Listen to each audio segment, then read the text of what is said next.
Aguasana, el gesto más sencillo para empezar a cuidarse. A mí me la recomendó el pediatra cuando nacieron mis hijos y desde entonces no compro otra.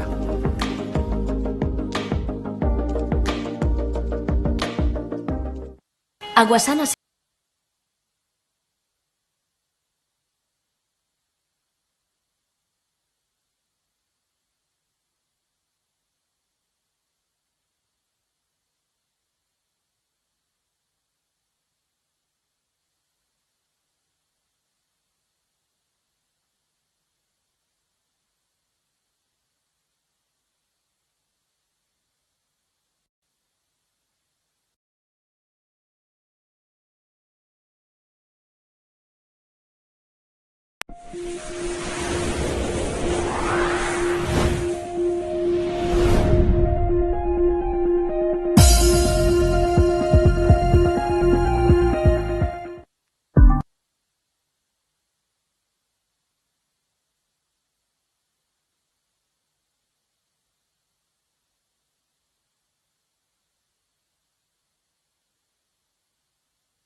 Bos días. Ábrese a sesión. Permítame que primeiro a saúde aos alumnos de terceiro e cuarto do Centro Fonmiñade da Pastoriza, que hoxe nos acompañan. Benvidas ao Parlamento e tamén a todas as persoas que están na tribuna do público. E comenzamos o punto 7º, preguntas para a resposta oral do Presidente, e comenzamos ca pregunta de don José Ramón Gómez Besteiro, portavoz do Grupo Parlamentario Socialista. Grazas, señor presidente. Bos días a todos e todas. Señor Rueda, este domingo vais escoitar un clamor, lle guste ou non, en favor, en defensa da sanidade pública. Vostede mellor fará como sempre, non? Prestar oídos xordos ese tipo de manifestacións, pero en todo caso a medición da obxectividade de como se prestan os servicios públicos no noso país, algún tan fundamental como é o da sanidade pública, non se miden polos discursos de autocomplacencia co que nos ten acostumados. Mídense ca situación que acontecen día tras día nos centros de saúde, nos hospitais, con cifras como 360.000 persoas galegos e galegas que esperan unha cita médica, ou 50.000 que esperan unha intervención quirúrxica, ou máis de 12.000 que teñen que desplazarse, nenos e nenas, desplazarse kilómetros para recibir a atención médica pediátrica. Mídese tamén en como pagamos os profesionais da sanidade pública, como retribuímos ao personal sanitario. Somos a cuarta comunidade pola cola en retribuir peor o persoal sanitario. Ou mídese tamén en canto destinamos a atención primaria dentro da bolsa do que é o gasto público médico. Un 11,8% dentro desa bolsa. Estamos tamén a cola. Bueno, a cola exactamente non, solamente nos supera a Comunidade Autónoma de Madrid, que, como saben, é un referente na prestación da sanidade pública. Todo iso nos leva tamén á desafección que hai cara á sanidade pública por vía de concertos e de contratacións de pólizas de seguros médicos. Nos últimos 10 anos, baixo os mandatos do Partido Popular, se incrementaron nun 25%. 460.000 galegos e galegas que teñen suscrito un seguro médico, o cal é unha boa prova de como se expulsa da sanidade pública a falla de confianza de moitos galegos e galegas nela.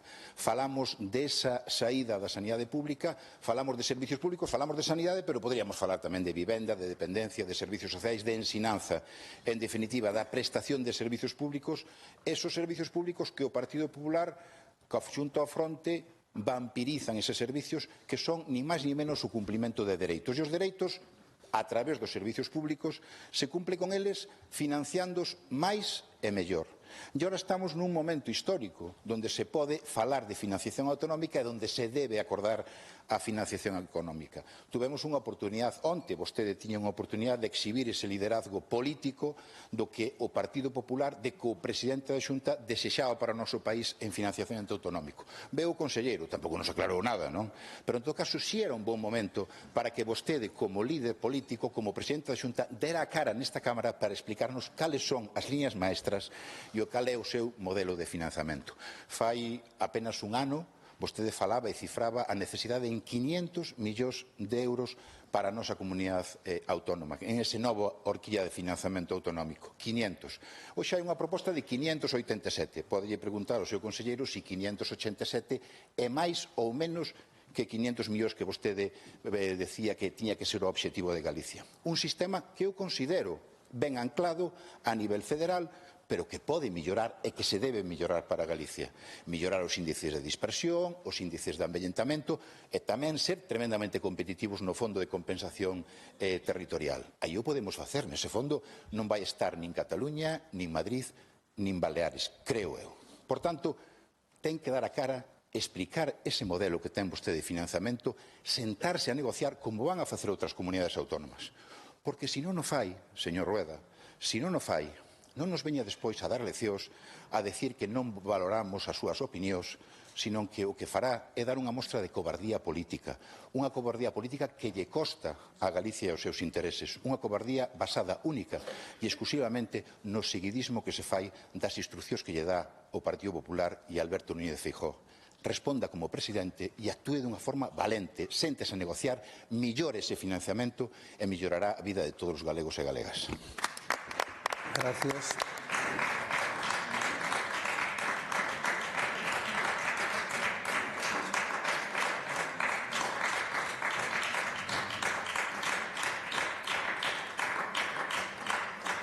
Resposta do presidente da Xunta. Moitas gracias, señor presidente. Señorías, bos días, señor Vestido. Xa me extrañaba a mí, vostede preocupado pola sanidade. Non, era para meter o recado de sempre, que lle manda andar, e vostede ven aquí ao Parlamento e executa o recado que lles ordenan, que é defender o indefendible. Por certo, hai que quitar moita jeta. Teñen vostedes unha manifestación, temos os galegos, porque se están suspendendo moitas citas, moitas consultas hospitalarias, moitas operacións, unha manifestación contra o Ministerio de Sanidade. Que, mentras non se demostra o contrario, forma parte dun goberno que é certo que está moi dividido, moi sometido, moi chantaxeado, pero os ministerios son parte do mesmo goberno, por ahora. Contra eles, ninguna palabra, señor Besteiro. Por lo tanto, se quere falar de sanidade, sexa coherente. E se quere ir e vir con recados, diga a ministra que se poña as pilas e empeza a traballar para solucionar esta folga dunha vez. É o que ten que facer.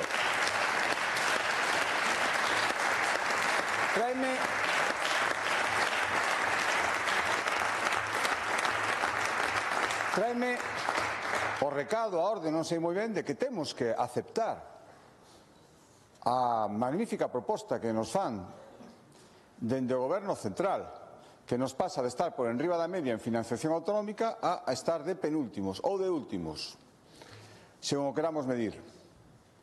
E ademais, que mo diga vostede, o día que saiu, seguindo órdenes, porque xa sabemos que o máis mandadiño de todos os mandadiños dos responsables autonómicos do Partido Socialista dixo que había que aceptala xa, porque era moito máis do que pedíamos. E cando veu o clamor dicindo que era un disparate o que nos propoñía un desastre para Galicia, incluso dos seus socios / cómplices, que se puseron un pouco de perfil, pero non poderon ignorar que era un desastre o que nos propoñían, vostede dixo que o que tiña que facer era negociar para doblala. En que quedamos? Era moi boa de principio e había que aceptala, ou é moi mala, pero como Pedro Sánchez é tan bo, se negociamos con él, vai multiplicar por 2 unha oferta que en principio non vale para nada, señor Besteiro. Se dá conta vostede das incoherencias? Mire, eu quero falar de servicios públicos. Vostede utilizouno como cuña para, xa digo, cumprir o recado. Me pregunta si os servicios públicos, si facemos o suficiente. Desde logo facemos todo o posible. Facémolo con seriedade, facémolo con orzamento, facémolo con estabilidade. Eu creo que, sinceramente, en Galicia os servicios todo é millorable, por suposto, e queremos millorarlo, para eso traballamos, pero os servicios públicos funcionan. E funcionan, sabe por qué? Porque nin están dirixidos por corruptos como o señor Ábalos, nin por incapaces, como estamos vendo que o señor Puente, nin por soberbios como o señor Sánchez. Por eso nos vai bastante millor, señor Besteiro. Pero mire, ás veces non hai mellor método empírico que a comparación. Eu propoño que comparemos o funcionamento dos servicios públicos que dependen da Xunta cos que dependen do Goberno. E poño exemplos para que todo o mundo nos entenda tamén. Os invitados e a xente que nos este vendo ou que vexa o que diga os medios de comunicación. O apagón. 9 meses despois, seguimos sin saber o que pasou. Todo un país sin corriente eléctrica e vostedes non foron capaces nin siquiera de decirnos cal foi a razón. Repartindo culpas a diestros e siniestros, seguimos sin saber que pasou. O transporte ferroviario, señor Besteiro, vostede, en nome do goberno, sempre fala en nome do goberno central, é capaz de asegurarlles aos galegos que estas decisións que nos estamos enterando pola prensa de reducción de velocidade non responden a que antes íbamos demasiado rápido para ir seguros, señor Besteiro? Non responden a que ahora están revisando, non saben o que revisar e non saben se é seguro ou non é seguro circular por tren, señor Besteiro? É capaz vostede de defender eso? Creo que ese é un aceitado funcionamento dos servicios públicos ferroviarios que pagan todos os galegos tamén cos seus impostos. A contradición, o medo, os temores que vimos estes días na xestión polo goberno do accidente ferroviario falan moi mal duns servicios públicos que vostede ven aquí a defender. Por iso lle pido a comparación. Mire, eu estou preocupado polo funcionamento dos servicios públicos, porque funcionan ben os galegos, que é a miña responsabilidade, e sobre todo porque funcionan ben os do goberno central que reciben os galegos. Por iso, mire, o meu deber é intentar facer o posible, como dicía ao principio, para que aquí funcionen ben, é denunciar o que non funciona ben. Eso que teño que facer como presidente da Xunta de Galicia. Vostede, mentras pode facer o de sempre, dedicarse a defender o indefendible do seu goberno, darlle bicos aos trenes, pode tamén, a ver se con eso, delle, hai tempo que non lle dá un bico un tren, con eso os galegos seguro que sinten moito máis seguros. Ou a última, e teño que agradecerlo, crítico de deseño e de arte de stands en Fitur. Foi ir vostede a falar mal do stand de Galicia e recibir o primeiro premio. Outro triunfo máis do señor Besteiro. Moitísimas gracias.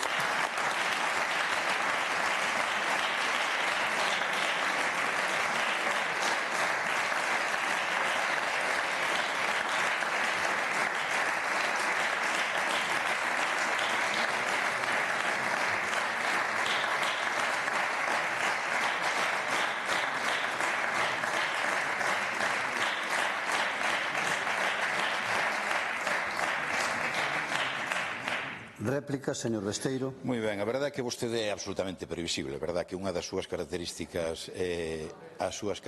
políticas. Ben, chámeme gorrión, pero deme trigo. Por tanto, a partir de aí, bueno, se lo traduzco al castellano, mejor lo entiende mejor. Llámame gorrión, pero deme trigo. O presidente entendeu por onde iba eu. Mire, entendeu-no perfectamente. Mire, vou dicir unha cousa. Digo que queira, pero explíquenos cal é o seu modelo. Ainda non o explicou. Como é posible que o presidente da Xunta non explique a todos os galegos cal é o seu modelo de financiación? Hai solamente dúas razóns. Unha, opción A, non ten modelo. E opción B, que o ten, pero non o quere enseñar. Veamos as dúas cousas. As dúas cousas son extraordinariamente graves. Non hai modelo de financiamento, non o ten. Bueno, o señor Feijóo dixo que xa o presentaría no primer trimestre do seu mandato cando chega a ser presidente, queira ou non queira. En segundo lugar, está o feito de non ter un modelo e non ensinalo. Oiga, é que o mellor ese modelo é peor que o que presenta o goberno ahora. E digo que é peor porque se o presidente da Xunta cifra en 500 millóns esa mellor financiación para Galicia fai 13 meses, públicamente, agora hai unha oferta de 587 millóns. Por tanto, parece que é mellor a oferta do goberno que a que vostede dixo fai 13 meses. Salvo que en Galicia haxa unha inflación como a da Argentina. Entón pode haber unha explicación. Segundo, é que eu teño un modelo, non o quero ensinar, porque non son capaz de consensualo cas outras comunidades autónomas. Isto pode ter máis sentido, quizás. Co cal o argumento da multilateralidade que tanto pregonan, efectivamente se cae, o que hai é unha verdadeira mentira.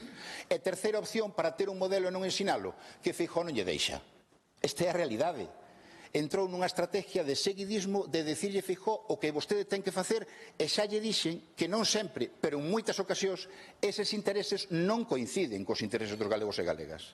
Por iso eu lle pido un acto de liderazgo do presidente da Xunta, que veña a esta Cámara e nos explique o seu modelo, que nos explique en que cambiaría ese modelo presentado polo goberno e vostede por que o cambiaría, pero con cifras, porque ora as cifras están aí. Xa non hai a excusa de non saber que cifras manexamos. Sí, as cifras están aí. Discutas vostede, diga en que se quere mellorar e tamén amplifique o consenso ás outras comunidades autónomas que tamén teñen que decidir. E o que lle pido é que abandone esa posición cobarde políticamente, se sente co goberno a discutir, a mellorar ese sistema porque se pode mellorar. E eu o cifro en que se pode mellorar en 900 millóns. Fun claro. Todo o que vostede non dixo. Fai 13 meses falou de que necesitaba 500 millóns, que iba a ser a súa exigencia. Que pasou con esa exigencia? Desapareceu. Ou é que nos medimos polo que teñan os demais ou non? Teremos que pedir o que nosotros queremos e necesitamos, claramente. Pero vostede non é capaz de vir aquí. Despexa e, ao final, o que ten é un acto de cobardía e de seguidismo do que marcan desde Madrid para os intereses de Galicia. E xa lle digo que non sempre coinciden. A inmensa maioría das ocasións non coinciden, como vivimos no Congreso no día de onte. Moitas grazas. Gracias.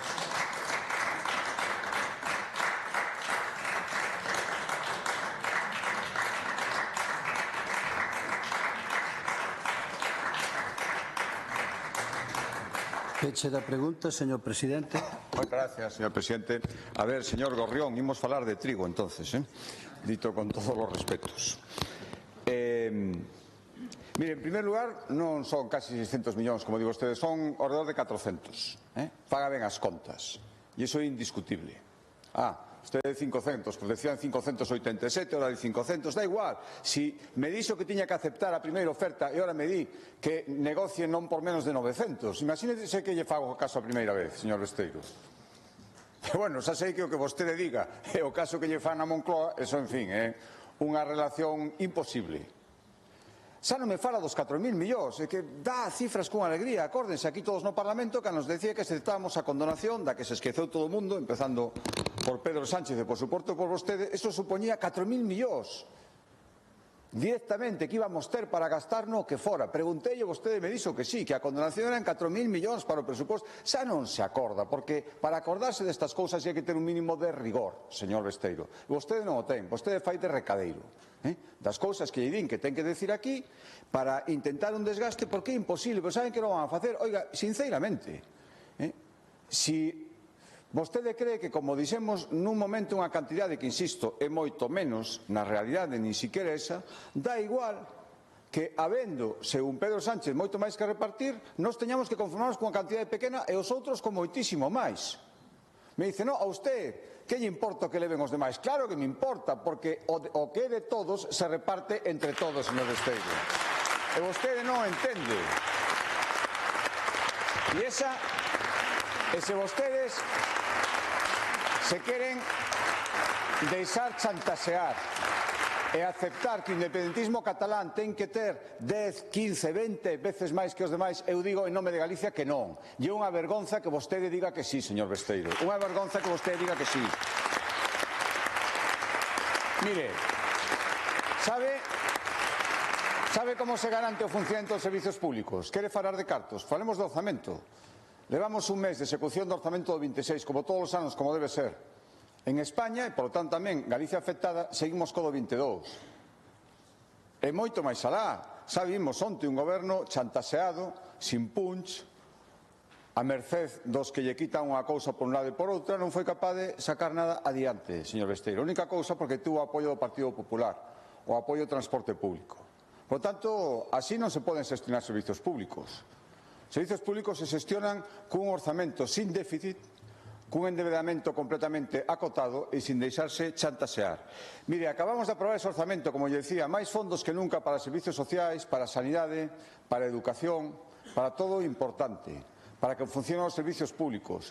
Un 3,2% directamente dedicado aos servizos sociais, cos cambios, coas reformas que sexan necesarias. Para iso sirve ter un orzamento. E iso que non se pode facer cando un non ten orzamento.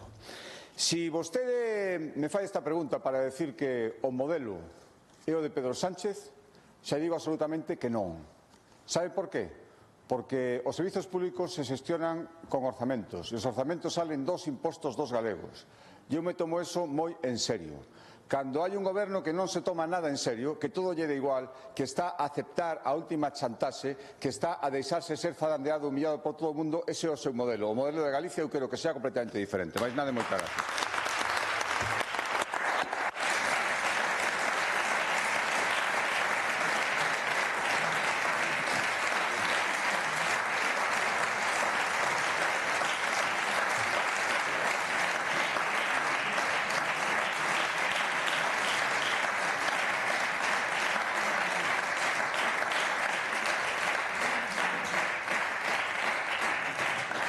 Pregunta de doña Ana Pontón Mondelo, portavoz do Grupo Parlamentario do Bloque Nacionalista Galego. Moitas grazas, presidente. Moi bo día, señor Rueda. Atención primaria desbordada, urxencias colapsadas, centos de persoas agardando nos corredores, profesionais ao límite, señor Rueda. E vostede, que fixo? Presentou en pleno colapso un plan para encher de chiringuitos a nosa costa, estas son as súas prioridades, e pedirlle a xente tranquilidade. Sí, vostede pedía tranquilidade porque decía que isto é que pasaba todos os anos. É dicir, vostede sabe que as urxencias se van a converter nun calvario, pero non fai absolutamente nada, crúzase de brazos porque lle parece normal. Sabe a quen non lle parece normal? Non lle parece normal aos centos de persoas que tiveron que estar agardando nos pasillos dos hospitais. E tampouco lle parece normal aos coordenadores de urxencias de todos os hospitais, señor Rueda, que por primeira vez denuncian o abandono e o colapso. Din textualmente, supón un risco para a saúde dos e das pacientes e un aldraxe á súa intimidade e dignidade. Pídolle un exercicio de empatía, señor Rueda. Imagínese enfermo agardando durante horas a que o atendan nun corredor dun hospital. Está vostede angustiado e ten unha enfermidade que o fai sufrir. Despois de ser atendido, ten que seguir durante días agardando nun corredor dun hospital porque non hai camas. Esta é a realidade das urxencias que lamentablemente o presidente da Xunta lle parece normal.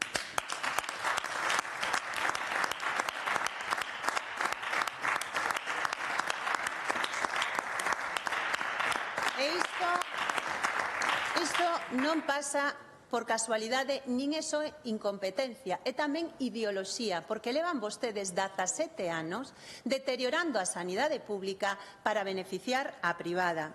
Recortou 1.650 millóns de euros en atención primaria, por eso hai lista de espera para ir ao médico ou a médica de cabeceira. Ten 11.000 nenos e nenas en pediatra, máis de 360.000 persoas esperando para unha atención hospitalaria e maltrata o personal sanitario que é extraordinario, pero que está nunha situación límite. 54% de precariedade en enfermería, 48% en medicina.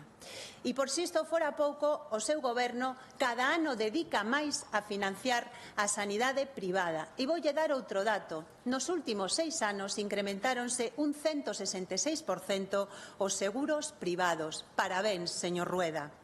Esta é a realidade da sanidade do noso país. E vostede agora, como sempre, virá co seu manual de escapista. Botará a culpa ao BNG, botará a culpa ás persoas que enferman por riba das súas posibilidades, botará a culpa aos médicos que fan folga ou botará a culpa á cidadanía que defende a sanidade pública. Leva 32 anos no coche oficial e 17 no goberno da Xunta, pero o señor Rueda non ten responsabilidade de nada. Por unha vez, exerza como presidente e tome medidas para acabar co colapso que hai nas urxencias e en atención primaria. Gracias.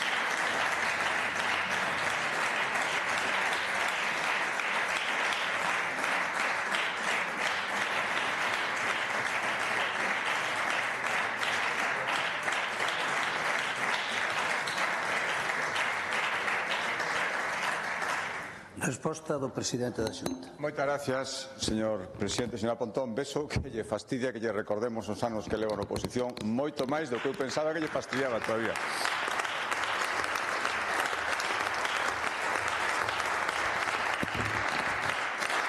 Mire, fálame de empatizar, por suposto que empatizo, e que teño unha obrigación, eu goberno, e polo tanto as accións que teño que tomar é intentar buscar solucións aos problemas, que os hai, sin ninguna dúbida, nunca os negamos, e cando se producen picos na demanda de asistencia, moitísimo máis.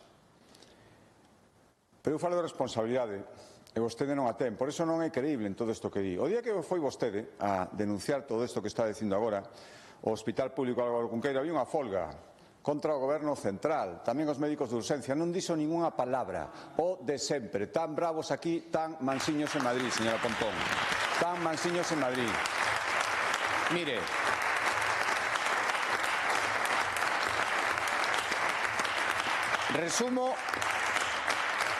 Resumo de reunións sindicais con participación do seu sindicato nos que se recoñece a perda de forza das movilizacións e nos que se fixa como objetivo paralizar a atención primaria sen demora, aproveitando a tempada de gripe e virus respiratorios, así como o colapso dos servicios de urxencias hospitalarias. Recoñece isto?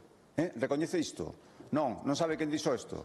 O sindicato que vostedes apoian, señora Pontón. Polo tanto, que credibilidade ven a contar aquí? Se a folla de ruta sempre é a mesma. Sempre é a mesma. Hai manifestación o domingo e toca pregunta hoxe.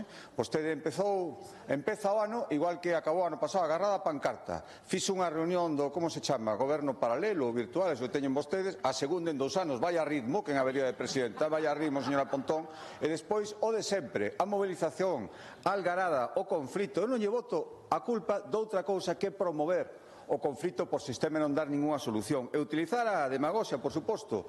Que vai dicir na manifestación? O mesmo que di aquí, que a sanidade pública galega está dirixida por un equipo de psicópatas, que temos hospitales terceiromundistas de campaña, de guerra, que a privatización, falan vostedes de privatización, pero se privatizaron en 4 anos de bipartito 3 veces máis do que fixo a Xunta de Galicia en todos os anos que levamos nos anos 2009, señora Pontón. Mire, eu o digo claramente, si, non ten credibilidade para falar de sanidade porque a súa estrategia é simplemente a manifestación e a pancarta. Sempre foi así, acaba de salir unha sentencia sobre os peles, todo o que dixo vostede hai 2 anos, o Prestige de Rueda. O dano ambiental máis fondo causado a Galicia en do Prestige e ainda a ver se é maior que o Prestige. A pesca condenada, que mal falaron de pesca, como puseron en peligro. Todo eso que dixeron, nos acusaron de prevaricar. E ora que? E ora que, señora Pontón? Por suposto, coa súa soberbia sale vostede dicindo que non pensa rectificar. Que máis dá? A súa sí que é a palabra que vale. En isto, en todo. Hoxe é a sanidade, hai 2 anos foron os peles, hai 3 anos foron os proxectos industriais, mañán serán os servicios sociais. Por certo, os servicios sociais, como lles fastidian os acordos? Como lle fastidia que frente a algarada, o conflito e a tensión cheguemos a acordos? Como se poñen vostedes? Porque acabamos de pechar un acordo na FEGAM para o servicio de asistencia no fogar. Que vai dicirlles os alcaldes? Que non o acepten. Son moitos cartos, Son moitos máis que 500.000, que, por certo, é o que vale a dignidade do bloque para blanquear todo o que pasou na Diputación de Lugo. 500.000 euros, 500.000 euros e aquí paz e despois gloria. Comprenderá que con esa coherencia, con esa seriedade, entre comillas, todo o contrario, e con esa falta de credibilidade, é moi difícil discutir sobre un asunto tan serio como a sanidade. Máis nada, moitas gracias. Gracias.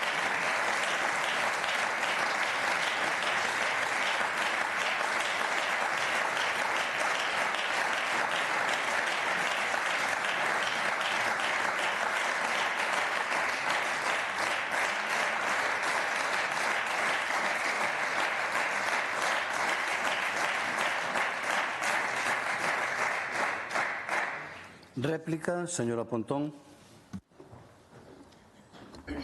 Señor Rueda, a verdade é que o vexo moi enfadado porque falemos de cales son os problemas que hai na sanidade pública e pensei que falando de un tema tan sensible que lle está afectando dunha maneira tan directa e tan preocupante á cidadanía, hoxe non viría aquí a facer, como sempre, nas sesións de control pois deste hemiciclo unha lameira, pero evidentemente vostede nunca falla, E en vez de explicarlle aos galegos e as galegas que pensa facer para solucionar o colapso de urxencias ou a situación que hai en atención primaria, ven aquí a facer un exercicio de escapismo e cos seus xogos de pirotecnia, que o único que delatan, señor Rueda, é a súa incapacidade para defender a situación que hai na sanidade pública. E mire,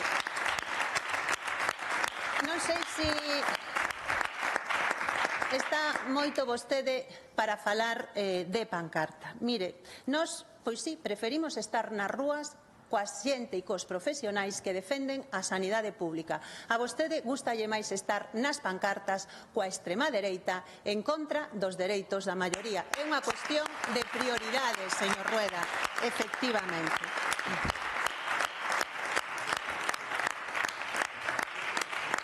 E di, porque sempre ten que entrar na descalificación personal, porque non sabe defender a súa xestión, di que eu non teño credibilidade. Cal é a súa, gurú da credibilidade? Cal é a súa credibilidade?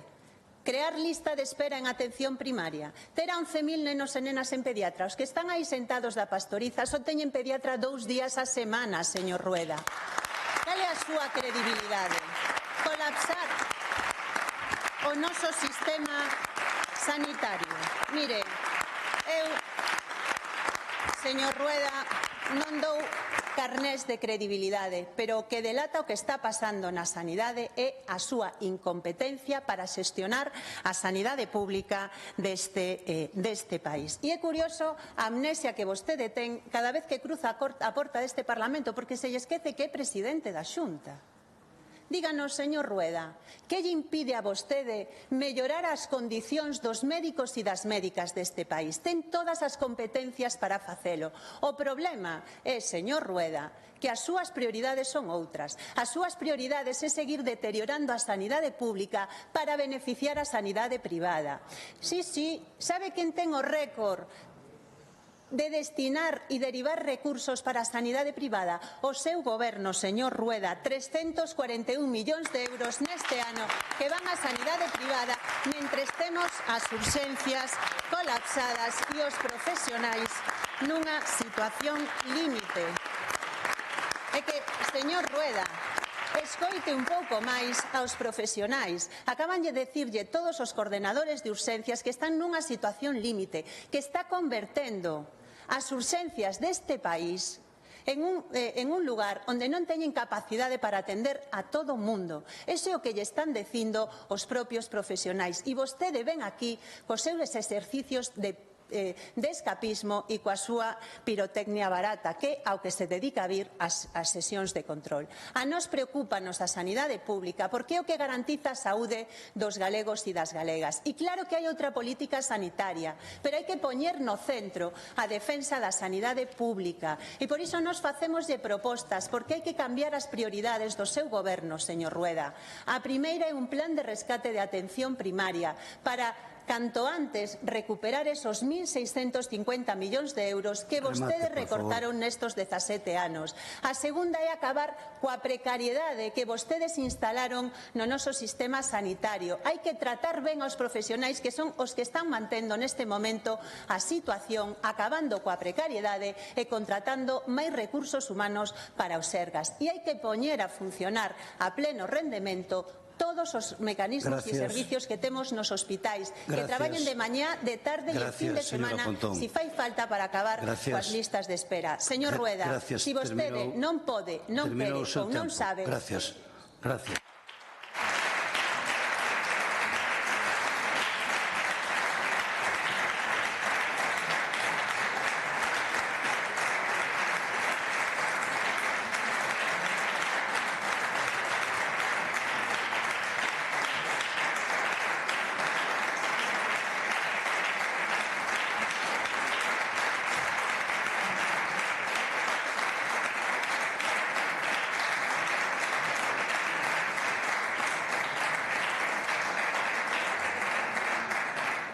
Peche da pregunta, señor presidente.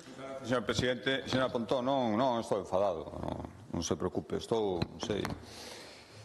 apesadumbrado, melancólico, porque o esforzo, o desánimo inútil conduce a melancolía, e eu vexo que vostede non vai cambiar, é a de sempre, E, bueno, me está dicindo que estou enfadado, non que lle falta, non, sí, tamén lle falta o respeto, porque decirle a vostede que non ten credibilidade resulta que falta o respeto personal. Pois mire, pregunto aos galegos que xa vai 3 veces que se presenta, 3 veces perdeu, se ten vostede ou non ten credibilidade, señora Pontón. Esa é a credibilidade. Fala 3 veces seguidas, 3 derrotas. Pero iso lle digo que vostede non ten credibilidade. Claro, o que non teño son eu, que teño maioría absoluta e vostede perdeu 3 veces, señora Pontón. Pero é igual, vostede é a árbitra de todo. E, polo tanto, que vostede di que está ben, e o resto non se pode discutir. E o que lle digo son xogos como era, porque se esqueceu a vostede tamén na segunda, pirotecnia barata, debía ser que tiña mal apuntado. Non, é a verdade absoluta, señora Pontón. Mire, se vostede quere ser creíble, diga algo. Respecto, fálame das condicións dos médicos, pero non se dá conta que hai centos de médicos en folga e protestando contra un estatuto médico que ten que decidir o Goberno central. E non estamos dicindo que teñen razón e que o fagan canto antes. Vostede ni unha sola palabra. Que sería se en vez de gobernar en Madrid os seus cómplices estuviera gobernando o Partido Popular? O que estarían dicindo, señora Pontón, o que estarían dicindo. De verdad,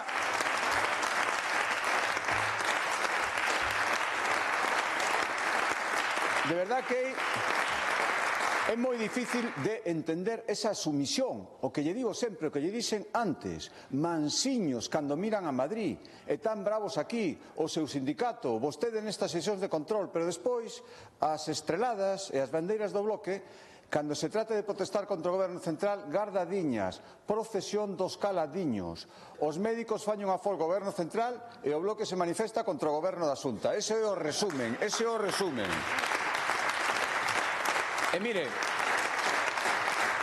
non o podo entender, porque é que se ainda lle servira para algo, señora Pontón, pero só sirve para retratarlle, son vostedes un chollo, Miren os seus socios, ese sí que saben chantasear, E claro, cando hai un goberno que se deixa chantasear vilmente, porque o único que quere sobrevivir un día máis, pois entonces, pero vostedes nin eso saben facer, non os toman en serio. E iso que é, de verdad, coa actitude que teñen aquí, non digo un premio, porque non é de premio, pero, home, non sei, non podo entender nin unha sola palabra contra a folga dos médicos pola actitude e pola falta de vontade negociadora do Ministerio de Sanidade, que está provocando a suspensión de moitísimos actos médicos. Eu entendo que vostede critique a actitude da Xunta. O que non podo entender é o seu silencio cobarde contra a actitude do Ministerio de Sanidade, señora Pontón. Mire, imos a aprobar, e vou rematando, señor presidente,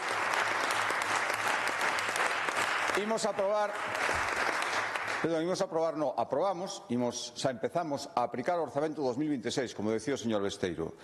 É un 50% máis adicado á sanidade do que adicaban vostedes, ese bipartito que era tanto reivindican. Sí, a ver, en que quedamos? O reivindica ou non reivindica? O fixeron ben ou non fixeron? Non o fixeron ben, que perderon a primeira, pero bueno, vostedes din que sí.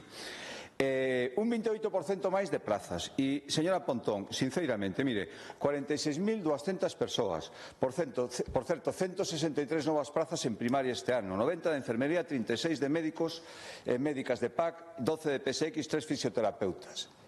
Por lo tanto, seguimos investindo. Toda esa cantidade de xente, toda esa cantidade de cartos merece que intentemos facer as cousas ben, o mellor posible, como decía na anterior resposta. E iso que estamos facendo con todas as dificultades e con todos os problemas.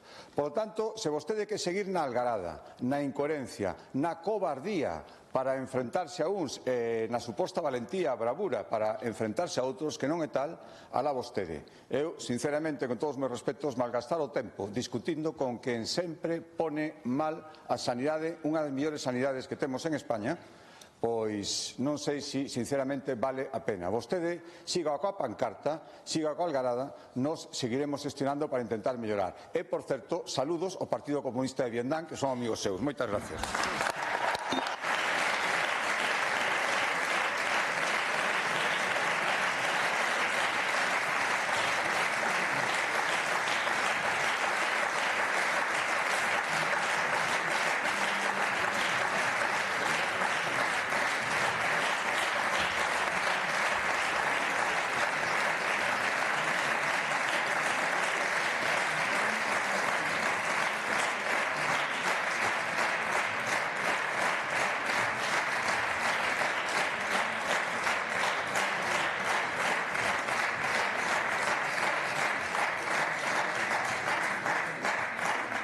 Continuamos unha serie de alteracións, neste caso é unha interpelación de doña Patricia Iglesias do Grupo Parlamentario Socialista sobre as características do modelo de financiamento autonómico que propón a Xunta de Galicia para a nosa comunidade logo dunha eventual aceptación da quitación de débeda pública que ofrece o Goberno Central. Para formular a interpelación ten a palabra a señora Iglesias.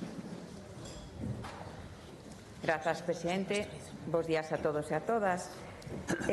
Señor Corgos, hoxe vouno volver a intentar, a ver se o consigo, xa lle digo que son teimuda, volvo ver intentar convencelos do importante, do relevante, do nuclear, que se senten a negociar co Goberno de España de igual... Patricia, espera un segundo, espera que... Non estaba o tempo. Parcho.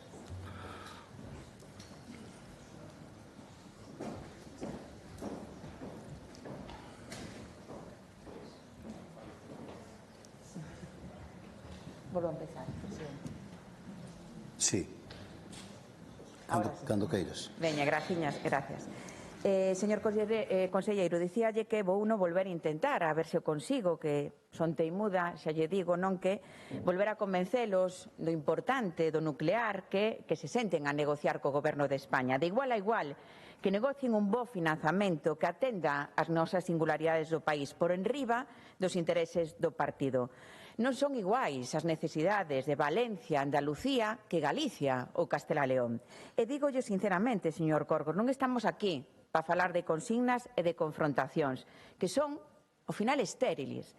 E onte o único que fixo, sabeo ben, foi criticar o modelo proposto polo Goberno de España sen facer proposta algunha. Seguiu ao milímetro as ordes de Génova 13 como bo contable que é do PP Eu penso que lle falta valentía política, señor Corgos. Estamos aquí para falar do ben común, dos cartos dos galegos e das galegas, dos servicios públicos, do futuro para Galicia. E cando se fala de financiamento, hai que dicir unha verdade incómoda, que seguro que non lle gusta, señor Corgos, e que o goberno galego do Partido Popular, que leva 17 anos no goberno, hoxe, 28 de xaneiro de 2026, non ten unha proposta de financiamento para o país, señor Corgos. E toca deixar de facer paripés, deixar de facer teatro, e toca traballar, negociar, acordar con peso político. Toca suar a camiseta, señor Corgos, o mellor, suar a garabata. Señor conselleiro, onte falaba tamén dos expertos e expertas da Comisión de Estudos que se constituiu neste Parlamento, que eu seguín con especial atención. Estaba no Consello de Contas, pero seguín con especial atención. Invítolle a reler a proposta do 2018 que fixeron. Eu releína. En o que se di que ese modelo que se propoñía non vai, digo, na liña proposta que fai hoxe o Goberno de España. Sabe que sí, señor Corgos, e hai moitos puntos de consenso. Supoño que tamén escoitaría a entrevista que se concedeu onte tamén por o director do Foro Económico, polo señor Lago. Quédome co positivo. Esta proposta do Goberno de España vai no bo camiño, vai na boa dirección, pero o Goberno galego ten que negociar. Quedemos con esas palabras, señor Corgos, pero agora, como dicía, no 2026 non teñen por proposta. Por qué? Por seguir as ordes de Feijóo. Dicía onte tamén que eu falaba pola boca da ministra, pero non, señor Corgos. Eu falo pola boca dos galegos e galegas que nos votaron o Partido Socialista, que non me puxeron aquí para facer ou tentar facer política útil da boa, falar polos intereses de Galicia. E falar de Galicia, traer este Parlamento o que fixo o seu partido onte no Congreso dos Diputados, que afecta a milleiros de pensionistas. Votaron non a revalorización das pensiones e votaron non tamén a prórroga de desahucio das persoas máis vulnerables, que tamén hai moitas en Galicia, señor Corgos. Eso é falar de Galicia. Pero o que fan por parte do Goberno galego, viuse hoxe co presidente Rueda, declaración grandilocuente, posinstitucional instalada na confrontación, pero cando se baixa o ruído queda o baleiro, señor Corgos. Non hai proposta do presidente realmente para fortalecer o estado de benestar. E creemos nós, as socialistas de Galicia, que Rueda vai ter que pedir perdón se non se senta a negociar de igual a igual co Goberno de España. Sabe ben tamén que o sistema é rogatorio, é voluntario, é dicir, que hai que pedilo, hai que sumarse por parte de Galicia. Eu pregúntolle, van rexeitar de plano xa os 587 millóns de euros que se poñen en riba da mesa? O sistema leva caducado 13 anos e negociar un novo sistema non é unha opción política, non depende de que se lle convén máis ou menos o PP. É unha obriga institucional como goberno galego. E frente a esa obriga, que hai na Xunta? Pois non lidera, non propón, non negocia, non é valente e non ten peso político en Madrid, señor Corgos. Limítanse a dicir non a todo, porque baixan a cabeza ante as ordes do xefe. E nós, as socialistas de Galicia, voulle facer unha invitación. Retomemos neste hemiciclo esa comisión de estudios e redactemos unhas conclusións que pesen nos intereses do país. E dígolle máis, esta interpelación vai se transformar en moción. Intentaremos, dende o Grupo Socialista, que o PP de Galicia vote a nosa proposta. En outras comunidades autónomas o fixeron, señor Corgos. Tendemos esa man, falaba onte dos intereses do país. Por parte do Partido Socialista tendemos esa man, señor Corgos, e verémolo na moción da semana que ven que van facer. Ou vanse retratar, porque nós creemos que detrás desa negativa a facer unha proposta negativa a negociar, o que hai, señor Corgos, é un seguidismo vergoñento do señor Feijóo. E despois, cando se lle pide unha proposta concreta, que nos trae? A nivel de partido, digo, pois a Declaración de Zaragoza, un documento presentado como unha gran alternativa do PP, na que estaba presente o señor Rueda como primeiro da clase para asinar. E cando un lee con atención esa Declaración de Zaragoza, que ve? Nin unha soa cifra, nin un só número, nin unha estimación do impacto para Galicia, ou máis ben 0 euros para o noso país. Señor conselleiro, non se pode falar de financiamento sen falar de cartos públicos, de cifras, e iso, a Declaración de Zaragoza, non é unha proposta. Como a hipocresía de negarse a negociar cando no 2001, cando negociaba Aznar, asinou ese pacto de Majestic, negociou cos vascos e cataláns. España non se rompeu. o M. Rajoy, que se negou ni siquiera a propoñer un novo sistema de financiamento cando estaba o señor Montoro, ese flamante ministro de Facenda, hoxe imputado por organización criminal e tráfico de influencia, señor Corgos.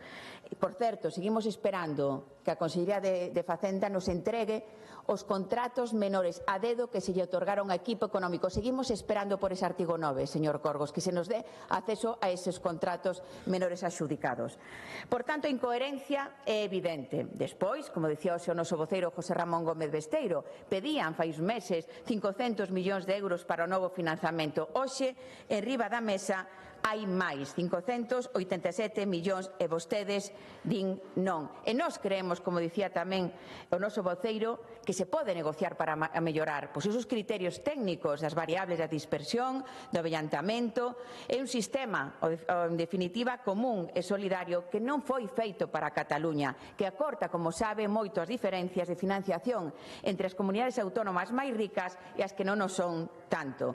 A solidaridade territorial aumenta en 3.000 millóns de euros, señor conselleiro, e non hai concertos económicos, como se dicía, está totalmente descartado. É un sistema de financiamento respetuoso co Estado descentralizado das autonomías que se proclama na Constitución. Eso sí, Feijóo vai esperar a presentar un modelo cando sexa presidente, que o que ansía con todo as súas ganas, que vai a pactar con vos, que, como dicía onte, nega o Estado das autonomías constitucionais. E nós defendemos un Estado federal que otorgue máis autonomía fiscal na xestión dos tributos a Galicia. E, señor conselleiro, unha nacionalidade histórica o noso país, altura, como lle dicía, do País Vasco e Cataluña, e vostedes non teñen valentía política. Como incoherente, pois negativa e incomprensible a aceptar a quitada débeda de 4.000 millóns de euros, boa para Galicia, boa para reducir xoros, e din que non por seguir as ordes de Génova. Piden máis, pero tamén aproban agasallos fiscais para os que máis teñen, ano tras ano, máis agasallos fiscais. E tamén dicía onte o señor Pazos, era disparatado poñer na ecuación do sistema de financiamento o autogoberno fiscal. Dicía que non ten nada que ver. Hombre, un poquinho de nivel, señor Corgos. Saberá tamén que a Constitución proclama un sistema redistributivo fiscal no artigo 31. E vos o que fan é regalos fiscais para os que máis teñen, unha contradición absoluta. Por tanto, nestes orzamentos de 2026, case 800 millóns de euros non ingresarán nas arcas públicas e, por tanto, non irán para mellorar a sanidade, a dependencia, máis venda pública ou a educación. Mentres tanto, tamén esa incongruencia de asfixiar os concellos galegos que teñen que pedir migallas mentras a Xunta non respeta a súa autonomía fiscal. É absolutamente incoherente. E as consecuencias desa política, digamos, de non favorecer o público e favorecer o privado ten consecuencias para os galegos e as galegas, para a sanidade, listas de agarda en aumento, atención primaria saturada, falta de profesionais con malas condicións laborais, señor conselleiro, dependencia, atrasos inasumibles, persoas falecendo sen recibir prestación, educación, falta de profesorado de apoio, moita máis desigualdade. Cando fallan os servicios públicos non é culpa do Goberno de España, señor Corgos, é por decisións políticas de dereitas erradas do Goberno galego do PP. Un dato, máis de 15 millóns de euros extras por aumento da derivación á sanidade privada. Nestes orzamentos de 2026 aumentouse un 6% a derivación os concertos á sanidade privada. Claro que é cuestión de ideoloxías, das ideoloxías neoliberais que practica o Goberno do PP.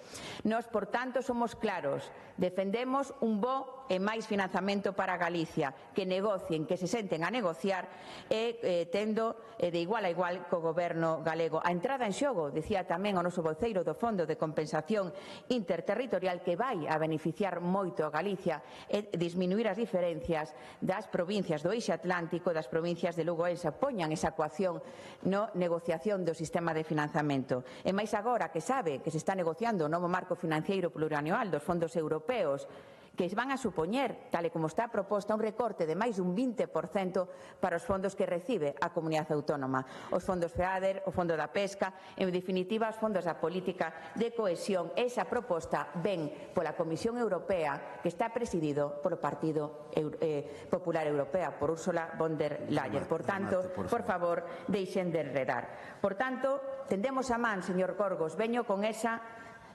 proposta hoxe, porque sabe que o BNG se autoexcluiu desta negociación a defender un concerto económico insolidario e que, ademais, é nefasto para Galicia. Por tanto, negociar un sistema caducado hai 13 anos non é unha opción, é unha obriga institucional como conselleiro de Facenda. E mentres o Goberno de España pon propostas en riba da mesa con números, con cifras, o Goberno galego do PP non ofrece alternativa. O resultado é claro, rexeitan 500 e 700 millóns, rexeitan a quita da débeda, perdoan case 800 millóns os máis ricos e deixan que os servicios públicos se privaticen. Moitas grazas.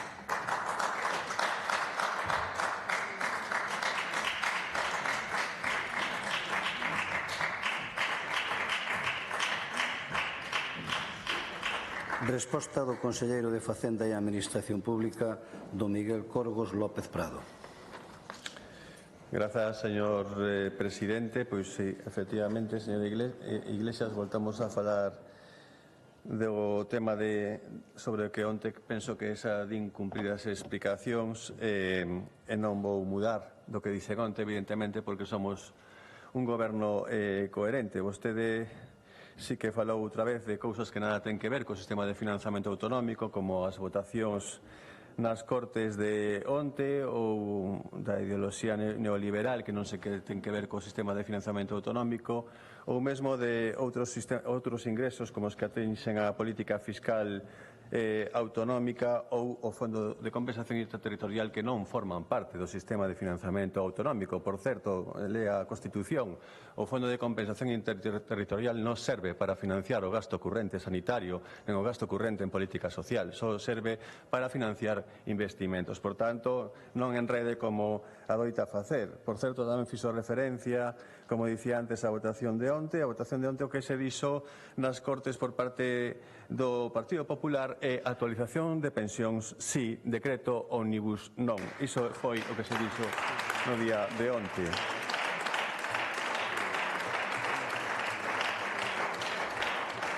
Tamén fai unha referencia ao que dixo onte Santiago Lago e, por suposto, recollendo as frases que máis se interesan, pero eu teño aquí a nota de prensa do que dixo onte, literalmente, entre comillas, é que o Goberno, a proposta do Goberno ten aspectos positivos para comezar a negociar unha verdadeira reforma do sistema de financiamento. A sensu contrario, se ten aspectos positivos para negociar unha verdadeira reforma do sistema de financiamento, o que se presentou non é unha verdadeira reforma do sistema de financiamento, é un aldrase a Galicia, que é o que dixen eu onte. Tamén dixo, entre comillas, a segunda parte da proposta de Facenda se torce cando Cataluña se cola entre as comunidades máis beneficiadas e Galicia se afunde, mentras Cataluña se dispara, e iso non se pode aceptar. Iso tamén o dixo o señor Lago, está entrecomillado na nota de prensa da cadea SER.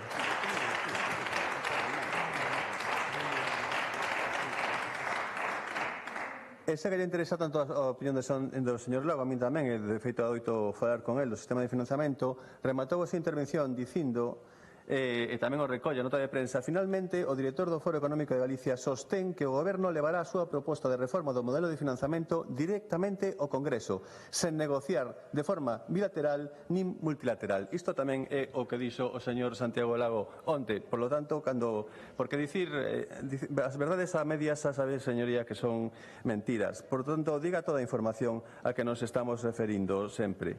Non existe ningunha vontade de negociar. Vostede o que está facendo aquí é o papel de defensora da posición do Goberno, neste caso do señor Sánchez, nun asunto que perxudica especialmente, e isto está recoñecido unánimemente por todos os expertos, a nosa comunidade autónoma.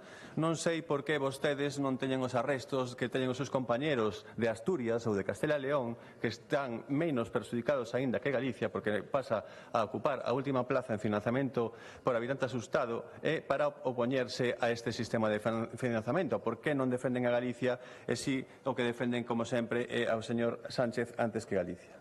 Pero, bueno, indo ao teor da súa pregunta, comezo falando do dereito e por que non aceptamos a mal chamada quita da débeda, e tal e como lles expusen onte, tanto a quita da débeda como o sistema de financiamento das comunidades autónomas, as dúas cuestións sobre as que se interpelan parten dunha formulación común, teñen unha cousa en común, que dan resposta aos compromisos do presidente do Goberno para manter o apoio dos seus socios antes das necesidades dos cidadáns residentes nas diferentes comunidades autónomas en xeral e en Galicia en particular. Por tanto, ambas as dúas medidas nin buscan mellorar o financiamento das comunidades autónomas, dicía antes en xeral, e moito menos a mellorar a situación de Galicia en particular.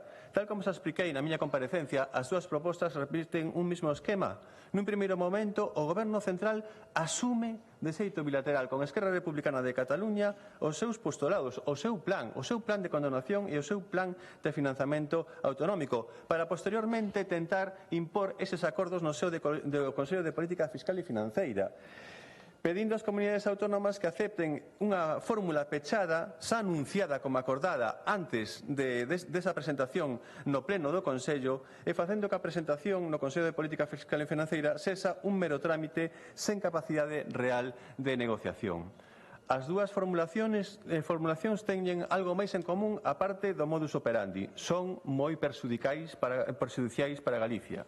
Reiterarei brevemente as razóns que nos levan a esta avaliación negativa. No caso da asunción de débeda polo Estado, é moi perxudicial para a nosa comunidade autónoma en primeiro lugar porque favorece as comunidades incumpridoras e penaliza as cumpridoras como Galicia. Ser incentivos de responsabilidade e de futuros incumprimentos, o que pode desembocar en agravios e tratos desiguais fronte a comunidades que aplicaron criterios de prudencia e responsabilidade fiscal como a nosa comunidade autónoma. E vai en contra do principio de equidade entre as comunidades autónomas, que é algo básico á hora de falar de calquera formulación que se faga sobre a débeda. E volvo a lembrar aquí que iso é o que se defendeu no acordo que adoptou este mesmo Parlamento de Galicia no ano 23, que di textualmente: no caso de que se leve a cabo unha condonación da débeda das comunidades autónomas adheridas ao FLA, que son aquelas que están máis endebedadas, que son aquelas que non poden financiarse nos mercados e que son aquelas que teñen problemas de débeda, se trate a todas as comunidades autónomas por igual, sen que se produzan agravios. E tal e como está formulada esta asunción de débeda, isto non se cumpre, ou a vostede lle parece equivalente que se condoen 1.389 euros por habitante asustado a comunidade galega e 2.284 euros por habitante asustado a Cataluña, 895 euros menos por habitante a Galicia sobre Cataluña. A iso lle chama vostede equidade? Nós, desde logo, non. A segunda razón pola que esta proposta non é convinte para Galicia é porque, lembro, unha vez máis, non mellora a nosa capacidade de gasto. Vexo que agora xa recoñecen vostede tamén isto despois de que tivese que certificalo a IREF. É unha operación que non será capacidade adicional de gasto ás comunidades autónomas, xa que a débeda e o gasto global non poden aumentar, en aplicación do principio de neutralidade do impacto do déficit da débeda pública que recolle o propio acordo. Por tanto, Galicia non podería investir os recursos liberados por un menor custe financeiro. E isto é o máis importante, porque se realmente poidésemos dispor deses 4.000 millóns de euros máis os aforros xuros, por suposto que os aceptaríamos, o dixo o presidente Rueda nesta sede. Pero neste caso estaríamos a falar dunha transferencia e non dunha asunción de débeda. A terceira razón para desbotar esta proposta é que, como a metodoloxía empregada, se introducen criterios políticos que penalizan a disciplina financeira e a sustentabilidade das finanzas públicas e se vulnera a autonomía fiscal, beneficiando as comunidades autónomas que, por exemplo, subiron o tramo autonómico do IRPF. E a isto vostede chamalle criterio obxectivo. Criterio obxectivo é darlle un tramo da condonación a aquelas comunidades autónomas que subiron os impostos. Non, imos aterrizalo mellor. Aquelas comunidades autónomas que subiron o IRPF, non dos os impostos. E, ademais, non en calquera momento, sino antes do ano 22, porque igual no 23 xa rebaixaron o IRPF esas comunidades autónomas. Só faltou poner como condición obxectiva que comezaran por C e terminaran por ña.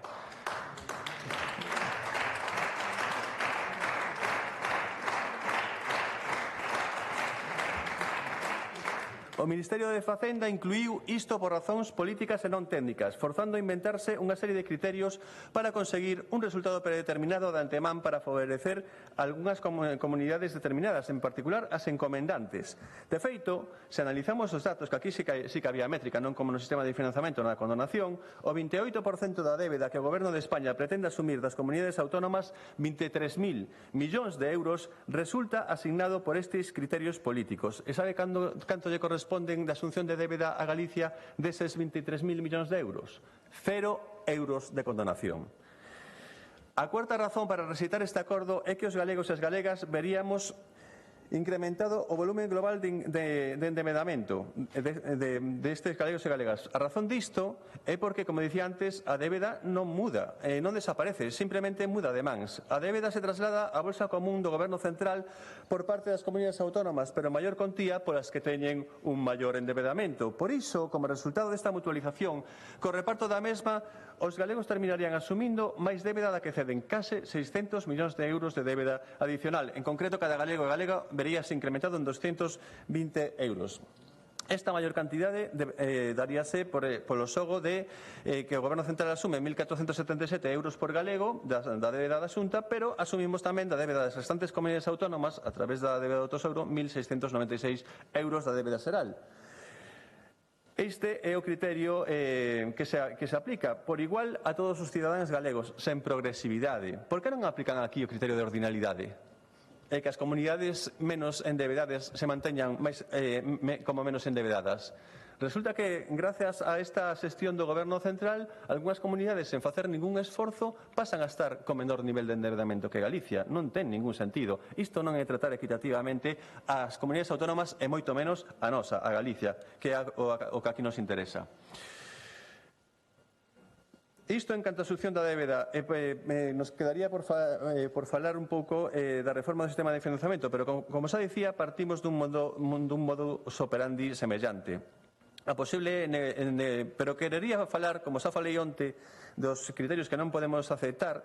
Tamén me gustaría falar de dúas cousas. Nós sí que temos un modelo, e sí que o presentamos, e sí que falamos das partes básicas do modelo, dos ingresos. Non queremos un modelo que se base na capacidade de xerar ingresos das comunidades autónomas. Queremos un modelo que se base na necesidade de gasto. O modelo presentado a semana pasada non o fai. Queremos un modelo que mellore o tratamento a Galicia da poboación asustada, mellorando o peso da dispersión ao avellentamento. O modelo presentado a semana pasada polo Goberno de España non o fai. Queremos un goberno que iguale o financiamento por habitante asustado e non sitúe a Galicia a cola do financiamento por habitante ajustado. O modelo presentado polo Goberno de España a semana pasada non o fai. Se as partes estruturais do modelo non permiten mellorar a comunidade autónoma, non se nos pode pedir que nos sentemos a negociar con eles. Na miña réplica seguirei a falar de por que non podemos negociar este modelo de financiamento autonómico. Moitas grazas. Gracias.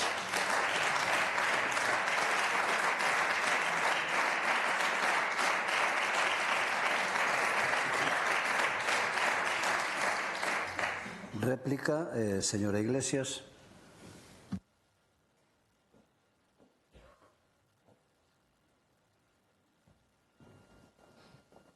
Grazas, presidente, de novo.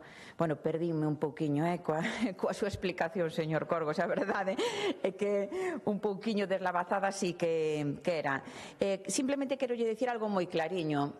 Claro que ten que ver cos galegos e as galegas o que se votou onte no Congreso de Diputados, e non falo pola boca de Pedro Sánchez, señor Corgos, porque penso que o Partido Popular en Madrid é o mesmo Partido Popular que está aquí en Galicia. E onte dou ordes o seu xefe, Feijóo, de votar en contra da revalorización das pensións dos maiores galegos e galegas deste país. Falaba do decreto ómnibus, pero que cara teñen falando do decreto ómnibus xa que aproban lei de medidas anos tras anos cunha maioría absoluta sen consenso e sen diálogo con ninguén? Señor Corgos, que mérito ten? E votaron en contra, ademais, as declaracións penosas do señor Feijóo en contra da regularización dos migrantes, que é o pulo económico neste país, señor Corgos. Abrazándose a extrema dereita racista, señor Corgos. Non ten que ver con este país? Por favor, A min caereseme a cara da vergonza dicindo eso, señor Corgos. Porque isto hai que facer política, claro que ten incidencia, que o seu partido e o seu xefe abrace a extrema dereita. Que pensa que cando chega o goberno, señor Feijóo, vai pactar do sistema de financiamento en donde hai que poñer de acordo, non é o mesmo Valencia, Murcia, Andalucía que Galicia, que Asturias. E despois Vox, claro, nega as autonomías, nega o artigo 148-149 da Constitución, señor Corgos. Vostede, conselleiro de Facenda, o vou dicir, o é contable de Génova. Eu penso que contable de Génova, señor Corgos, e sobre todo o seguidismo que está facendo tamén o señor Rueda e vostede é indecente, indecente. E o que lle digo é que agora, nestes momentos, o que teñen en riba da mesa son 587 millóns de euros. E din non. Que proposta? Falaba da proposta do 2018, relea, actualiza a proposta, traiga algo por escrito aquí a este Parlamento. Retomemos a Comisión de Estudios. Tendo ya man como parte do Partido Socialista de Galicia, retomemos. Fagamos unha posición de país. Por que se negan? Porque a realidade, señor Corgos, detrás de todo isto, é o que están facendo é seguir as órdenes do señor Feijóo, que ten unhas ansias tremendas por chegar a ser presidente do Goberno de España. Eso sí, non foi porque non quixo. Penoso, señor Corgos. Eu pensaba que o presidente Rueda iba a mirar máis polos intereses dos galegos e das galegas que non seguir facendo caso que foi o seu xefe presidente da Xunta durante 13 anos. Penoso. E outro dato, preguntábase onde que me quedei con eso no sistema de financiamento sobre os sobrecustos da sanidade pública. A verdade é que non me esperaba que vostede viñera a reclamar a papá Estado que lle paga as millonadas que vostedes sepultaron no modelo de colaboración público-privada do Hospital non público Álvaro Cunqueiro. 470 millóns de euros máis caro por ir a un modelo de colaboración público-privada dito polo informe do Consello de Contas. Eso sí, claro, non se pudo evidenciar na Comisión de Investigación que se constituiu paripé por parte, bloqueou por parte da bancada do Partido Popular. 470 millóns de euros. Eso do que falaba vostede sobre custos da sanidade, porque hai que botarlle moita cara, señor Corgos. A proposta do PSDG é clara. Temos en riba da mesa 587 millóns de euros que se ofrece por parte do Goberno de España para o noso financiamento. Fai meses, vostede, o señor Rueda, pedían 500 millóns. 13 anos levamos co sistema caducado. Que van facer? Que van facer? Non hai concerto económico para Cataluña, señor Corgos. Espero que este descartado. Isto non se fai para Cataluña. É un sistema redistributivo que sabe tamén que disminúe as diferencias entre as comunidades autónomas máis ricas e menos ricas. Pero negocien. Vostedes, xa lle dicía, o Gallá fora o señor Besteiro presidente da Xunta, pero non temos esa sorte. O Gallá, porque seguramente, señor Corgos, estou 100% segura que nos iría moitísimo mellor no financiamento autonómico, que porque vostedes simplemente séntanse na súa poltrona de San Caetano e neganse a negociar. Non sei se por cobardía, que pode ser. Ese orgullo de galegos parece que lle falta un pouquiño. Por tanto, claro que hai marxe para negociar as variables da dispersión, do avellantamento, a entrada en xogo, claro que non forma parte do sistema de financiamento do Fondo de Compensación Interterritorial. Seino, señor Corgos. Seino, como non o diga, negocien o novo Fondo de Compensación. Pode ser unha boa medida de negociación. Non cree que non se salía bastante beneficiar ao noso país co Fondo de Compensación Interterritorial, señor Corgos? Eu penso que sí, e sabeu tamén como a min. Por tanto, tampouco se pode pedir cunha man máis financiamento para o Estado coa outra facer agasallos fiscais como fai ano tras ano. Por tanto, queda claro, señor conselleiro, néganse non a 587 millóns de euros en riba da mesa postos, non a débeda pública de 4.000 millóns de euros, que é boa para Galicia sen ningún tipo de matiz matiz, mellora a solvencia financiera, reduce os xuros de amortización da débeda pública galega. Supoño que sí, que tamén sabe como a min que a IREF dixo que se pode incumplir a senda de estabilidade orzamentaria non polo lado dos gastos, senón polo lado de ingresos a Galicia e tíralle das orellas. Tíralle das orellas, señor Corgos. Bueno, pois tíralle das orellas, recoñecerao como a mí. Deixe de facer esa política irresponsable fiscal, porque a balanza dos ingresos e dos gastos ten que ser axustada e equilibrada. Eso depende da Xunta de Galicia. Por tanto, e xa remato, o PSDG pon Galicia na cabeza, porque sabemos que o intelixente é negociar con datos, con rigurosidade. Deixen de estar na poltrona, señor Corgos, co corazón, porque sabemos para que serve máis e mellor financiamento. Serve para mellorar a sanidade, serve para mellorar a educación, para mellorar a dependencia. A Xunta pode seguir instalada no non. Nos escollemos o sí a Galicia. Tendemos esa man. Quedouse vostede, no argumentario desfasado e inútil do PP de 2018, actualicen esa proposta de 2026 e traia ao Parlamento. Avance, señor Corgos. Faga política de verdade e deixe o Excel aparte. Cando queiran negociar de verdade, aquí nos atopará para lograr unha posición de país, como dixo vostede onte. Moitas gracias. Gracias.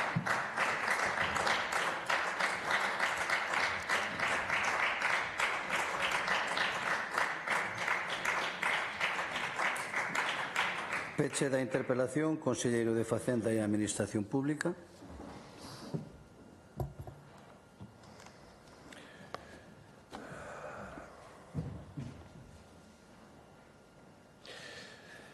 Grazas, presidente. A verdade é que os datos son contundentes, mal que lle pese a da poltrona e vostede dos argumentarios, eu son o do Excel, efectivamente. Mire, Excel. Galicia aquí en condonación da débeda por habitante asustado, a media de España aquí en vermello e Cataluña aquí. Este é o Excel, este é o que indica que é inaceptable a súa posición de defender os intereses do señor Sánchez en contra dos intereses de Galicia. A vostede lle pagan por defender os intereses de Galicia, señor Iglesias, non por defender os intereses do señor Sánchez, que eu saiba. En canto á vontade de negociar do Goberno, sería interesante tamén ver o que pasou coa condenación, porque nós, efectivamente, expusimos a nosa oposición a como se estaban a facer as cousas, nos levantamos dunha reunión inaceptable para que non podíamos tragar o que se nos intentaba pasar ali, pero fixemos alegacións ao acordo do Goberno e logo, cando se colgou a información pública, a lei orgánica, o anteproxecto de lei orgánica, tamén fixemos alegacións. O 30 de maio fixemos alegacións ao proxecto do Goberno presentado no Pleno de Política Social. O 4 de outubro fixemos alegacións, están colgadas na página web, pode lela se quere. Ao proxecto de lei orgánica acudimos á reunión onde se explicaban os pormenores e o Goberno non dixo nada, non mudou ningunha coma da súa proposta e nin tan siquiera se dignou respostarnos. Por tanto, esa é a vontade de negociación do Goberno. Pero se non nos crean a nós, pregúntelle aos nosos compañeros de Asturias que están nunha situación principal a ver se negociando e falando co Goberno obtiveron algunha ventaxa adicional da proposta que tamén é especialmente lesiva para Asturias de condonación de débeda, posto que está na cola. Nos estamos aquí, lembro yo, de novo, aquí, e Asturias está o noso carón. Tampouco obtiveron ninguna mellora con esa capacidade de negociación. Por tanto, esperemos que o señor Besteiro, con esa capacidade de negociación extraordinaria que ten, nos poida axudar en esa influencia que ten co señor Sánchez a mellorar a posición de Galicia. Desde logo, como lle saia co que fixo coa P9, imos de lado, señora Iglesias.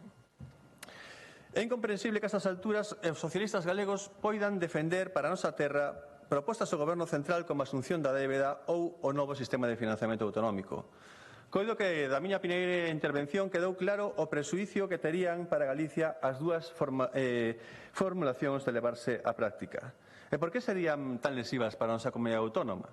A ver se a terceira se entende, porque non están pensadas, reitero, para favorecer as necesidades dos galegos nin dos cidadáns de todas as comunidades autónomas en xeral.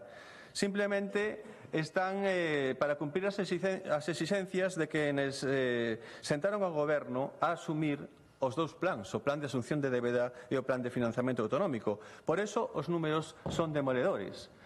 Os galegos aumentarían a súa débeda global en 600 millóns de euros, mentres que, por exemplo, os cataláns rebaixarían a súa débeda global en 3.300 millóns de euros, ou Cataluña pasaría a recibir 1.561 millóns de euros máis de financiamento autonómico sobre a media, mentres Galicia pasaría a recibir 305 millóns de euros menos sobre a media. En total, reitero, 4.861 millóns de euros de saldo positivo para Cataluña fronte a 905 millóns de euros de saldo negativo para Galicia.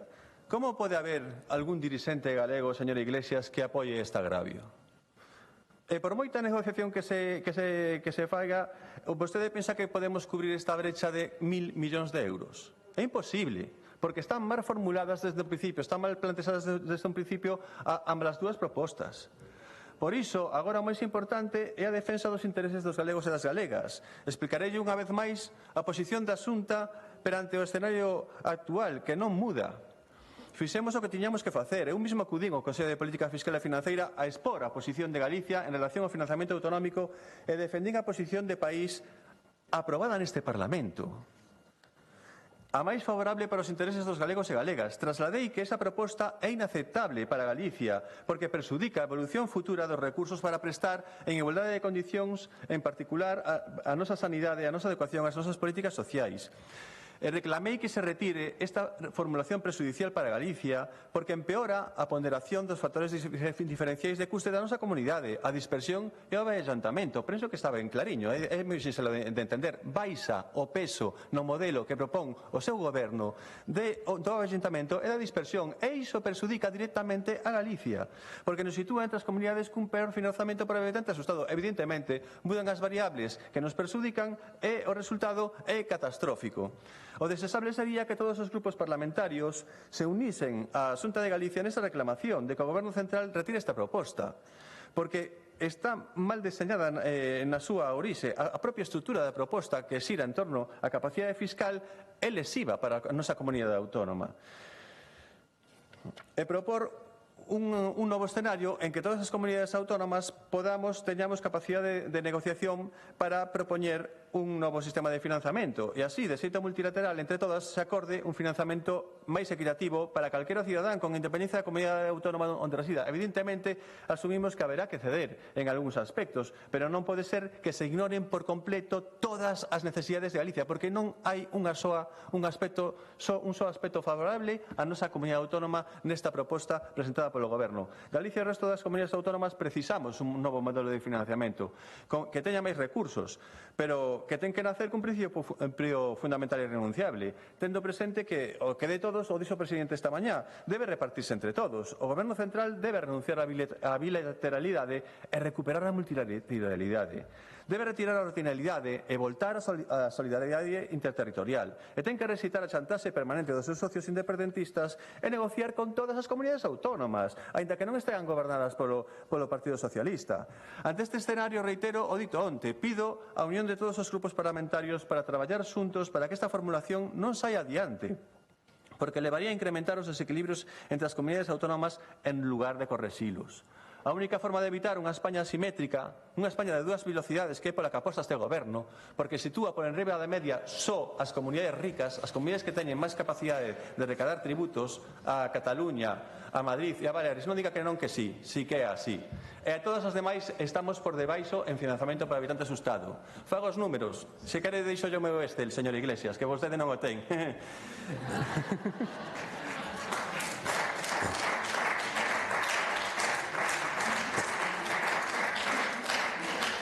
O camiño que tomou o goberno socialista ameaza a cohesión, a solidaridade e racha a igualdade que protexe a Constitución española. Iso sí que é moi socialista, señora Iglesias. Fronte a esta deriva, a revisión do sistema debe proporcionar suficiencia, estabilidade, equidade, corresponsabilidade, igualdade e, sobre todo, seguridade xurídica. Por iso, señoría, non o dubide. A Xunta seguirá a defender os intereses dos galegos e das galegas, porque precisamos un sistema que atenda a verdade dos custes da prestación dos servizos na nosa comunidade. Estes servizos son obxectivamente máis custosos, sobre todo, como dixen antes, pola dispersión e o avellentamento. O actual goberno non achega suficientes recursos a Galicia porque se basea, como dixen antes, na capacidade tributaria.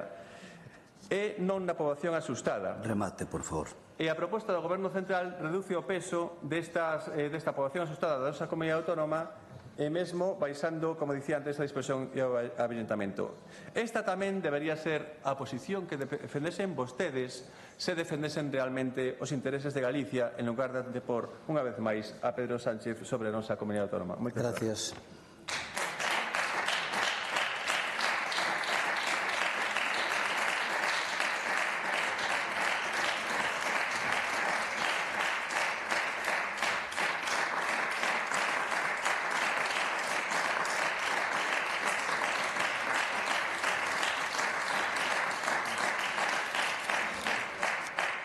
Continuamos co punto quinto da orden do día, proposición non de lei do Grupo Parlamentario Popular, iniciativa de doña María Encarnación Amigo Díaz, sobre as demandas que a Xunta de Galicia debe trasladar ao Goberno de España respecto da reforma do Estatuto Marco do Persoal Estatutario dos Servicios de Saúde.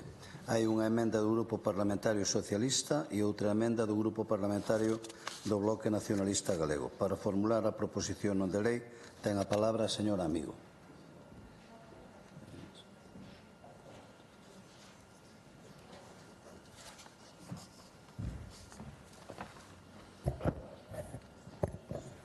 Moitas gracias, presidente.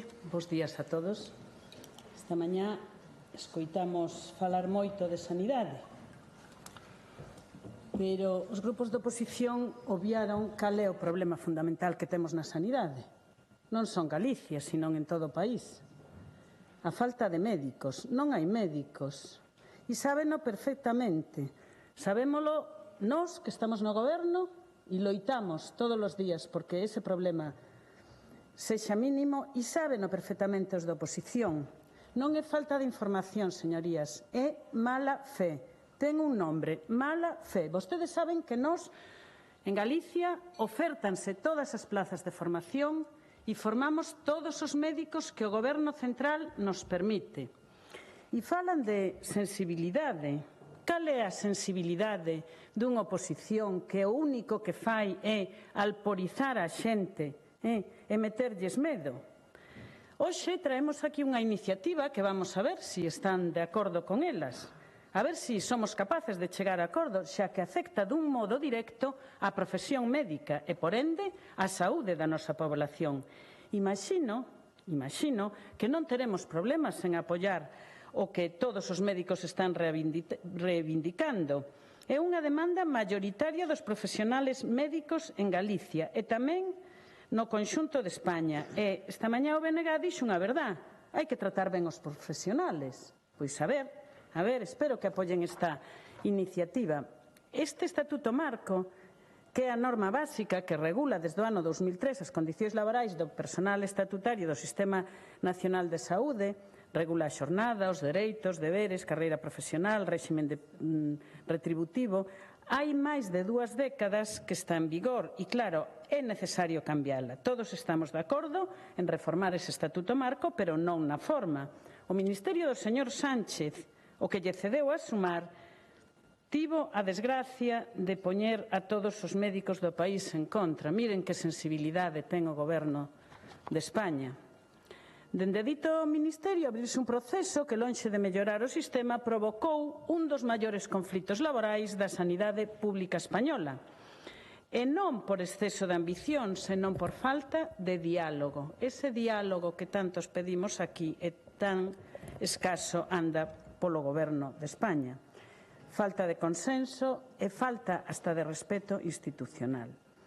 A reforma do Estatuto Marco non pode nin debe facerse ás costas dos profesionais sanitarios. Non se pode lexislar sin escoitar a quen sostén o sistema todos os días.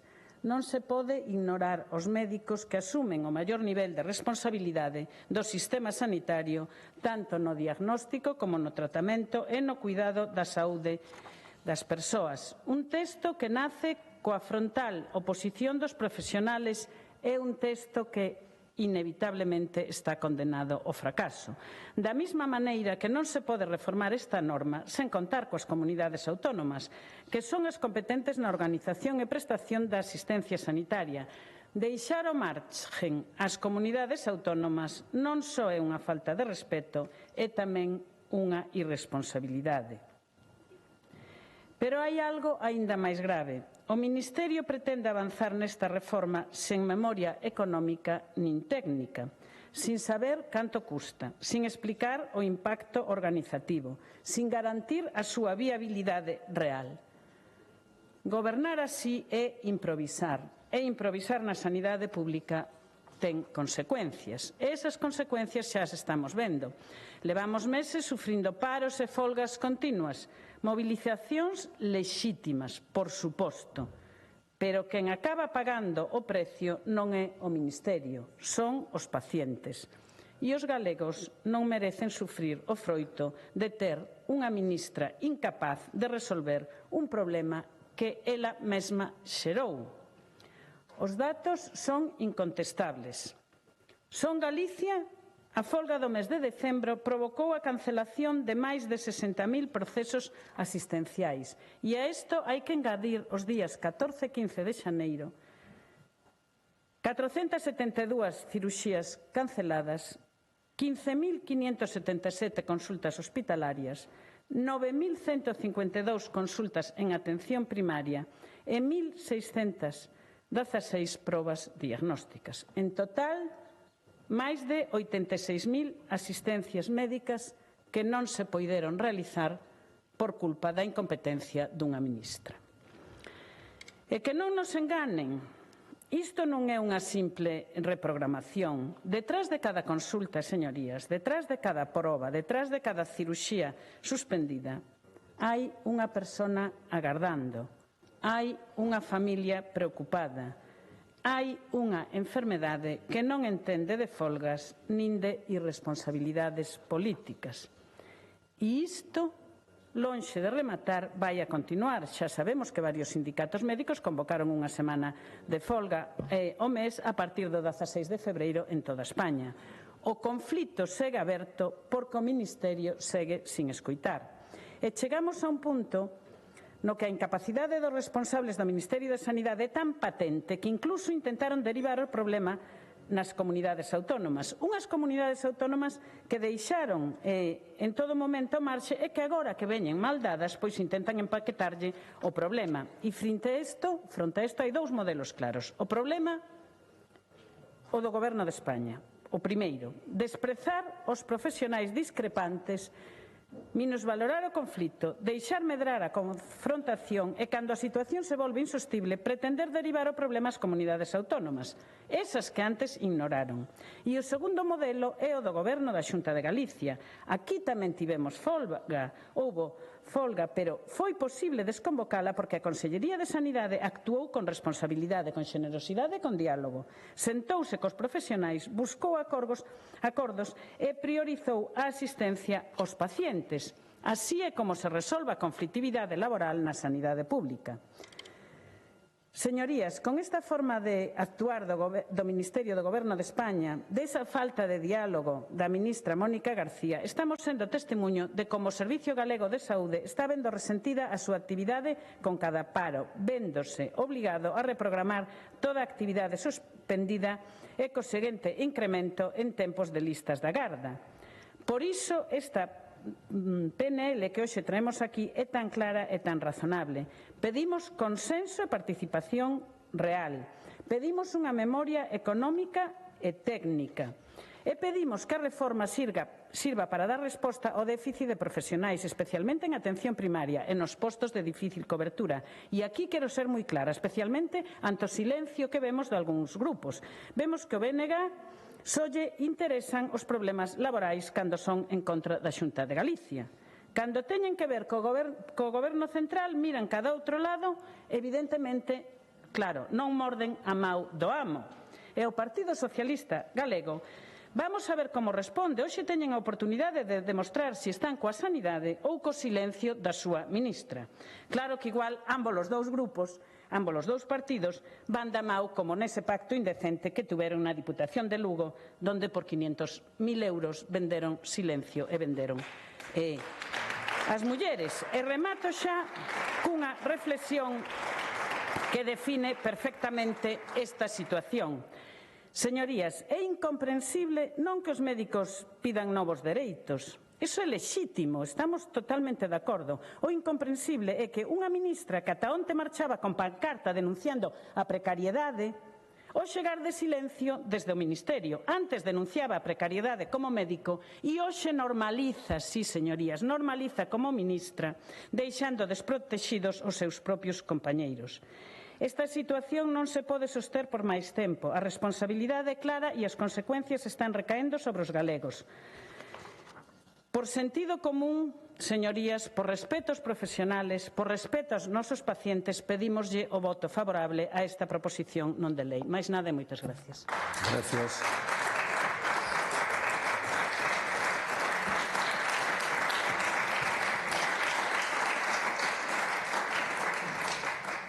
Grupo Parlamentario Socialista, señora Espinosa.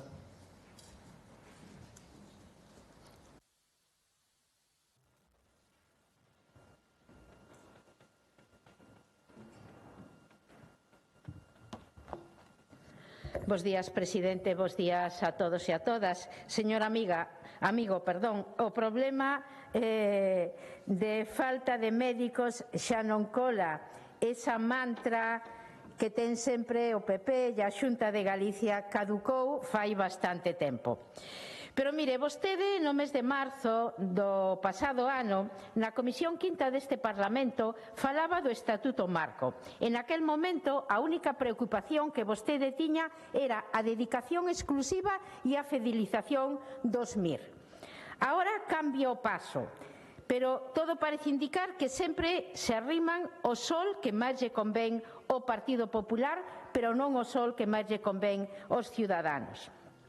E antes de entrar no fondo desta iniciativa, desde o Grupo Socialista queremos deixar moi claro que respetamos calquer manifestación e calquer expresión de malestar por parte dos médicos e das médicas. Son moitos anos de sobrecarga de traballo, como levamos denunciando de maneira constante, porque xunto co resto do personal sanitario son quen están a pagar as consecuencias dunha mala xestión por parte da Xunta de Galicia, da precariedade e do desgaste.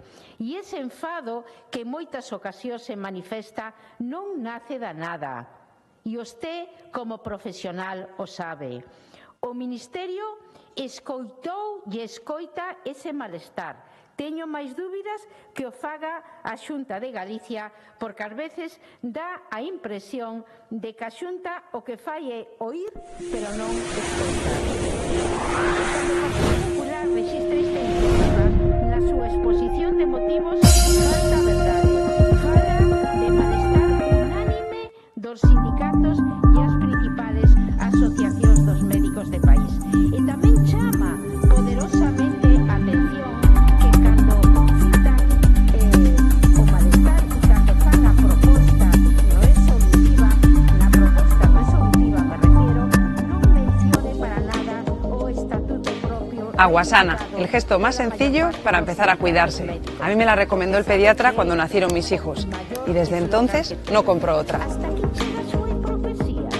De verdad no me puedo creer. Ustedes no se atreven a incluir... Aguasana se encuentra situada en una de las laderas de Agroba, en el término municipal de Bayona, Pontevedra, a 270 metros sobre el nivel del mar, en una zona verde, de gran belleza y libre de toda contaminación. A pie de manantial se sitúa la moderna planta de envasado, con un proceso de embotellado totalmente automatizado para mantener la pureza original del agua y asegurar la adecuada conservación de sus propiedades naturales. Disponemos de 3 líneas de envasado, 2 para el envasado PET y 1 para el vidrio. Aguasana está plenamente concienciada y comprometida con el medio ambiente, cuidando los manantiales y su entorno de forma sostenible y contribuyendo a la correcta gestión de sus envases, utilizando el vidrio y el PET que mantienen las cualidades del agua inalterables y además son reciclables. Las principales características de Aguasana que la diferencian de otras aguas envasadas son su débil mineralización y su bajo contenido en sodio. Aguasana no solo quita la sed, te cuida.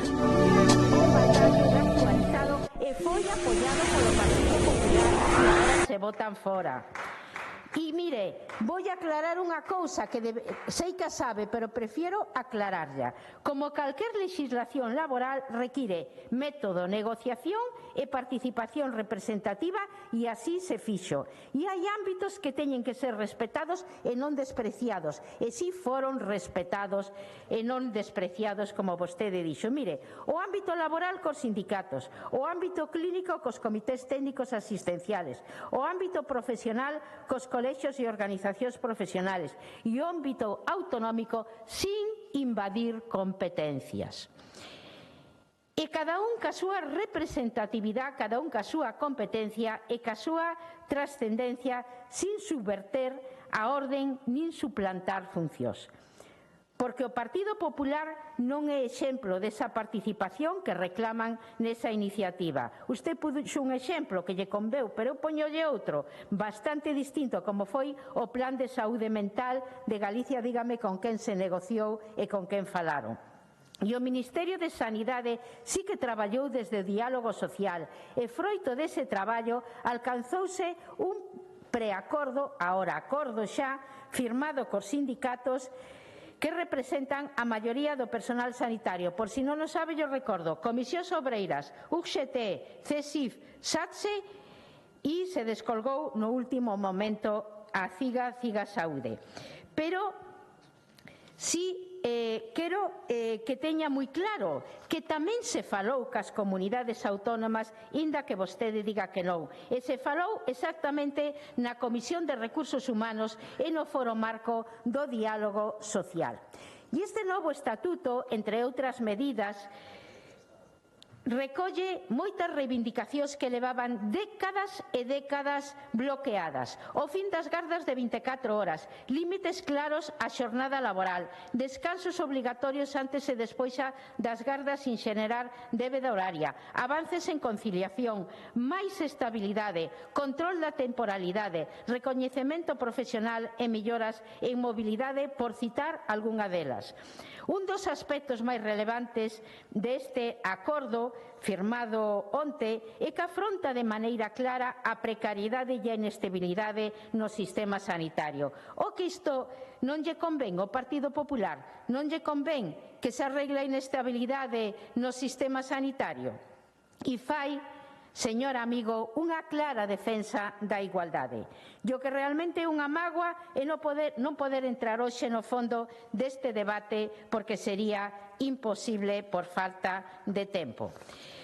Pero todos sabemos que algunhas das demandas formuladas por determinados sindicatos médicos non dependen do Ministerio, dependen das comunidades autónomas. Falamos de salarios, falamos de precio hora de garda ou modelos organizativos concretos. Son competencias das comunidades, non son competencias do Goberno de España. E o Ministerio, señor amigo, non pode invadir esas competencias nin prometer o que non vai a cumplir. E tamén usted hipócritamente cala desta parte na iniciativa.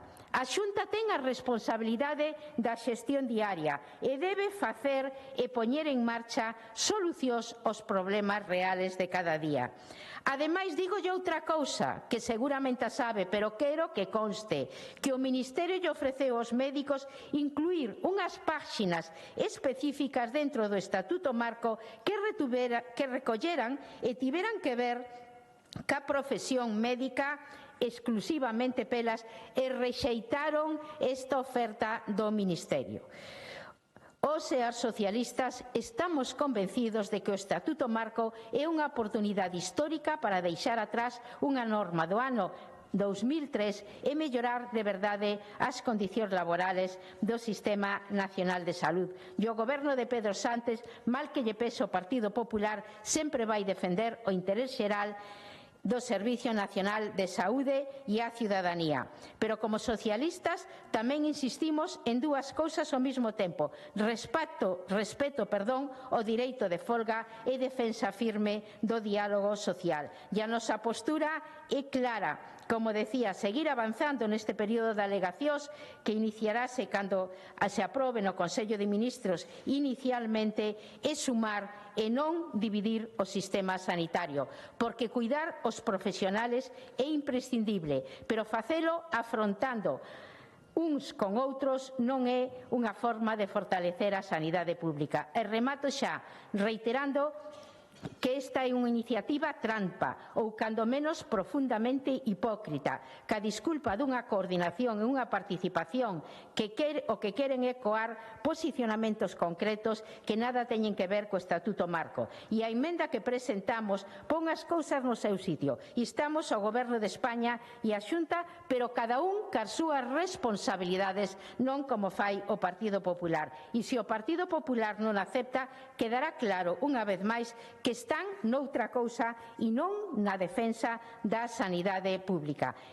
E non podemos, dende logo, seguir con esta hipocresía que intenta dividir e que non intenta solucionar os problemas que hoxe ten a sanidade.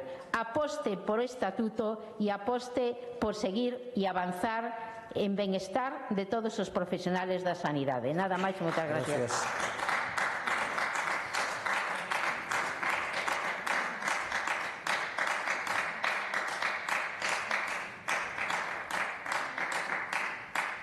Grupo Parlamentario do Bloque Nacionalista Galego, señora Iria Carreira.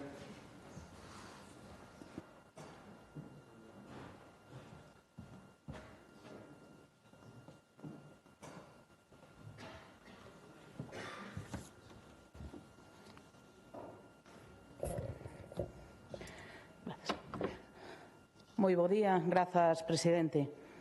A semana pasada, ao remate da Xunta de Portavoces, os grupos compareceron, como comparecen habitualmente ante a prensa, para explicar cales ían ser os asuntos que ian traer a este pleno. E o voceiro do Grupo Popular anunciaba que unha das iniciativas que traían era sobre sanidade.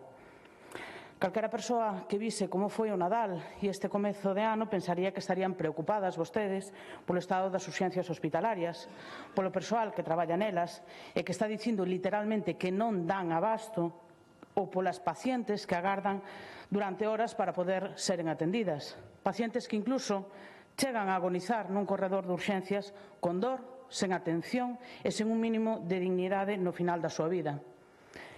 O que traerían aquí a situación dos PAC, convertidos agora nunha sorte de continuación da consulta ordinaria, onde se mesturan as urxencias con consultas dun carácter máis administrativo, como a renovación dunha receita de medicación crónica, porque non hai axendas nas médicas de familia. PACs onde as profesionais continúan denunciando que están asumindo máis horas das que lles corresponden. Ou incluso que se preocuparían pola situación das médicas de familia, das pediatras, pola situación da atención primaria galega, pola situación do persoal xeral e de servizos, das enfermeiras, das nutricionistas, desas categorías que teñen reducidas a mínima expresión, como a fisioterapia ou a psicoloxía, que prácticamente é inexistente, que traerían medidas para extinguir de verdade a categoría FEAP, ou que traerían medidas claras para non contratar persoal sen a especialidade de medicina familiar e comunitaria para traballar nos nosos centros de saúde, como segue sucedendo a día de hoxe. Que estarían vostedes preocupadas polas pacientes que agardan semanas por unha cita, por todas as que non teñen unha médica de cabeceira asignada, ou por todas as que saltan de médica en médica porque non cobren as ausencias da súa. Pero non, ao Partido Popular non lle preocupa isto. A situación da sanidade pública galega preocúpalle a todo o país, pero vese que para o Partido Popular as prioridades son outras. Fronte a esa realidade, a prioridade do Partido Popular é a situación do Estatuto Marco. É un tema importante, non cabe dúbida, pero non deixa de resultar curioso que, sendo a sanidade un campo onde as competencias son prácticamente exclusivas da Xunta de Galiza, onde estamos vivindo unha situación de tremendo colapso que compromete gravemente a calidade asistencial e a saúde de pacientes e profesionais, o Partido Popular decide centrar o debate no Goberno Central cando, reitero, a Xunta de Galiza ten a responsabilidade plena por ter as competencias en sanidade. Recolle o Partido Popular na exposición de motivos desta iniciativa que a reforma do Estatuto Marco non pode converterse nun elemento de confrontación política. E isto é sacado literal. Calquera o diría. Porque o certo é que o que se omite durante o debate é que é o que regula e que é o que non regula o Estatuto Marco, e en consecuencia de quen son as competencias onde comezan e rematan as responsabilidades de cada quen. Que é o que regula o Estatuto Marco? Isto é algo que deberá ser coñecido, é temario xeral das oposicións de Sanidade, e non sei se a voceira do Partido Popular o omitiu por descoñecemento ou por mala fe. O Estatuto Marco establece precisamente isto, o marco xeral no que se deben mover os sistemas de saúde públicos. Establece condicións mínimas e máximas, pero non se mete en como cada un dos sistemas de saúde se organizan. Non é competencia do Estatuto Marco establecer a planificación e organización dos recursos humanos, por exemplo, o dimensionamento dos cadros de persoal. Isto é competencia da Xunta de Galiza, e vostede sábeo. E o certo é que este acordo do Estatuto Marco deixa fora cuestións que desde o BNG consideramos que son importantes e que deberían ter sido abordadas. Cuestión que lle afectan a médicas e a non médicas. As melloras nas condicións para a xubilación parcial e anticipada, as melloras nas condicións retributivas, nas condicións das gardas localizadas e outras moitas cuestións que fican no aire suxeitas a futuras negociacións e a futuros textos e incluso supeditadas a unha futura aprobación dos orzamentos do Estado. Estamos a falar en sanidade dun sector que está feminizado, con categorías profesionais que acumulan vidas laborais moi longas, con riscos laborais importantes, con exposición a axentes biolóxicos, químicos ou radiacións ionizantes, por exemplo, e que teñen que ver reflectido no Estatuto Marco o seu dereito, por exemplo, a unha xubilación digna. Cuestións todas estas que nós consideramos que deberían estar, como xa digo, concretadas e recollidas neste acordo para avanzar verdadeiramente en dereitos laborais para todo o persoal e para todas as categorías profesionais. Isto non implica non recoñecer que hai avances neste texto que se acordou, mas sí que compre sinalar que se está a perder unha oportunidade de ouro para blindar cuestións fundamentais como estas, porque a problemática afecta moito máis que ás médicas, afectalle ás enfermeiras, ás auxiliares, ás técnicas de laboratorio, de radiodiagnóstico. Todas estas son categorías fundamentais para que funcione o sistema sanitario, porque sen médicas o sistema sanitario funciona, pero sen enfermeiras tampouco. Mas o Partido Popular está preocupado polo que lle vai supor aos Sergas esta reforma, sobre todo pola cuestión económica. Estamos de acordo. O financiamento dos Sergas debería ser maior. Deberían vostedes destinar un maior orzamento á sanidade pública en vez de consignar cada vez unha cantidade maior para concertos coa sanidade privada. 16 millóns máis neste orzamento do ano 2026. Cambien o modelo de financiamento da sanidade privada a costa do orzamento público. Pero ainda digo máis, Galiza debería ter máis recursos. E agora que volva a estar en riba da mesa o debate sobre o modelo de financiamento no Estado, atrévanse a demandar un cambio real no modelo de financiamento para que Galiza poida ter a chave dos seus cartos e poida ter máis orzamento para destinar a un bo funcionamento dos servizos públicos e nomeadamente da nosa sanidade pública. Por iso introducimos esta emenda, porque se consideran que a reforma do Estatuto Marco vai requirir dun maior orzamento en sanidade, poñan os bimbios para ter ese orzamento, aproveiten para pedir un novo financiamento, para ter máis fondos e para poder adicar máis recursos á sanidade pública. Porque o que non podemos é comprarlles a ladaíña do mal que está a sanidade pública por culpa de Pedro Sánchez, de Mónica García ou do que pasaba por ali. A situación na que se atopa a sanidade pública galega é responsabilidade directa do Partido Popular, do señor Rueda agora, da herdanza do señor Núñez Feixóo e de todas as persoas que foron poñendo o fronte da Consellería de Sanidade durante máis dunha década.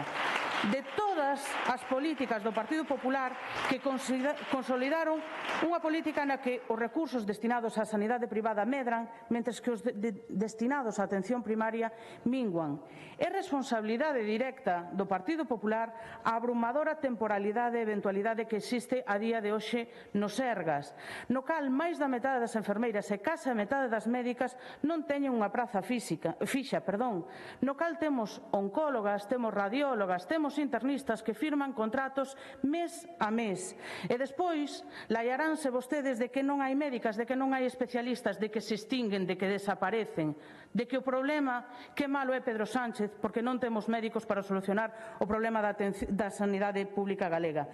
É responsabilidade do Partido Popular que teñamos a día de hoxe, xaneiro do 2026, menos camas nos hospitais públicos galegos que no ano 2009. E pode vostede, cando queira, contrastar os datos. En vez de rosmar desde o seu asento, pode abrir os PDFs que están publicados por parte do Ministerio de Sanidade e que están recollidos tamén no Instituto Galego de Estadística, onde corroboran que cada vez temos menos camas nos centros públicos galegos. E remato. A nós parécenos que o Ministerio de Sanidade perde unha oportunidade de ouro para avanzar en dereitos para o persoal sanitario, que erra ao non afondar nese recoñecemento de dereitos e en non recoller melloras das súas condicións laborais. Pero que non podemos é comprar o discurso do Partido Popular. Esa ladaíña do mal que estamos por culpa dos outros, do mal que o fai Madrid cando as competencias son da Xunta de Galiza prácticamente en exclusiva. Enfronten a realidade, asuman a responsabilidade e cambien o rumbo das súas políticas polo ben da nosa sanidade pública. Máis nada. Moitas gracias.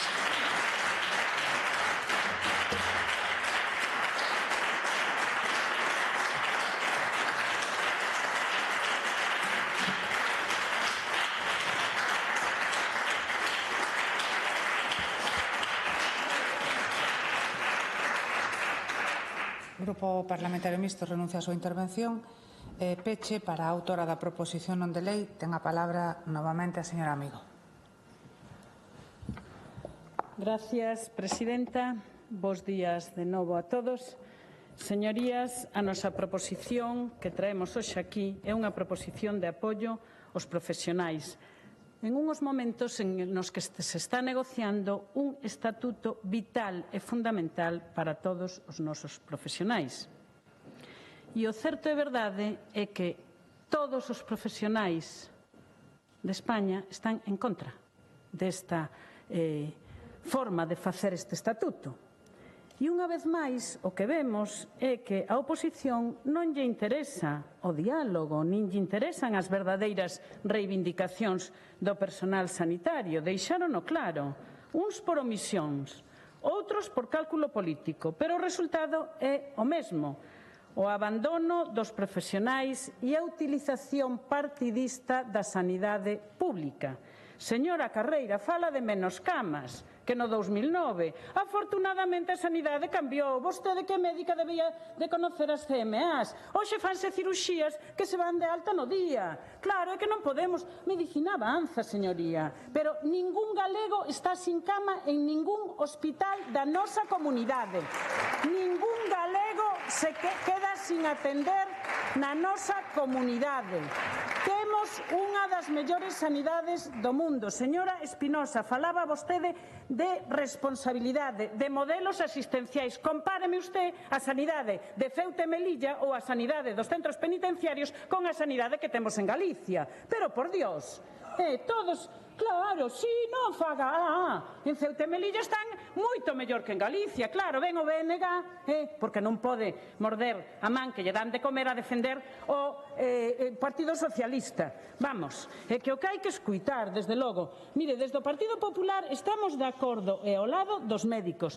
Estamos de acordo coa reforma do Estatuto Marco, pero non así, señorías. Ese texto que o Partido Socialista, por medio da ministra Mónica Díaz, pretende sacar adiante, non ten o apoio dos sindicatos médicos, nin de todas as centrais de ámbito de negociación, nin das comunidades autonómicas, nin de todos os ministerios, señora Espinosa. Tampouco ten o acordo de outros ministerios, e vostede sábeo. Pero mire, o Partido Socialista garda silencio cómplice, porque claro, sostén en Madrid unha ministra de Sanidade incapaz de dialogar, responsable directa do maior conflito laboral sanitario en décadas. Prefiren calar antes que cuestionar un goberno que desprecia os profesionais e que quere impoñer un estatuto marco sen consenso, sin contido real e sen respaldo técnico nin económico.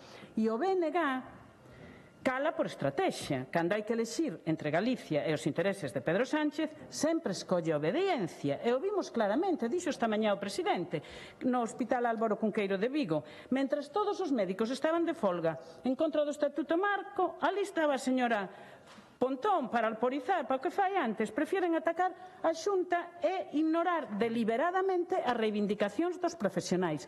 Nin unha sola palabra contra o Estatuto Marco. Caladiños, silencio absoluto, porque criticar a Sánchez é ir en contra dos seus plans. Señorías, remato xa, estamos falando de sanidade, falamos de pacientes e esta actitude ten consecuencias reales. Os atrasos nas consultas, nas cirurxías que padecen directamente os galegos. E frente a isto, o Partido Socialista e o BNG dedícanse a decir non aquí e si en Madrid, sendo moi valentes en contra da Xunta e completamente mudos ante o Ministerio. As emendas, mire, rexeitámolas con total rotundidade, porque as emendas do Partido Socialista e do BNG non achegan solucións, non melloran a formación sanitaria nin defenden os profesionales. As súas emendas están feitas para xerar ruído, para desviar o debate e para tapar as irresponsabilidades do Ministerio.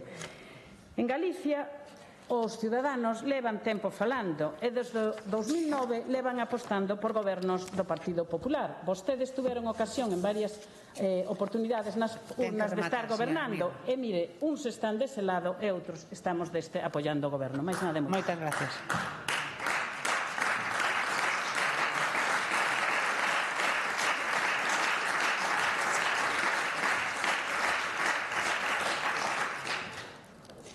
Continuamos coa seguinte proposición non de lei do Grupo Parlamentario do Bloque Nacionalista Galego por iniciativa de don José Manuel Golpe Acuña e 2 deputados e deputadas máis sobre as modificacións que debe impulsar a Xunta de Galicia nas características, mecanismos e procedementos do canon eólico co fin de mellorar o cumprimento dos seus obxectivos.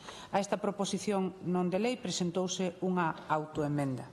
Para facer a defensa ten a palabra o señor Golpe Acuña. Grazas, presidenta. Bo día, señorías. Onte rematamos a tarde con citas bíblicas e hoxe parece que seguimos na mesma tónica. Temos unha sanidade divina onde a xente morre nos pasillos pero non resucita.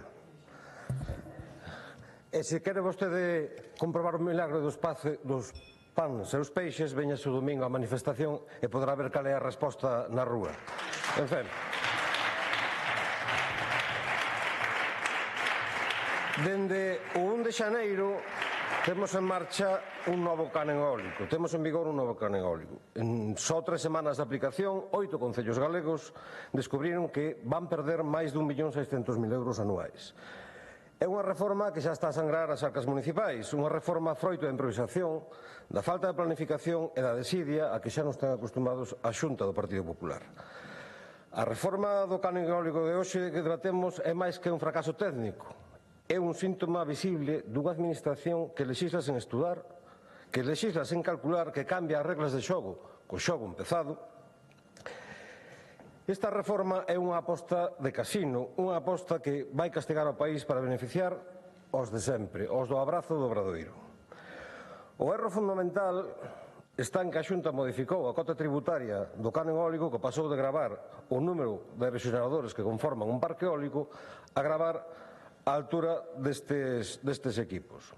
A idea, que a priori podría parecer axeitada, dado a remuda xeneracional e a remuda tecnolóxica dos aeroxeneradores cada vez emprega máquinas máis altas e menor número de unidades, podía parecer axeitada, pero neste deseño da cota tributaria túvose moito tino de non molestar a ninguén, e digo ben, de non molestar a ningún promotor. Tívose moito tino no sentido en que non existe a diferenza entre o que antes pagaba un parque eólico e o que vai a pasar a pagar agora. E a voce que está aposta saliulles ben. O que a Xunta non estudou é o que pasaría nos parques que sofren repotenciación obrigatoria, e isto é onde está o problema crítico. Quero pensar que foi un erro e que non foi unha intención. Podemos poñer varios exemplos para darnos conta de cal é a dimensión do problema. Empecemos por un dos parques eólicos máis antigos do país, o Parque Eólico de Corme, o GA3. Parque que xa está repotenciado, parque que xa está funcionando ca nova configuración e que pasou de ter 61 rexeneradores no seu día aos 7 que ten actualmente. Un parque que estivo tributando do orden de 360.000 euros anuais polo canon eólico e que este ano 2026 vai tributar por 79.000. Un 78% menos. Outro exemplo, o Parque Eólico de Somozas, parque eólico que afecta únicamente ao Concello de Somozas, concello onde goberna o Partido Popular, por certo. Pasa de ter 89 rexeradores a ter 9. Estivo tributando todos estes anos por 432.000 euros e vai pasar agora a 125.500, unha tributación dun 73% menos. Podría poñer moitos máis exemplos, podría poñer exemplos, por certo, que están todos publicados no Diario Oficial de Galicia, onde se poden facer facilmente as contas. Pero compre resaltar que non son casos illados. Hai máis de 50 concellos galegos afectados por parques que están sendo obrigados a repotenciar. Están sendo obrigados a repotenciar a través da Lei 8/2009, dunha das múltiples reformas que se fixo, por certo, a lei máis reformada da historia da autonomía galega, e ainda que agora, a ver que pasa con ese recurso que presentou o Estado Central, pois obriga a repotenciar os parques con máis de 25 anos. As consecuencias son perdas devastadoras. Son nestes 8 parques eólicos que teñen permiso a día 31 de decembro de 2024 para repotenciar, estamos falando dunha perda de máis de 1,5 millón de euros. Perdas que se van traducir nunha merma do financiamento municipal. Parece que non lle chega aos concellos con todas as competencias impropias que asumen, co trágala do financiamento do SAF, que agora van ter que asumir tamén unha rebaixa no Fondo de Compensación Ambiental. A Xunta asumiu que este novo sistema sería aproximadamente neutro en recadación total. Os parques antigos recadábase máis ou menos o mismo e asumía un incremento nos novos parques con novas configuracións, con esas máquinas moito máis altas. Pero isto basease nunha falsidade ou nunha erro fatal, que non hai novos parques. Aquí onde nos atopamos unha vez máis con esa falta de planificación, con esa falta de xestión do Goberno da Xunta de Galiza, e como mostra están os máis de 90 proxectos paralizados nos tribunais. Este desleixo da Xunta non é accidental, é sistemático. Cando se reformou o canon fixo un cálculo matemático moi simple, casi que naif, non? E isto ten unha repercusión clara na xestión do imposto. E compre recordar que boa parte do que se recauda a través do canon eólico queda dentro da Xunta e vai a investimentos tan sensibles como conservación do medio natural, protección da biodiversidade, investigación, desenvolvemento e innovación ambiental, xestión de residuos ou actuacións de emerxencia en sinistros, que ven sendo protección civil. E debe ser que a Xunta considera que todas estas áreas están, especialmente a protección civil, están moi ben financiadas porque non vemos que se actúe diante da evidencia. Pero, sin dúbida, o máis preocupante segue sendo a merma que van sufrir o Fondo de Compensación Ambiental que se reparte aos concellos. O Fondo de Compensación Ambiental é ese mecanismo mellorable en todos os seus aspectos, non? Dende a porcentaxe que reciben os propios concellos afectados por parques eólicos, o xeito de acceder a eses fondos a través de concorrencia competitiva e non competitiva, ata o destino final das inversións, non? Como digo, todo moi mellorable, pero todo estancado. E diante desta pasividade da Xunta temos que poñer en valor a valentía dun concello marca BNG, que é o Concello de Muras. O Concello de Muras, que foi no seu momento pioneiro en redistribuir os ingresos derivados dos parques eólicos do seu territorio entre a propia veciñanza, e que agora tivo que afrontar un novo escenario coa chegada dun proxecto de repotenciación.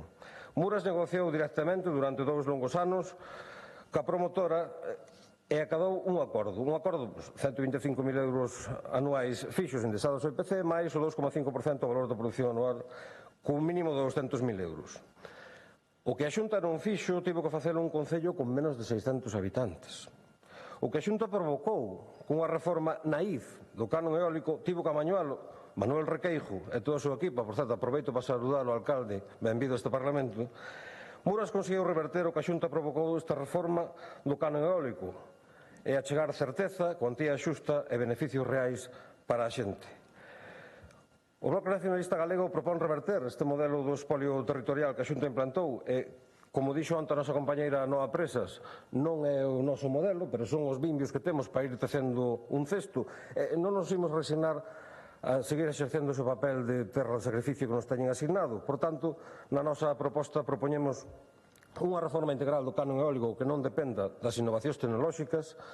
Propoñemos fixar a tributación na potencia de cada parque e así garantimos que calquera modificación tecnolóxica non vai afectar aos recursos que se graven nese propio parque eólico. Pedimos tamén modificar o Fondo de Compensación Ambiental para permitir que os concellos usen estes recursos no que estimen oportuno, nas principais necesidades que teñen e que non estén constreñidos ao que hoxe mesmo se está diseñado, que basicamente a comprar desbrozadoras e a cambiar farolas. Transparencia na xestión do canon, datos accesibles, rendición de contas anuais e, como non, promover a participación pública e comunitaria na xestión e aproveitamento do recurso eólico a través da creación dunha empresa pública en materia de enerxía que fomente comunidades enerxéticas locais, pero tamén que bote man do noso recurso máis preciado, que é o recurso do vento. E, ainda que non temos a parte reivindicativa, pois tamén hai que citalo, abandonar ese chiringuito que forman Recursos de Galicia, que agora prestas a mercar chatarra eólica de promotores estatais. Ben, señorías, isto non é só política enerxética, isto é xustiza territorial para os nosos concellos. Nada máis e moitas gracias. Moitas gracias. Moitas gracias.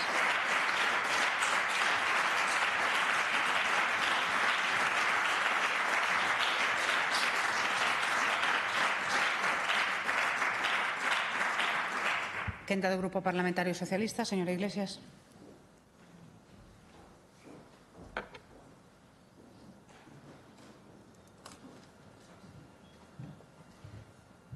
Grazas, presidenta.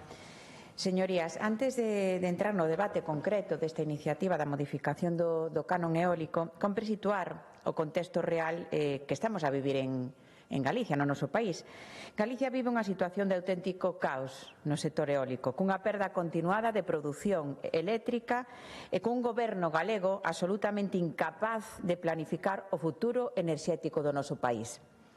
Os datos son claros. Mentres o conxunto de Estado avanza con decisión cara a descarbonización e incrementa a súa produción renovable, Galicia perde peso, perde liderado e perde oportunidades. Iso non é casualidade nin un fenómeno natural.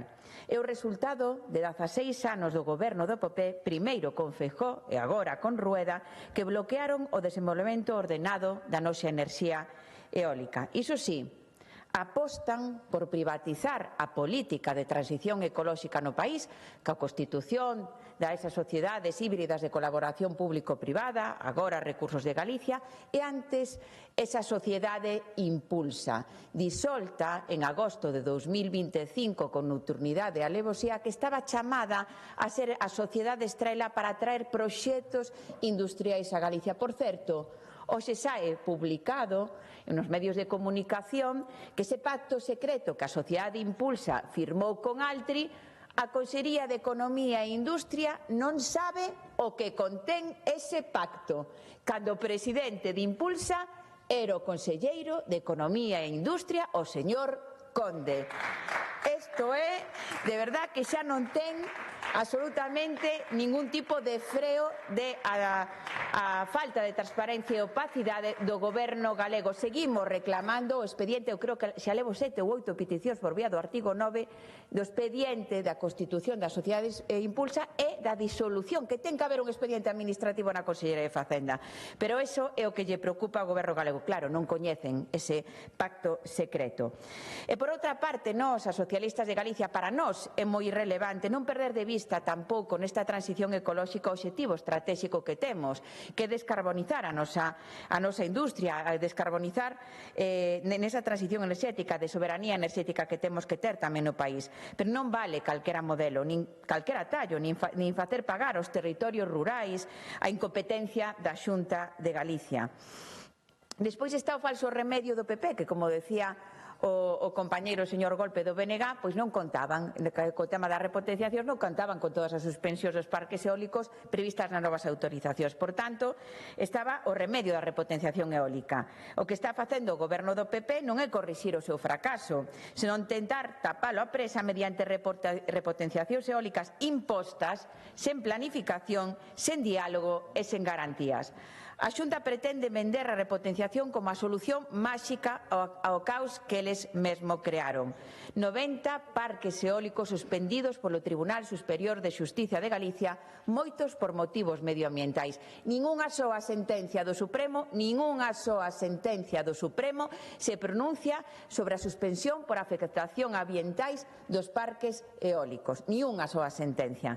Inseguridades xurídicas sen precedentes, falta de planificación territorial, temos un plan sectorial de 1997 e un novo proxectado que como moito veremos no ano 2028.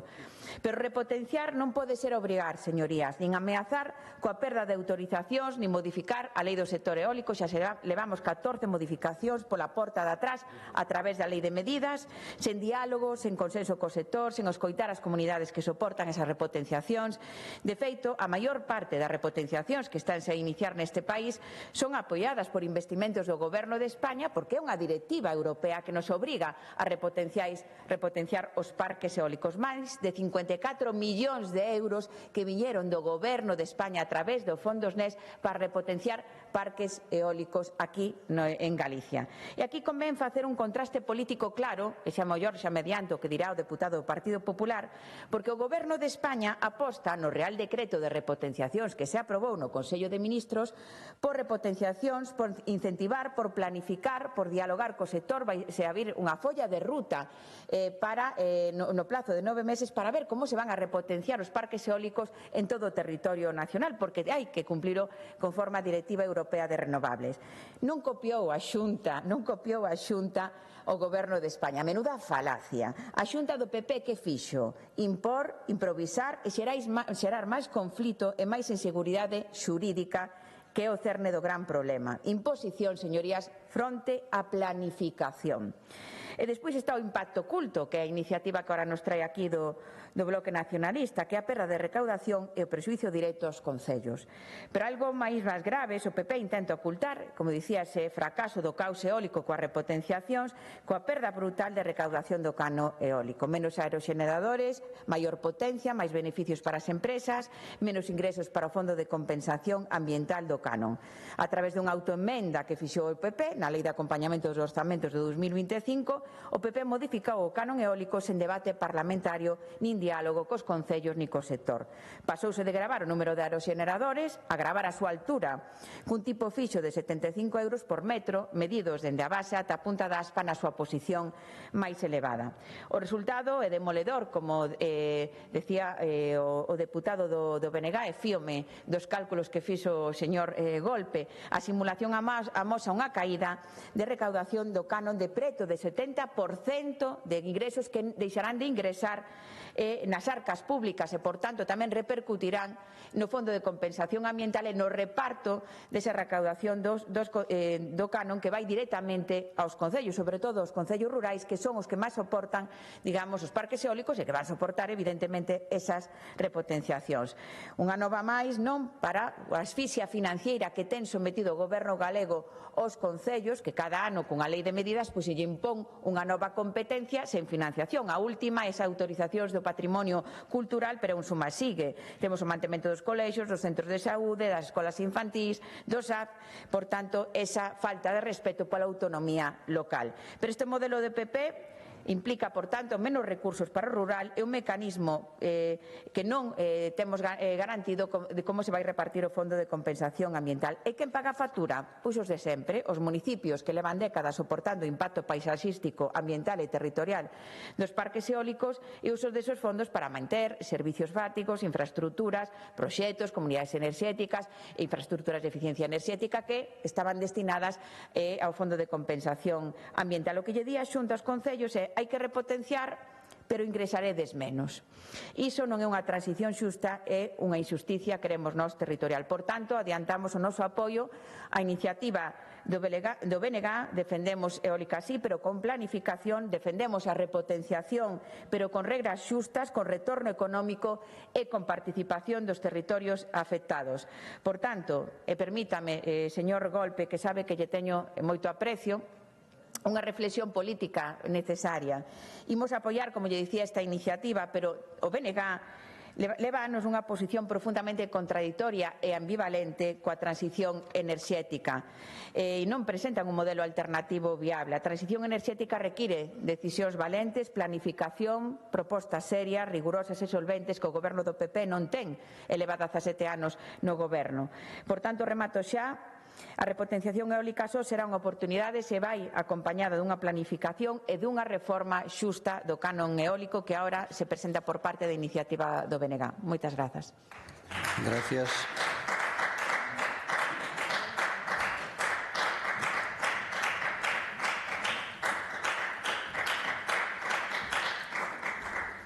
Grupo Parlamentario Popular, señor Rubén Lorenzo.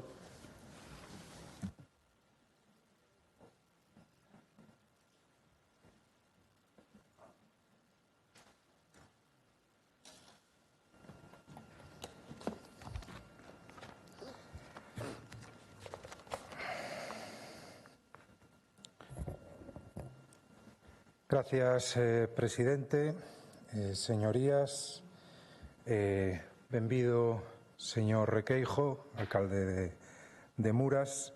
Bueno, quérome sumar, como non pode ser de outro xeito, porque é a miña primeira intervención neste pleno, ao apoio aos meus compañeiros, esperando a súa pronta recuperación. Por certo, botei en falta que na sesión de control algún dos seus voceiros dos grupos tamén se fixeran eco deste apoio. Gracias. Se me deixan continuar, por favor. Espero que me desconte o tempo, presidente. Logo pedimos respeto.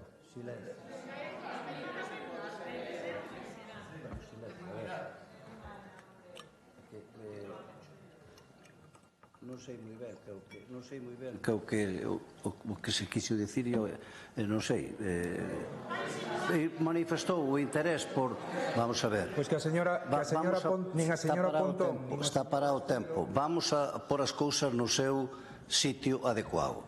Il manifestou o seu interés por unhas persoas que efectivamente tuveron un accidente e tamén é ben certo que vostedes levan preguntado por eles. Sí. Eso non o pode discutir ninguén. Eso é. Ora, non sei se a mellor o que quere dicir é que lle gustaría que se seguira preguntando. Esa é outra cuestión. Eu eso non entro. Eu o que digo é, vostedes efectivamente levan toda a sesión de onte e seguiron preguntando. Perfecto. Ora, se o que quere é que se houbera preguntado na sesión inicial, eso é unha opinión moi libre dele, pero nada máis. Bueno, xa está, perfecto. Se me permite, que está claro o asunto. Vouno a rectificar, entón, agradecer aos deputados que manifestaron o apoio e votar en falta que os portavoces non o fixeran. Gústalles máis así? Ben. Tamén hai que votar en cara, a veces, señora Lara, porque aquí, onte fixo vostede unha comparación bastante desafortunada. Tamén debería de rectificalo. Señora Iglesias, e do canon que? Do canon que? Porque vostede veu aquí co seu discurso de sempre, cos seus mantras, non varía en absoluto o seu discurso cando se fala de eólica, pero do que realmente temos que discutir e falar non o di. Por certo, están vostedes para falar de transparencia e de ética en acordos e en pactos, porque o que está pasando na Deputación de Lugo, o que pasou na Deputación de Lugo, ten tela marinera. Tampouco están moito para falar de transición xusta, se mo permite. Hoxe debatemos unha iniciativa do BNG que non debería ir sobre o canon eólico.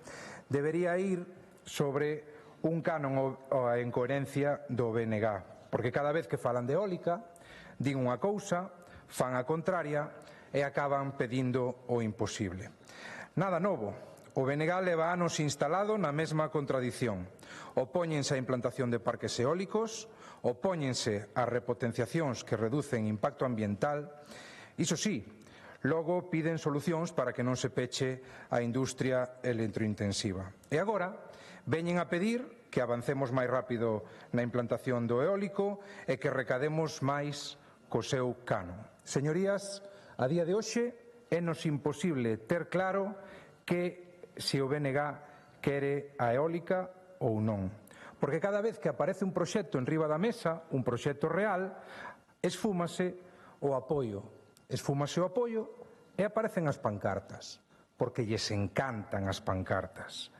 Porque o partido do BNG é o único capaz de estar contra os parques novos, de estar contra os parques que xa existen, de estar contra a eólica mariña e tamén de estar contra os parques repotenciados. E ao mesmo tempo tamén son capaces de dicir que están a favor das repotenciacións.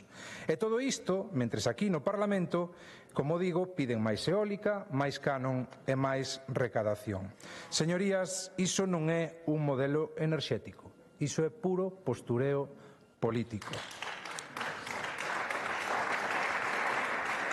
Pasaron vostedes do altri sí ao altri non logo dunha derrota nas urnas. No bipartito querían plantar muiños ata en Rede Natura. Perderon as eleccións no ano 2009 e mudaron a eólica non. Agora son os de eólica sí, pero non así.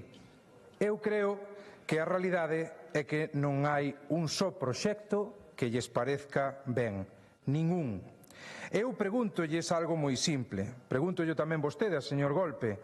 Se pasamos de 60 aeroxeradores a 6, o impacto ambiental mantense, aumenta ou redúcese? Redúcese, verdad? Pois se se reduce, non pode ser congruente manter o mesmo canon que antes de repotenciar. Un parque, voulle facer un exemplo similar ao que fixo vostede co de Corme.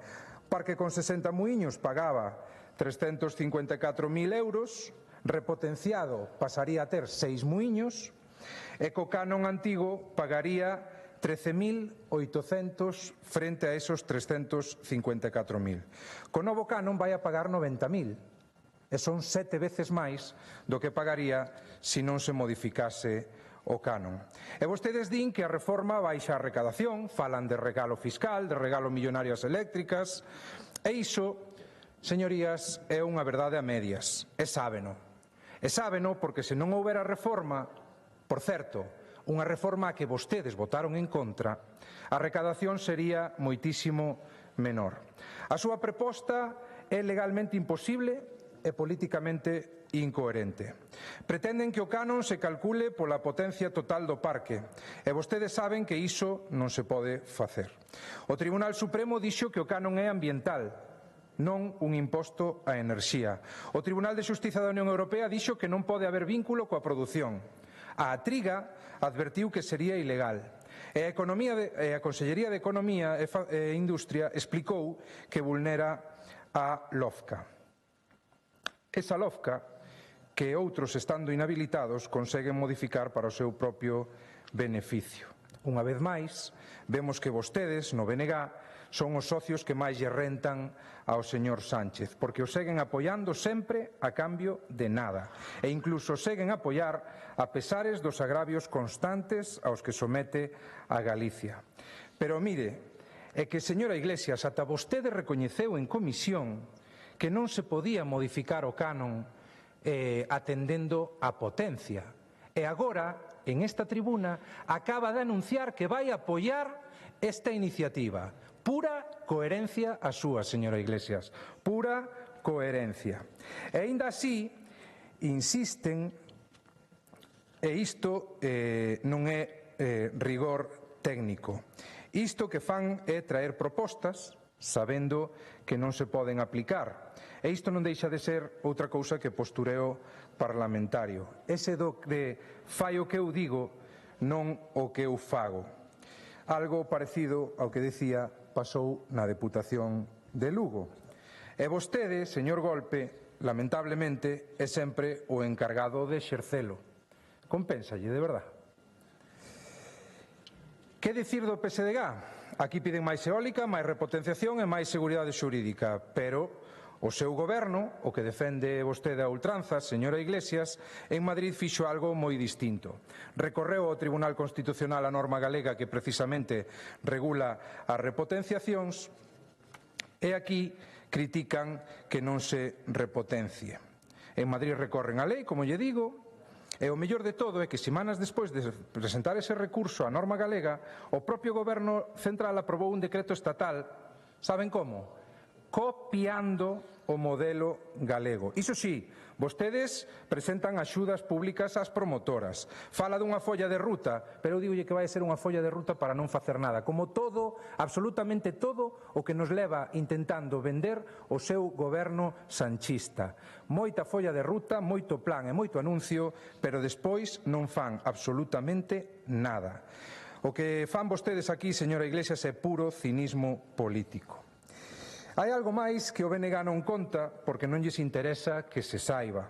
O canon é só unha parte do retorno dos parques eólicos. A outra parte, a máis importante, ven da Lei de Recursos Naturais, que vostedes votaron en contra, e que obriga a que cada proxecto eólico xere beneficios sociais e económicos directos no territorio. E xa o estamos vendo. Miren, esta noticia. El Parque de Arno ofrecerá un plan de medidas para unos 12.000 vecinos de 5.000 concellos. Un plan de medidas, como decía Nova, para 12.000 veciños de 5 concellos, con investimentos sociais, ambientais e económicos que nada teñen que ver co canon, senón coa nova lei galega. Iso é retorno real, señorías. Iso é impacto positivo. E iso é política da útil, a que vostedes votaron en contra. E, mentres tanto, a señora Pontón pide que a Xunta copie o modelo de Muras, gobernado polo BNG, que vive precisamente dos ingresos e das vantaxes de eólica que aquí critican. O que é bo en Muras é malo para Viveiro, para Vimianzo ou para As Pontes? É malo para o Concello de Paradela? Isto non é coherencia, señor Golpe, isto é puro oportunismo. Díxolle o alcalde de Muras que votara non á Lei de Recursos Naturais?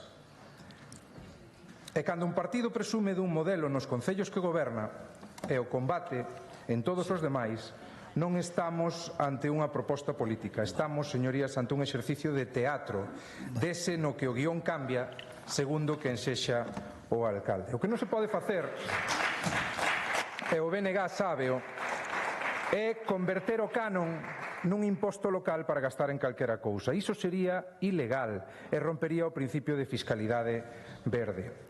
E fronte ao seu relato, a reforma da Xunta significa rigor, legalidade e adaptación tecnolóxica, porque a Xunta fixo o que había que facer. Adaptouse o canon á realidade tecnolóxica, pasouse de contar máquinas a medir altura, xa remato, presidente, garantir unha recadación estable, incentivar a repotenciación e manter o Fondo de Compensación Ambiental como instrumento de equilibrio territorial. E fronte a isto, o BNG trae unha proposta que non se sostén nin técnica nin xurídicamente, e o PSDG trae un discurso que non coincide co que fai no goberno central. Xa remato, señorías, Galicia necesita unha política enerxética seria, estable e coherente. Non necesita contradicións, nin demagoxia, nin postureo, nin propostas imposibles para maquillar posicións políticas contradictorias. Por iso, votaremos en contra desta iniciativa, porque non é seria, non é viable e non é boa nin para Galicia nin para os seus concellos. Moitas gracias.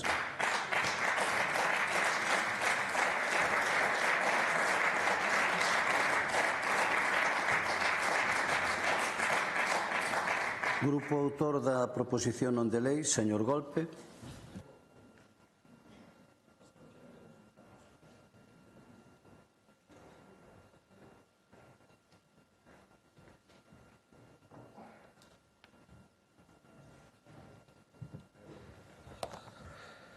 Grazas, presidente.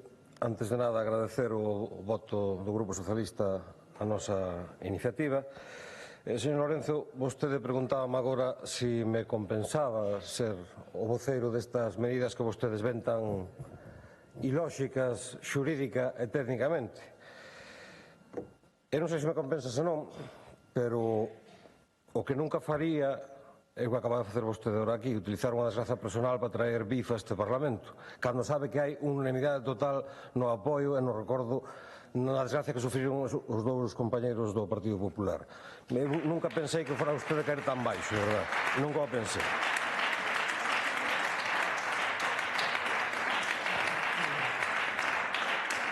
Bueno, eu creo que cuestionar o impacto ambiental que pode ter un parque eólico a respecto da súa altura ou a respecto do seu número de xeneradores, técnicamente é medible. Si é certo que cando se reduce o número de xeneradores o impacto ambiental redúcese nunha medida, pero incrementase na outra. Incrementase en ruído, incrementase en efecto visual, incrementase no flicker, incrementase en moitas máis cousas. Incrementase no ceo nocturno, na perda da calidade nocturna, porque o balizamento a 200 metros non é o mesmo que o balizamento a 60. Entón, cuestionalo por aí eu penso que é un erro, señor Lorenzo. Digo yo, dende a prudencia. Decía vostede que a nosa proposta non é legal ou non ten visos de ser xurídicamente viable ou técnicamente viable. Entón o que fixo o Concello de Muras tampouco. Pregúntame, é legal o que fixo o Concello de Muras, de poñer eses recursos ao servicio do povo e negociar cunha promotora? Eso é perfectamente legal. E por que non fai a Xunta iso?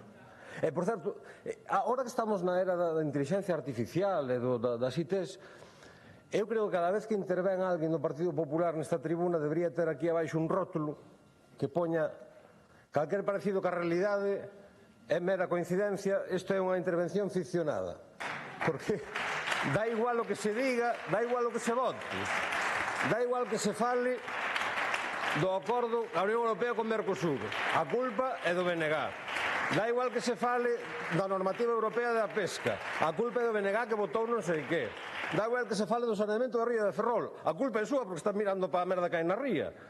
E agora a culpa do cano eólico tamén é do BNG por votar non a lei dos beneficios do territorio. Pois mire, foi un voto consecuente e congruente.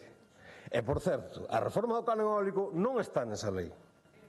Está na lei de acompañamentos, lei que non se debate, que, como sempre, utilízana pola porta de atrás para que non exista debate sobre temas tan cruciais como hoxe teremos aquí. E ni unha sola palabra a perda de recaudación. Pois voulle citar uns cuantos concellos. Abadín, gobernado polo Partido Popular. Ortigueira, gobernado polo Partido Popular. Mañón, gobernado polo Partido Popular. Vicedo, gobernado polo Partido Popular. Viveiro, gobernado polo Partido Popular. Todos estes concellos vai ter que explicarlles un a esas alcaldías porque van deixar de perder un 70% de recaudación no Fondo de Compensación Ambiental. Usted non é demagoxia, señor Lorenzo, non é demagoxia, é realidade, son cifras. A señora Iglesias dicía que se fiaba dos meus cálculos.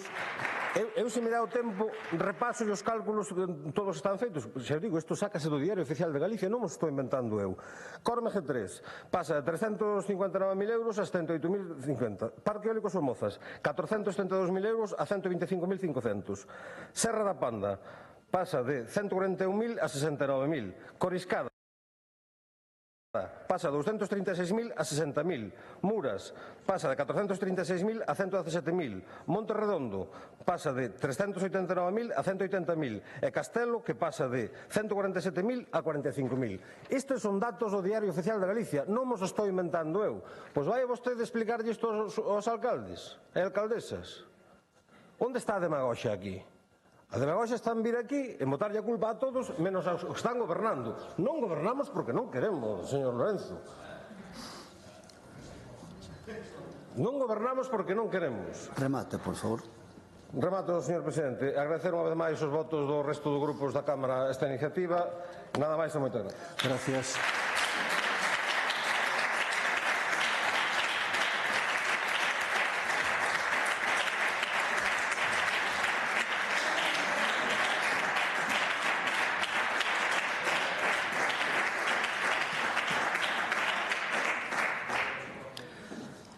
Imos a saudar os alumnos de sexto de primaria do Centro Praza de Barcelos de Pontevedra que hoxe visitan o Parlamento e benvidos a todas e a todos e tamén a que nos acompañan hoxe na tribuna. Continuamos ca última proposición non de lei que é do Grupo Parlamentario Socialista, iniciativa de don Aitor Bouza, sobre a demanda dirixida ao Goberno galego para que se cree no primeiro semestre deste ano un banco público de alugueiro de Galicia. Presentouse unha emenda do Grupo Parlamentario do Bloque Nacionalista Galego para formular a proposición non de lei. Ten a palabra o señor Bouza.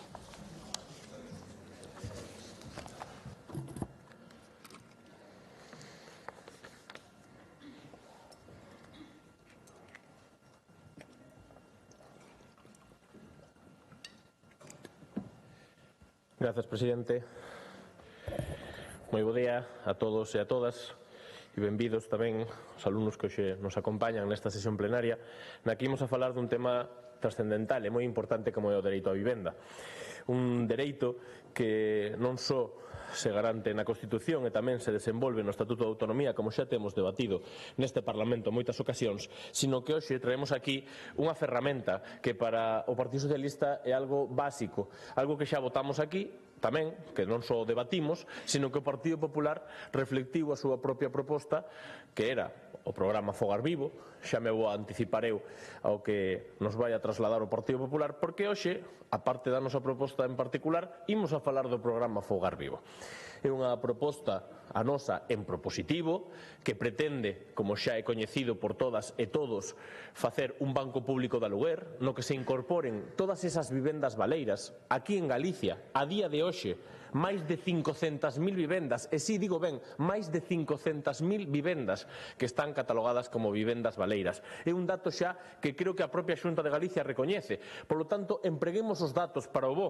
E digo que empreguemos os datos para o bo porque este programa Fogar Vivo, que supostamente, segundo o que nos ten dito o Partido Popular, é o mesmo que nos propoñemos. Votan en contra da nosa iniciativa porque xa a Xunta de Galicia, como sempre, xa o está a facer.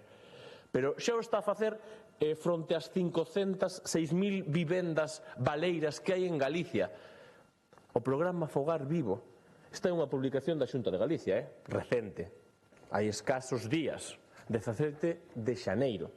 Nos di a Xunta de Galicia para vender este programa. Recibiu máis de 400 solicitudes. 400 solicitudes de 500.000 vivendas. Un éxito. Pero xa non só é que sexa un éxito as solicitudes, que son 400, é que a Xunta, cos seus propios fondos, soamente destinou 1,4 millóns para darlle axudas a 239. Pero o Partido Popular considera que isto é un éxito para loitar contra un drama social como é a vivenda no noso país, como son as vivendas baleiras, que realmente se poden poñer a disposición de todas esas persoas que precisan para poder vivir en dignidade un lugar onde vivir. Esta é a solución da Xunta de Galicia, 239 axudas. Pero, por certo, 239 axudas que en ningún momento se garante que foran vivendas baleiras que se puxeran en movimento. Porque son axudas, como a Xunta recoñece na súa nota de prensa, para reformas, melloras de compras de electrodomésticos ou para cubrir o seguro de impago. Que ten que ver isto coa vivenda baleira? É por anticiparme xa ao propio debate. Por facer un debate constructivo, para ver se a Xunta de Galicia nos di por que está en contra de facer un banco público non que garantimos, con ese banco público, que se topen os prezos, un drama social. O problema que temos en Galicia, como en moitas outras partes do noso país, é que a xente non pode pagar o aluguer. Por lo tanto, con este banco público que vamos a garantir é que todas esas vivendas baleiras que están sen uso se poñan a disposición das persoas que precisan esa vivenda e que aínda por riba podan pagalo, porque de nada sirve que se poñan no mercado e que a xente non poda facer frente ao pago. Topemos o prezo no 30% con ese banco público do aluguer, do 30% da renda media das persoas. E, por tanto, iso nos vai a garantir que teñamos a posibilidade de todas esas persoas, todas esas galegas e galegos, tanto que se lle enche a boca ao Partido Popular, de falar de familias, de falar de persoas, de falar da política útil. Iso é política útil. Pensar en todas esas familias, en todas esas persoas que precisan da Xunta de Galicia para que lles bote unha man, para que realmente faga políticas, para conter o que é o máis importante. E digo todo isto porque, frente a esas contraposicións, 1,4 millóns, que é absolutamente ridículo para o orzamento completo, non só da Xunta de Galicia, senón tamén especificamente na área de vivenda. É absolutamente ridículo porque nós para este banco público de aluguer o que pedimos e exiximos, incorporamos nos orzamentos e pedimos hoxe aquí son 45 millóns de euros. Pero non é unha proposta irrealizable. Non é que se faga noutras comunidades autónomas, non é que se faga noutros países, é que é unha proposta perfectamente viable, económicamente e políticamente. E o que ten que explicar hoxe aquí o Partido Popular e a Xunta de Galicia é porque non o fai. Porque os 45 millóns de euros poden empregarse dos fondos que, por certo, falemos tamén diso. Como non? A Xunta de Galicia, e reitero, a Xunta de Galicia facilitou aos grupos parlamentarios por escrito, non vai a ser que podamos traballar en formato electrónico no documento, en formato xa anacrónico, temos as cifras da execución orzamentaria correspondente ao terceiro trimestre do ano 2025. E a Xunta de Galicia volve a dar outro dato histórico. Outro anuncio que eu estive repasando a páxina web da Xunta de Galicia e non vin ningunha noticia para darse golpes no peito do ben que o fixeron ata o terceiro trimestre. Xa levan, e digo xa levan porque a verdade é que é un éxito. Comparado co ano anterior é un éxito. señores do PP, xa levan vostedes no terceiro trimestre do ano 2025 executado o 15%, pero non se lles cae a cara de vergonza. Con todo o drama social que temos coa vivenda, que vostedes, a falta de 3 meses de rematar o 2025, lles quedaba pendente de executar o 85% dos fondos para o acceso á vivenda, o programa 451B, o programa do que falamos sempre aquí. A propia conselleira veu aquí a dicir que eu mentía cos datos e a continuación, semanas despois, entregan o dato novamente da Xunta de Galicia que ratifica que non só non mentimos, senón que o que minte a Xunta de Galicia cando di que executa a totalidade dos fondos. É absolutamente falso. Pero a maiores, cando vemos nestes días as propias entrevistas que deu a conselleira, vimos como facía gala do ben que estaba facendo a Xunta de Galicia dos moitos pisos que se van a facer. Os pisos con horizonte 2030. A pregunta é, que imos a facer para as familias e as persoas que precisan unha vivenda a día de hoxe, no 2026? Iso é o que temos que pensar. E justamente por iso propoñemos iso, que se mobilice a vivenda baleira, non pensando só nun horizonte para facer un anuncio público, sino en orzamentos e en propostas claras. E, sobre todo, non mintamos cos datos e non os ocultemos. Xa non só non mintamos, non ocultemos os datos, porque se a Xunta de Galicia fai gala de todo ese investimento que vai a facer, o mínimo é que diga de onde veñen os fondos. E de onde veñen os fondos? O Partido Popular supoño que, xa que tanto critica a Pedro Sánchez, saberá que máis de 500 millóns de euros veñen do Goberno do Estado. É unha mágoa que iso non o digan. A procedencia dos fondos en materia de vivenda, onde? Onde? Ben? Pois díganolo. A verdade é que está ben. E por último, xa nesta primeira intervención, eu quería facer unha reivindicación nesta última parte da miña intervención respecto a algo que é absolutamente lamentable por parte do Instituto Galego de Vivenda Solo e de que o propio Partido Popular sexa cómplice do que está a pasar en Narón, nas vivendas castelleiras, vivendas públicas. Esta é a situación dramática na que se atopa a persoa que vive nesta casa. A vostedes lle parece isto unhas condicións dignas nas que poder vivir?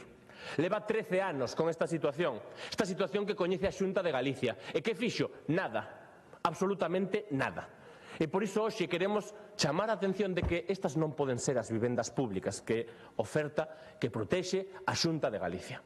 Isto ten que corrixirse xa, señorías do Partido Popular. Agardo a súa influencia neste Parlamento para que falen directamente cos responsables da Consellería e da Xunta de Galicia para que isto non volva a ocorrer. Non pode ser que despois de 13 anos isto siga igual. O mofo que existe nunha vivenda non é algo normal, pero é que esta situación é absolutamente dramática, ter que vivir e dormir nestas condicións lamentables. Eu pregúntolles, calquera de vostedes, dos que vostedes están mirando esta imaxe, viviría nesta situación? Nestas condicións, a que non? Poñamos solución, polo tanto, de inmediato a que ningunha persoa do noso país teña que vivir nestas condicións de absoluta insalubridade. Pola miña parte, nesta primeira intervención, nada máis. Gracias, presidente. Gracias.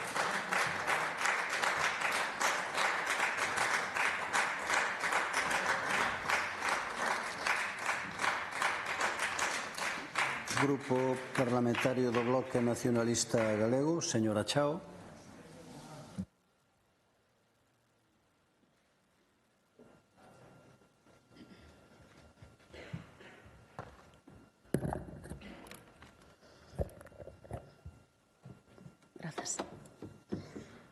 Bo día, grazas, presidente. Debatimos hoxe unha proposición do Partido Socialista que é exactamente a mesma que se debateu no pleno do 21 de outubro. E quero comezar dicindo isto porque non me parece unha cuestión menor. Vaya por diante que entendo e defendo que unha iniciativa pode vir a este Parlamento varias veces porque, desafortunadamente, moitas das problemáticas que traemos a debate non se solucionan. Mais penso que neste caso esa non é a razón. Creo que a traen porque non teñen outras alternativas que formular a crise habitacional. E digo isto porque fan unha proposta que a priori soa moi ben, mas que non vai servir nin para mobilizar o parque de vivenda baleira, nin para facilitar o acceso de familias, traballadoras e estudantes ao mercado da vivenda. É así, e permítame que yo diga, señor Bouza, porque eu creo que parten dun diagnóstico errado e iso deriva en que as propostas non atinen na solución. En primeiro lugar, porque non singularizan a análise a proposta a realidade de cada territorio. Díxollo a miña compañeira Alexandra Fernández no pleno de outubro do ano pasado, nin hai receitas universais, nin medidas únicas e homoxéneas para solucionar a crise habitacional. Non é o mesmo a vivenda baleira en cidades como A Coruña ou Santiago que en vilas como Cuntis, Laza ou Navia de Suarna. Imagino que niso estará de acordo. En segundo lugar, porque compran o mantra de que detrás da vivenda baleira está o medo e a inseguridade dos propietarios, que é exactamente o mesmo recurso retórico que utiliza a dereita. Tamén é o mantra detrás da enésima axuda aos propietarios anunciada por Pedro Sánchez hai uns 15 días para introducir máis beneficios fiscais aos caseiros que non suban o alugueiro. Eu creo que atinaremos coas propostas, atinarán vostedes coas propostas o día que estean preparados para darlle a volta a isto e pensar en cargar impositivamente a quen fai un uso especulativo da vivenda en vez de bonificar a quen o fai como hai que facer. Trátase, señor Bouza, de decidir entre protexer a función social da vivenda ou seguir a fomentar o seu uso especulativo. Eu penso que con estes parches que traen vostedes aquí están dispostos a continuar avanzando no segundo, desafortunadamente. Como saben, xa comentou vostede na súa intervención, Galiza é a comunidade autónoma con máis vivenda baleira de todo o Estado, froito dun desequilibrio producido no tempo entre a produción de vivenda e o seu uso. A ratio de vivendas por habitante disparouse de 0,48 a 0,65 en 20 anos. Entre 2011 e 2021 creáronse 14.000 novos fogares en Galiza e 152.000 vivendas novas. O resultado de construir por riba das necesidades é que aumentou de forma moi significativa a vivenda baleira. Nos últimos 10 anos pasamos de 300.000, xo dixo vostede, a 500.000. E desas 90.000 están nos 7 concellos máis poboados. Esta realidade é gravísima porque no caso da vivenda unha maior oferta non implica unha baixada de prezos, pois os inmobles non perden valor, dito así moi simplemente. Todo o contrario, vemos unha escalada de prezos sen freo a pesar das enormes cifras de vivenda baleira que manexamos. É así como a vivenda se converteu nos últimos anos na principal causa de desigualdade neste país. Froito tamén de 15 anos de políticas nocivas do Partido Popular. E os datos aí xúlganse por si sós. máis alá da febre que lles deu agora con isto de facer tropecentas mil vivendas, a realidade é que en 15 anos de goberno do PP apenas se construiu vivenda protexida. Deixaron deliberadamente a promoción de vivenda en mans do mercado libre. Puxeron en marcha o programa Vivendas Vivas, que en 3 anos mobilizou 36 vivendas. E como iso non funcionou, lanzaron agora o programa Fogar Vivo. É certo que nos anunciou a conselleira estes días que funcionou moitísimo mellor. Agora, 239 vivendas sumáronse a ese programa no 2025, un 0,04% do parque de vivenda baleira que ten este país. Un éxito, dicía a conselleira. 0,04% da vivenda baleira que temos neste país. E, por certo, unhas axudas destinadas, entre outras cousas, e leo textualmente, a facer fronte ao custo da contratación dos seguros de impago de rendas ou seguros de multirrisco de fogar. De novo, a retórica do medo, a retórica da inseguridade que falaba antes. Despois está a medida estrela do ano pasado de converter baixos comerciais en vivendas e mudar as normas de habitabilidade tamén así un pouco pola porta de atrás. Porque se precisas unha casa, supoño que pensa o Partido Popular que non deberías exixir moito, non deberías exixir que fose concibida en orixe como unha vivenda ou que teña unhas dimensións nas que che sobre espazo.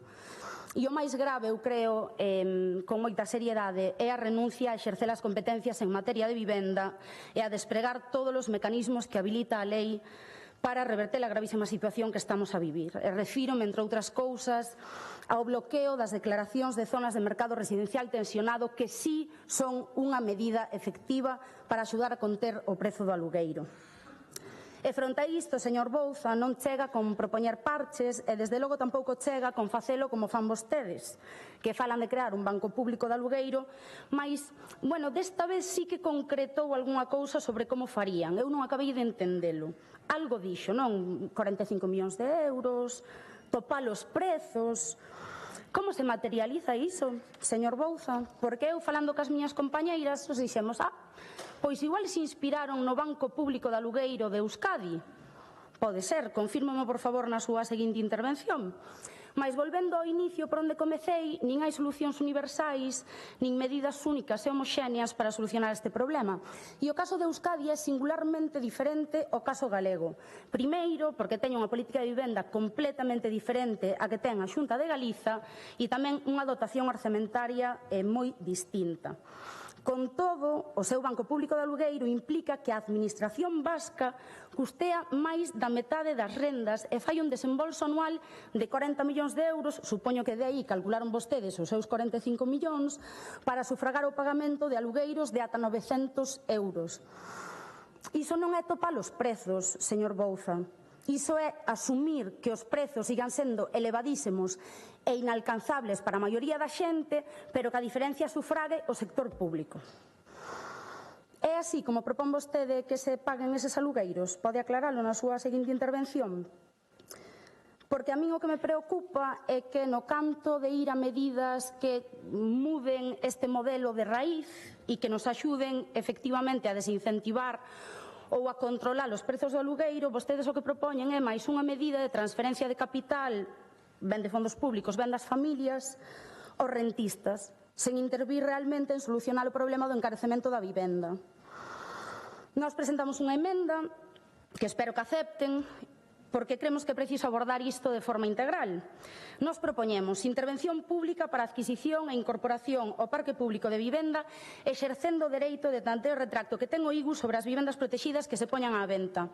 Gravar a vivenda baleira en zonas onde existe un problema de acceso para disuadir aos propietarios de manter o parque desocupado. E establecer programas de mediación como Banco de Alugueiro, pero dunha maneira moi diferente a que propoñen vostedes, cunhas condicións económicas máis axustadas en canto á rendibilidade e o custo do programa e cuns prezos máis reducidos que os do mercado libre, para protexer así o dereito á vivenda e que as familias aluguen a prezos accesibles. Digo yo mesmo que lle dixen ao comezo, trátase de escoller entre dous modelos, blindar a función social da vivenda ou seguir promovendo o uso especulativo da mesma. Nós, coas nosas propostas, propoñemos unha abordaxe integral para solucionar a crise habitacional e así dar resposta ás necesidades da poboación e garantir o dereito á vivenda de galegas e galegos. Gracias. Gracias.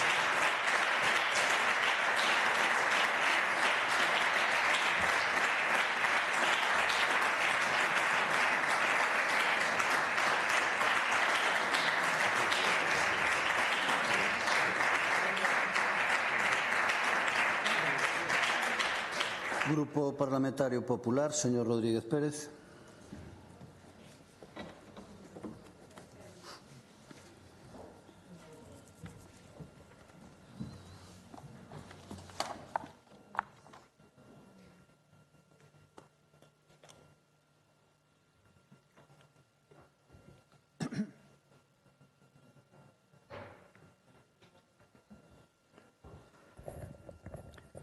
Gracias, presidente. Señorías, señor Bouza, ¿dónde está? Que non o ves. Aí, xa está. Vostede a verdade que ten mérito. Ten mérito e defende con vehemencia as súas propostas. Decir que isto xa foi debatido o 21 de outubro do 25, no votos a favor, en contra 40 e abstencións 25. Hai que seguir intentando convencernos. Pero non sei vostede, pero no tempo que levo eu neste Parlamento, que xa está bastante tempo, na vida pública bastante máis, cando algún grupo presenta unha iniciativa, o que fago sempre, con todo o respeto, primeiro a leo, créame, a leo varias veces, vexo quen a presenta, que grupo a defende, trato de buscar algunha lógica dentro da súa propia ideoloxía. Bueno, en fin, o normal que calquer diputado debería facer. Simplemente unha aclaración inicial. O diñeiro que vostede dice que Pedro Sánchez, o Goberno de España, destina a vivenda, non é nin de Pedro Sánchez nin do Goberno de España.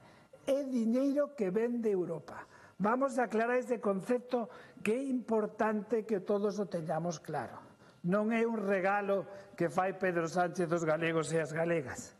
Pero, bueno, vostede falaba de datos. Mire, en castellano, Vivienda es el ministerio más lento en ejecutar el presupuesto. Solo gasta el 6% en lo que va de año. ¿Me puede ver aquí a imagen, por favor? 6,6%. Dato mata relato. Pero, en fin, esta iniciativa que sei que vostede defende con vehemencia, con interese, con pasión, se achirría na exposición de motivos. Falando, principio pon, falando da realidade do mercado de alugueiro. Realidade. Vostedes realmente viven nunha realidade paralela, virtual, imaginaria, pero máis preocupante, que estou convencido, é que o creen. Unha realidade que nada ten que ver coa realidade deste país e moito menos ca de Galicia. Hai que patear máis a rúa, menos alfombra, menos moqueta. Señor Bouza, fágame caso. Parece broma se non falásemos de algo tan serio como é o mercado de alugueiro. Incluso chegan a contradecirse entre o que predican e o que fan. Por un lado dicen unha cousa e fan outra. Toc, toc, a ver se me atenden. Dende o Ministerio, onde vostedes, en teoría, teñen responsabilidade de goberno, impoñen un modelo privatizado para xestionar as vivendas do Sareb. Non sei se lle sona. Ese chiringuito chamado Casa 47. Nombre moi bonito. Eu poríalle máis ben Rúa do Percebe 13 que a de Mortadelo e Filemón. Pero, bueno, en Galicia propoñen crear un banco público de aluguer. Soplar e sorber ao mesmo tempo, señor Bouza, é imposible. Cada vez teñen propostas menos socialistas e máis comunistas, diría eu. Súrdeme unha dúbida, señor Bouza, que sabe que lle aprecio. Vietnam tamén é o seu modelo? Para o BNG, estou convencido de que sí. Para o PSOE depende, todo se pega. Socios cómplices, como na Deputación de Lugo. Pacto guarro e vergoñento. Todo por la pasta, dirían. No BNG mandan os generais da UPG. Xa nos explicarán a da colaboración bilateral con Vietnam. O seu modelo será Venezuela, Cuba, en fin, sin palabras. Na Galicia real. Pero falando en serio, esta PNL é un brindis ao sol para intentarnos convencer de que se preocupan pola vivienda, polos propietarios, pola xente nova, a culpa dos bancos, dos ricos, pero a realidade é ben distinta. Saben cal é o perfil dos arrendadores en España? O 93% dos arrendadores tan só teñen un inmoble en alugueiro. A maioría son pensionistas. O 75% viven en zonas urbanas. Vostedes todo, como sempre, fume, aire, tratar de confundir os socialistas co apoio, cos nacionalistas, bueno, en fin, a que está caendo. Para gobernar hai que ter orzamentos, fundamental, pero a vostedes eso da igual, prorrogamos e seguimos así. A Xunta xa ten un parque de vivendas, sí, o programa Fogar Vivo, que está regulado, moviliza vivendas, caro alugueiro a precios xa regulados. Sí, señor Bouza, regulados. Movilización de vivendas, precio accesible e garantías para o propietario. Fogar Vivo non é unha promesa, é unha política pública, política en marcha. Vais incrementar o orzamento a 2,6 millóns de euros. E o goberno de Alfonso Rueda ofrecendo certezas onde vostedes e o Ministerio solo fume. Hai propietarios dispostos a alugar se se ofrecen garantías. Señor Bouza, gobernar é elixir o que funciona, non o que soa ben nun titular. Mentras outros propoñen crear novos organismos, a Xunta segue a recuperar vivendas baleiras, rehabilita inmobles, axuda a mocidade a acceder a un alugueiro e dá seguridade aos propietarios. A Xunta non necesita crear un banco público de alugueiro porque xa está a facer política de vivenda útil, eficaz e responsable. Dende o Partido Popular defendemos unha política de vivenda realista, eficaz e, sobre todo, responsable cos recursos públicos. O acceso á vivenda é unha responsabilidade e unha prioridade, pero non se resolve creando novas estruturas administrativas e custosas. Galicia, señorías, ten unha realidade territorial propia, pola dispersión poboacional, envellecemento demográfico e un elevado número de vivendas baleiras, en zonas onde non existe unha demanda real. Ademais, unha intervención directa do sector público no mercado pode desincentivar a oferta privada de alugueiro, reducir o investimento e xerar inseguridade xurídica. Garantir o dereito á vivenda non é crear novas administrativas. Dentro do Partido Popular consideramos que esta non é unha solución eficaz ni máis responsable dos problemas reais da vivenda. Nos apostamos por unha política de vivenda afastada de modelos ideolóxicos que crean máis burocracia e non máis vivenda, porque garantir o acceso á vivenda en Galicia requere de dúas cousas: solucións realistas, adaptadas ao territorio, política de orzamentos e dos feitos, da Xunta do presidente Alfonso Rueda. Así que non podemos apoiar a súa iniciativa cando o modelo da Xunta, señorías, é mellor e máis eficaz. Nada máis, moitas grazas. Gracias.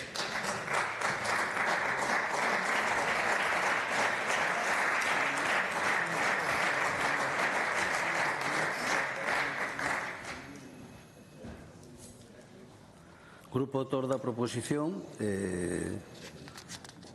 señor Bouza. Grazas de novo, presidente. Grazas. Vou dar lectura a unha proposta política que di: exixir á Xunta de Galicia a creación dun banco galego de vivenda co obxectivo de administrar e xestionar as vivendas baleiras para poñelas en aluguer a uns prezos asequibles, accesibles. Señora Chao, sabe quen propuxo iso? O Bloque Nacionalista Galego. Me sorprende o que acaba de dicir vostede aquí. E me sorprende que estea sorprendida do que di o contido da propia iniciativa, que se van a topar os precios o pon o contido da iniciativa que se presenta. Punto B. Fixar os prezos do alugueiro nunca superiores ao 30%. Iso é topar os prezos. Pero, señora Chao, 45 millóns de euros incorporámoslo como emenda ao orzamento da Xunta de Galicia. Por certo, unha emenda que tivo voto favorable do Bloque Nacionalista Galego. Polo tanto, non acabo de entender por que o tiro que vostede veu a facer hoxe aquí foi contra unha proposta que levan vostedes no seu programa, pero que tamén a señora Pontón defendeu. Polo tanto, eu o que lles chamo é a reflexión e que apoien a súa propia proposta. Non lles pido nada máis, señorías do BNG. E mire, señor Rodríguez, con todo o respeto, de verdade, que aparte o afecto é mutuo, pero e respecto ao contido do que aquí falamos, non dixo nada vostede. Faltoulle Venezuela no argumentario, pero o resto dixo todo. Todo, atado a moqueta. Moi ben o da moqueta. Pero mire, e isto parecelle vostede que é moqueta?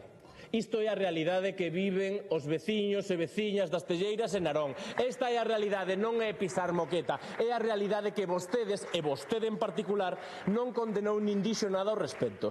Isto lle parece realmente permisible na nosa sociedade. Esa é a realidade a que vostedes están negando, como é a realidade a que levan executado o 15%. Tampouco nada dixo diso.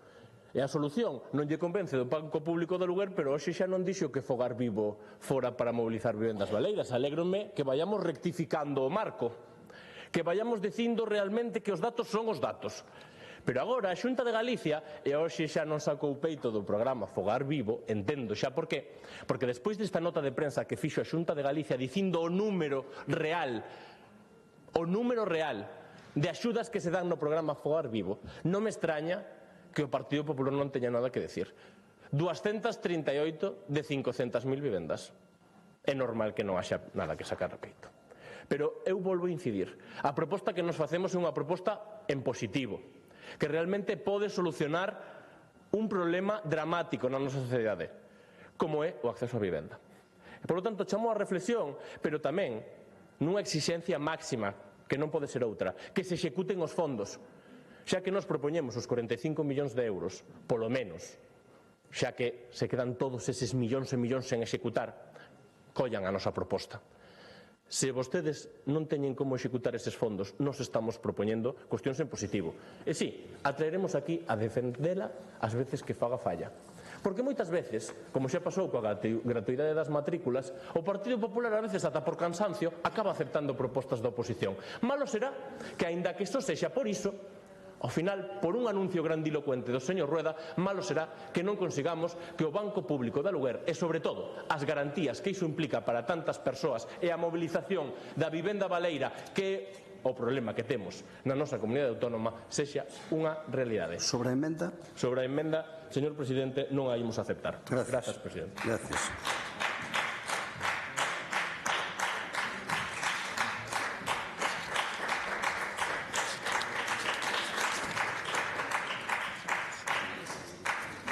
Bueno, pois, rematado o debate, vamos a proceder ás votacións. Pechen as portas, por favor. E comenzamos votando, en primeiro lugar, as proposicións non de lei.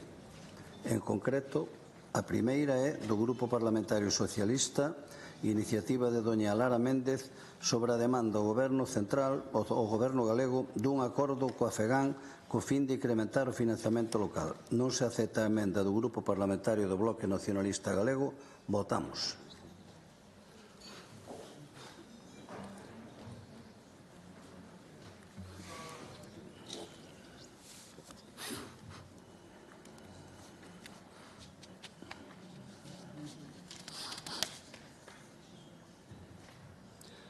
Presente 69 máis 1, afirmativamente 33, en contra 37, queda rexeitada.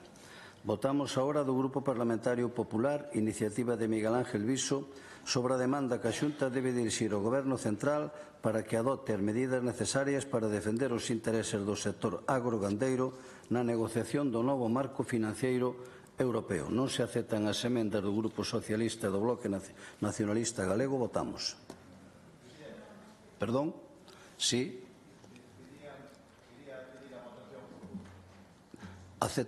Non lle acepta a votación por puntos?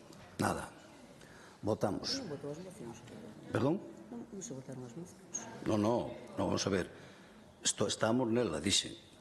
Grupo Parlamentario Popular, iniciativa. Non, estamos nas PNLs. PNLs. Non. Eu dixen, empezamos por as PNLs. Estamos na PNL, vostede é consciente de que estamos na PNL. Non, é que a vida conta do que pasou estes días, demos a volta a todo isto. Entón, empezamos por as PNLs, a primeira quedou clara, vale. E esta segunda tamén é a do señor Viso, con dúas emendas, e vostede pide unha votación por puntos que non lle acepta. Entón, bueno, volvemos a votar.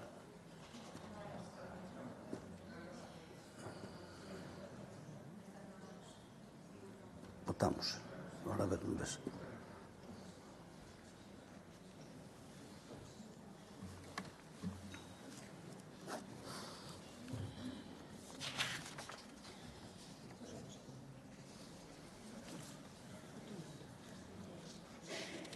Presente 69 máis 1, afirmativamente 45, en contra 25, polo tanto queda aprobada esta proposición non de lei.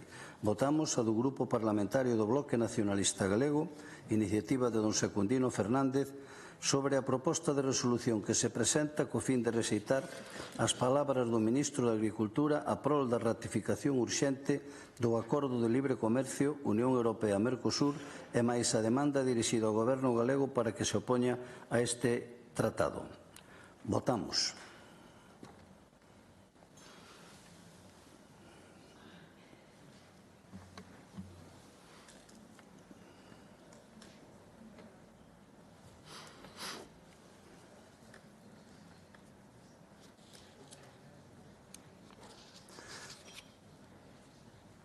Presentes serán 69 máis un, non sei como, 69, vale.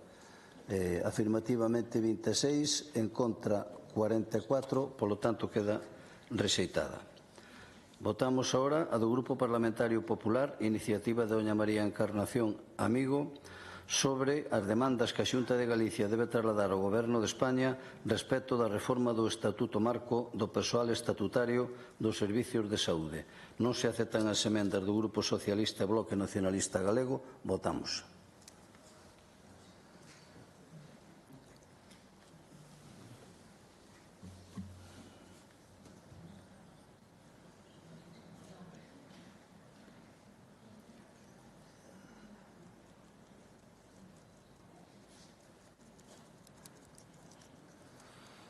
Presentes 69 máis 1, afirmativamente 38, en contra 32, polo tanto queda aprobado. Votamos agora a do Grupo Parlamentario do Bloque Nacionalista Galego, iniciativa de don José Manuel Golpe, sobre as modificacións que debe impulsar a Xunta de Galicia nas características, mecanismos e procedementos do canon eólico co fin de mellorar o cumprimento dos seus obxectivos. Votamos.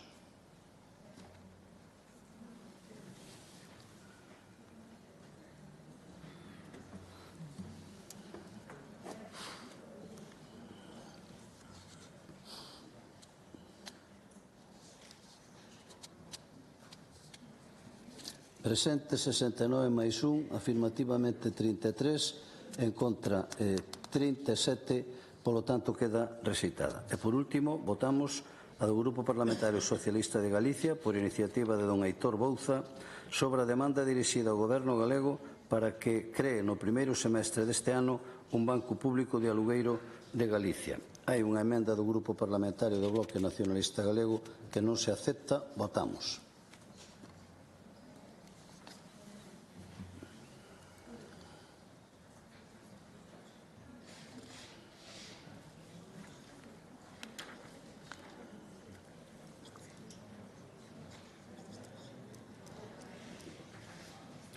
Presentes 68. Presentes 69 máis 1, afirmativamente 7, 37 en contra e 26 abstencións, polo tanto queda rexeitada. Rematado aquí o das proposicións non de lei, pasamos á votación das mocións. Comenzamos votando a do Grupo Parlamentario do Bloque Nacionalista Galego, iniciativa da doña Rosana Pérez, sobre o nivel de eficacia das medidas que se están a tomar contra o furtivismo e contra a entrada de produto foráneo no sector pesqueiro e marisqueiro galego. Hai unha emenda do Grupo Parlamentario Popular que non se acepta. Votamos. Sí. Piden a votación por puntos. Acéptalle vostede os puntos. Que puntos quere separar? O 3 e o 5. Votamos en primeiro lugar os puntos 3 e 5.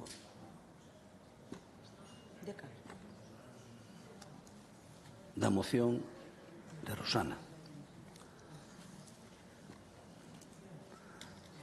Puntos 3 e 5.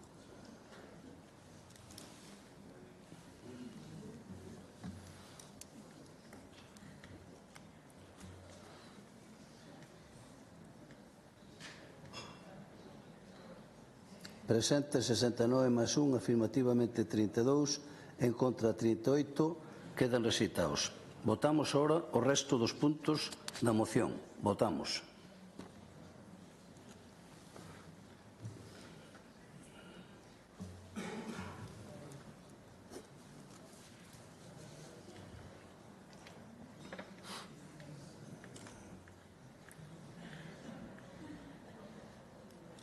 Presente 69 máis 1, votan por unanimidade os 70, polo tanto queda aprobados. Votamos a moción do Grupo Parlamentario do Bloque Nacionalista Galego, iniciativa de doña María Monserrat Prado Cores, sobre a política de externalización dos servicios dentro da sanidade pública galega e as condicións do novo contrato asignado polo Sergas con Rivera Povisa. A emenda... O primer punto como edición e o segundo non. Perdón?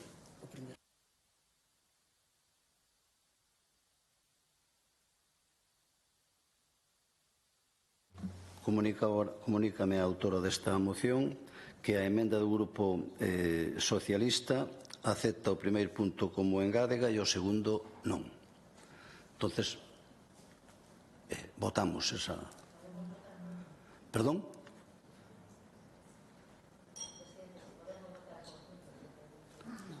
No, di que non. Isto é un intercambio, isto é rápido, é fluido. Entón, bueno, votamos.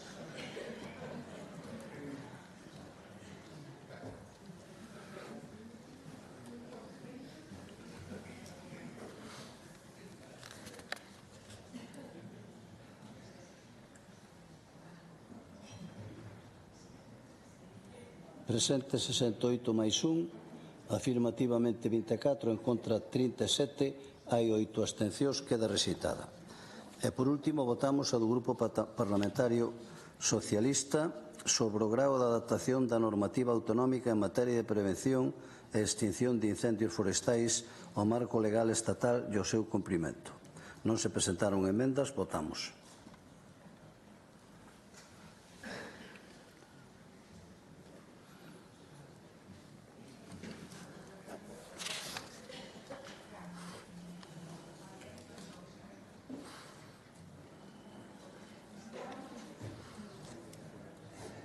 Presente 69 máis 1, afirmativamente 33, en contra 37, queda rexeitada. E por último, imos a votar o texto legislativo, que é a votación das emendas e do ditame elaborado pola Comisión Segunda, Ordenación Territorial, Obras Públicas, Medio Ambiente e Servicios sobre o proxecto de lei do clima de Galicia. En primeiro lugar, votamos as emendas do Grupo Parlamentario Socialista. Votamos.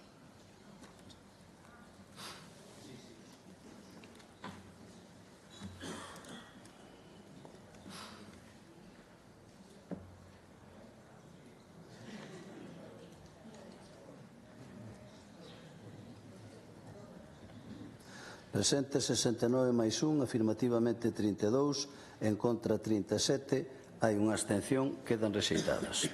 Votamos agora as emendas do Grupo Parlamentario do Bloque Nacionalista Galego. Votamos.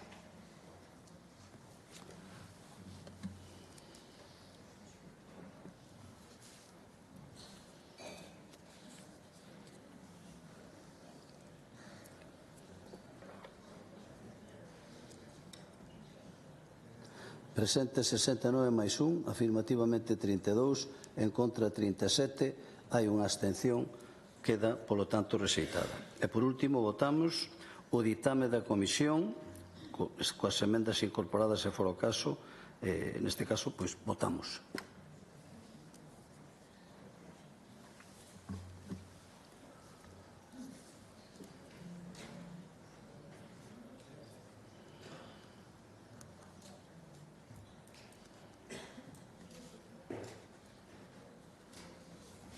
Presente 69 máis 1, afirmativamente 37, en contra 32, hai unha abstención e, consecuentemente, con esta votación queda aprobada a Lei do Clima de Galicia. E agora continuamos con alteración do orden do día, que consiste nunha pregunta do deputado José Luís Ferro, do Grupo Parlamentario Popular. Cando queira. Que termine un momento. Señor conselleiro, máis ben, non?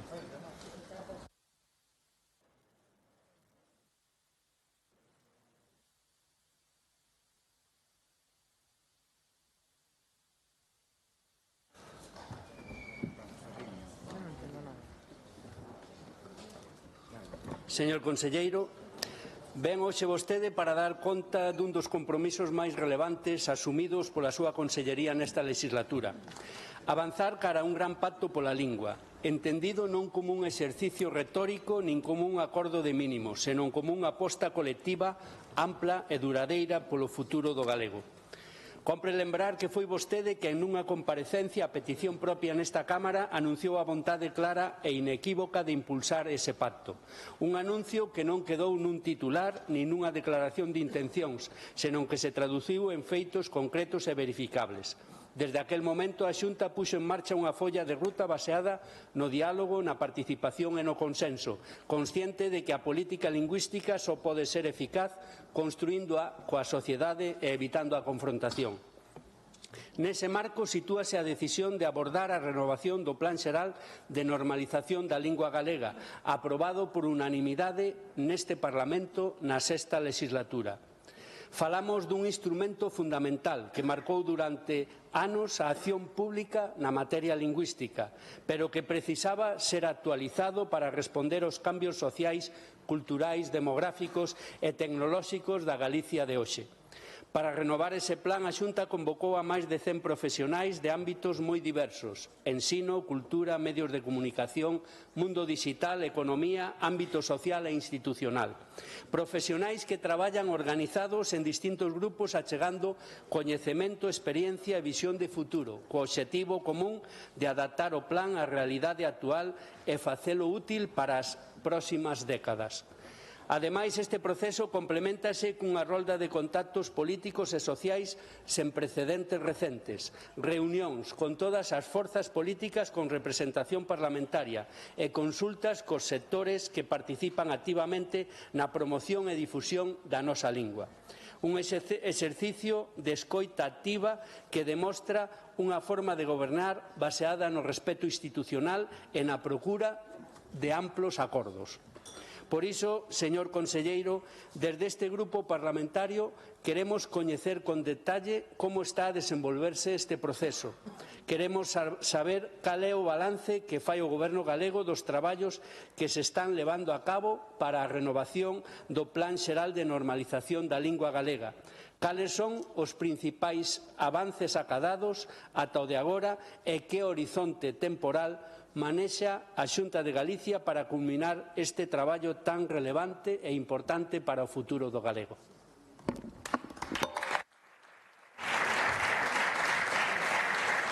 Moitas gracias. Para darlle resposta, ten a palabra o señor Conselleiro de Cultura, Lingua e Xuventude, o señor López Campos. Moi ben, moitísimas gracias, señora presidenta. Antes de nada, agradecer tamén ao voceiro do Grupo Parlamentario do Partido Popular e a Presidencia da Cámara a posibilidade de poder adiantar estas preguntas por cuestión da xenda e decirlle que xe nos trae aquí un asunto importante, non un asunto trascendente. O apuntaba vostede, señor Ferro, que un dos anuncios, dos compromisos máis relevantes, máis importantes que se adoptaron neste inicio da legislatura foi o de establecer un novo marco, un novo espazo de diálogo, de debate, sobre, eu creo que o aspecto máis importante, o máis diferenciador, máis trascendente da nosa lingua, da nosa cultura, que é o noso idioma. Creo que ese compromiso, nese pacto, tiñamos claro que debíamos de implicar non só a parte política, que por suposto ten que estar presente, e eu agradezco moito o traballo feito polas distintas formacións políticas, cada un na súa medida, pero tamén entendíamos que isto tiña que ser un pacto social. A lingua é o maior patrimonio de todos os galegos e as galegas e, por tanto, son eles, nada máis que eles, os que nos teñen que marcar tamén o camiño, a senda que temos que percorrer nos próximos anos. Por iso que non é só unha responsabilidade política, que sí, que o é tamén, senón que tamén é unha responsabilidade social. E para iso fixemos un chamamento para todas as entidades, a todos os colectivos da nosa sociedade, do país, que tivesen algo que decir, algo que aportar en este proceso. Teño que decir que a resposta foi extraordinaria, tivemos unha colaboración máxima por parte das entidades sociais e dos colectivos no ámbito da lingua, e isto eu creo que nos vai a permitir construir unha estrategia, ese Plan Xeral de Normalización da Lingua Galega, que é a ferramenta máis importante para establecer as estrategias de futuro de cara á nosa lingua. Teño que avanzarlle que, como ben sabe, se constituíron os grupos de traballo en esas 11 comisións na que participaron en torno a 130 profesionais de reputadísimo prestixio. Se realizaron máis de 350 entrevistas e se mantiveron máis de 115 reunións con entidades. Trasládolle que en total se recibiron en torno a 1.400 propostas nos distintos ámbitos desas 11 comisións. E agora se está traballando na elaboración no peche desos informes sectoriais das 11 comisións para ser entregadas ao equipo coordinador, polo cal se pideu a ampliación do plazo tendo en conta o gran número de propostas presentadas. Estas comisións traballaron, por suposto, con total autonomía, con total capacidade, e avánzolle que unha vez remate esa comisión coordinadora teremos os primeiros datos deste documento para iniciar unha nova ronda de contactos cos partidos políticos que esperemos que sexa nas próximas semanas. Moitísimas gracias. Moitas gracias.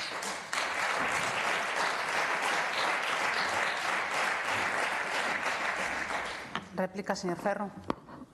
Moitas gracias, presidenta. Señor conselleiro, quero comezar recoñecendo e poñendo en valor, por suposto, o valor da explicación ofrecida, que confirma algo que desde este grupo xa viñamos sinalando, que o Goberno galego está a actuar con seriedade, con método e con responsabilidade nun ámbito tan sensible e tan estratégico como é da política lingüística. O balance que vostede acaba de expor demostra que a renovación do Plan Xeral de Normalización da Lingua Galega non é un trámite administrativo máis, senón un proceso profundo, participativo e rigoroso. A implicación de máis de 100 profesionais de distintos sectores é unha mostra clara de apertura e de confianza no coñecemento experto, afastándose de visións reducionistas ou ideoloxizadas. É especialmente salientable a vontade de consenso que guía todo este traballo. Cando outros optan pola confrontación permanente, a Xunta aposta polo diálogo político e pola construción de acordos amplos alrededor da lingua, entendida como patrimonio común de todos os galegos. Pensen como pensen e vivan onde vivan. Este proceso non renega do feito ata agora, senón que se construe sobre un pacto, sobre un plan aprobado por unanimidade neste Parlamento, respetando ese espírito de acordo e utilizando con realismo e ambición para dar resposta aos retos actuais, desde o uso do galego no ámbito digital ata a súa presencia na vida económica e social. Desde o Grupo Parlamentario Popular de Galicia estamos convencidos de que este camiño é o axeitado para fortalecer o galego desde a unidade, desde a convivencia e desde a confianza no futuro. Señor conselleiro, conte co noso respaldo para seguir avanzando nun pacto pola lingua que sirva para garantir que o galego teña máis presenza, máis prestizo e máis oportunidades nas próximas xeracións. Máis nada e moitas gracias. Moitas gracias.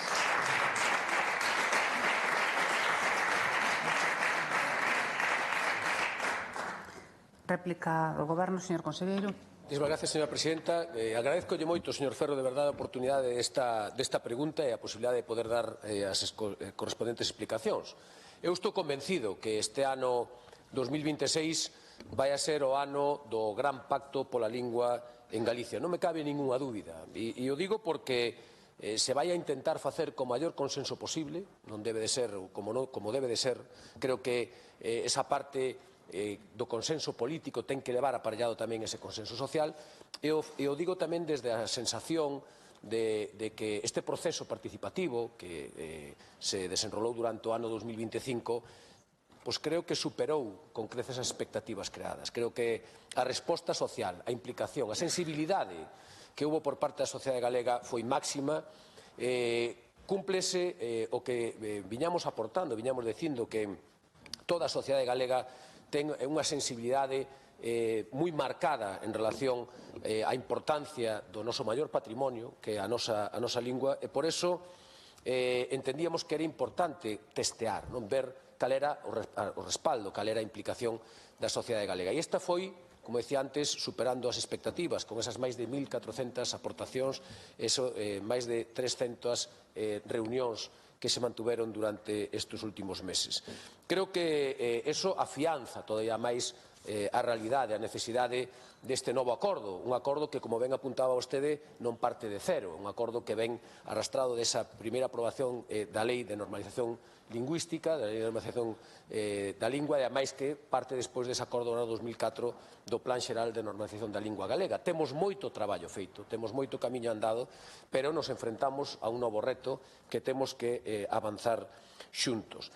É verdade que este traballo, este intenso traballo nos obriga a adaptar os tempos, os prazos, os traballos desas comisións para intentar, como decía antes, xerar o máximo consenso e para poñer no foco sempre a calidade dos traballos que estamos convencidos que o que derive deste novo marco, deste novo plan xeral da lingua galega marcará o futuro por vir da nosa lingua. Unha vez aprobado este plan, por suposto, a Xunta aplicará as medidas de xeito inmediato, aquelas medidas que teñan que ver coa xestión da propia Xunta de Galicia, aquelas que teñan que ver tamén co impacto destas medidas no ámbito da nosa sociedade, pero eso non quere dicir que non estemos traballando de forma simultánea nesta 95-26 tamén en medidas de impulso, de aplicación inmediata no ámbito da lingua. Eso quere dicir, ou acredita, o incremento de máis de 2 millóns de euros no orzamento da Xunta de Galicia, ademais de outro tipo de actuacións. Estamos ante un momento histórico para o futuro da nosa lingua. Diante de nós creo que temos a gran oportunidade para garantir o seu futuro e, como sempre, estou convencido que a historia aquí valorará o feito por cada un de nós e a posición que ocupe cada un de nós. Espero que todos estemos a altura desta situación. Moitas gracias.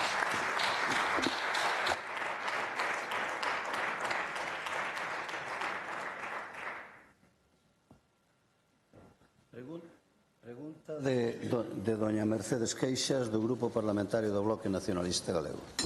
Grazas, presidente. Señor conselleiro, 15 meses escondéndose detrás da Comisión da Variación do Plan Xeral de Normalización da Lingua Galega para non tomar ningunha medida a favor do galego. 15 meses sin derrogar o decreto de desgaleguización do ensino que lle piden todas as institucións e a inmensa maioría da sociedade galega. 15 meses negando a emerxencia lingüística que ditaminou o IGE. É vostede o portavoz do Goberno do Partido Popular máis antigalego da historia. Parabéns. Parabéns tamén, señor conselleiro, polo seu primeiro éxito á fronte da Consellería de Cultura. Conseguiu xa vostede que esta consellería fose a menos e sexa hoxe máis pequena e irrelevante. E como conseguiu? Pois renunciando a unha competencia estatutaria que define Galiza como o que é unha nación con identidade e con personalidade cultural propias.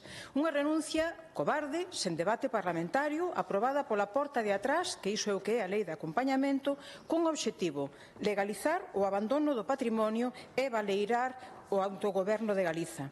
Este é o seu éxito, conselleiro: avanzar na liquidación da identidade de Galiza como unha nación cultural.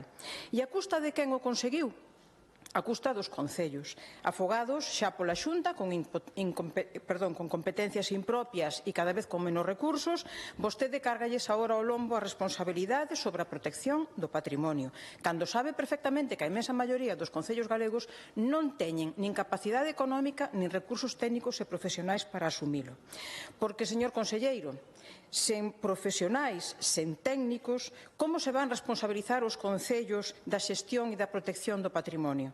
Quen vai decidir sobre as intervencións que o poidan afectar? O alcalde ou a alcaldesa de turno? Con que criterios técnicos? Con que formación? Con que supervisión?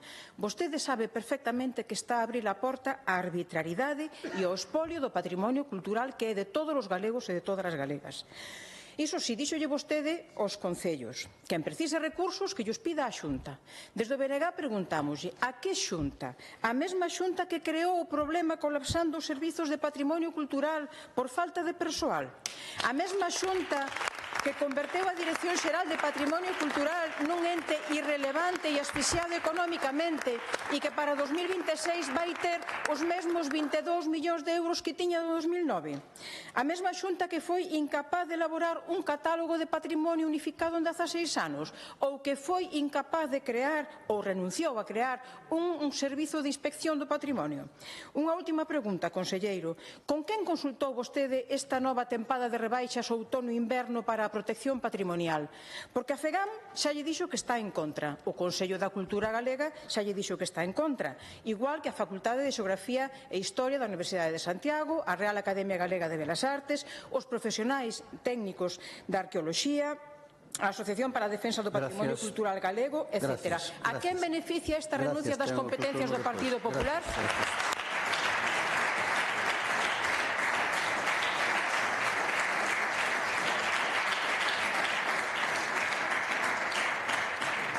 Resposta do conselleiro de Cultura, Lingua e Xuventude, don José López Campos. Moitísimas gracias, señor presidente. Señora Queixas, non sabía eu que era vostede a presidenta da Asociación Validadora de Galeguidades. Aquí quen era máis galego ou menos galego en función do que vostede aporta ou decida. Creo que se arrogan a certas competencias que eu creo que debían ser únicas, exclusivas dos veciños, do pobo galego, dos galegos e das galegas. Pero eu, como non vou a entrar en esa cuestión, xa sei cal é a estrategia do Bloque Nacionalista Galego, creo que xa está máis que demostrada, xa son ben coñecidos. Creo que vostede hoxe dá en ferro porque fala como un municipalista convencido. Eu tive a sorte, a gran fortuna, unha das grandes fortunas que pode ter unha persoa, pois ser alcalde do seu pobo durante moitos anos. Non tuve a sorte e a fortuna de estar en primeira liña sabendo cales son as realidades e as necesidades dos nosos veciños. Estuve a sorte tamén de poder ser elexido a 34 veces con 4 maiorías absolutas polos meus veciños e veciñas da Estrada para poder defender os seus intereses e poder entender como funciona a Galicia de verdade, non a Galicia que pode ver vostede ao mellor dende aquí dentro do Parlamento, sino a Galicia do día a día, a Galicia das persoas. Sei de primeira man cales son os seus problemas, cales son os problemas no día a día os que se teñen que enfrontar. E, dende logo, o que si non teño, nin teño como conselleiro, nin tiña antes como alcalde, ese concepto tan denigrante que ten vostede dos responsables municipais. Acaba de facer vostede aquí unha intervención que me gustaría que fose escoitada polos representantes municipais, cando menos do Bloque Nacionalista Galego, que teñen moitos e a veces fan un gran traballo tamén no territorio e nos seus concellos. Gustaríame que escoitaran a súa intervención e o concepto que ten vostede, e por ende o Bloque Nacionalista Galego, do seu traballo, da súa capacidade, da súa xestión, da súa honorabilidade, da súa responsabilidade como xestores públicos, porque acaba de poñer vostede aquí no foco os alcaldes, as corporacións municipais, de incompetentes, de ineptos, de falta de sensibilidade co patrimonio de todos os galegos e as galegas. E eu teño que decir, e os defendo a todos, independentemente do seu cor político, do Partido Socialista, do Partido Popular, do Bloque Nacionalista Galego, que non hai ninguén que este máis apegado, máis cerca, máis próximo aos problemas dos seus veciños que os alcaldes e as alcaldesas de Galicia, para os que eu, dende logo, defendo o seu criterio e a súa capacidade. Diríalle máis, non lle viría nada mal que se dese un percorrido por esos concellos e coñeza a opinión, a idea dos alcaldes e alcaldesas no territorio e saiba realmente cal é a realidade desta modificación da Lei de Patrimonio e a quen beneficia.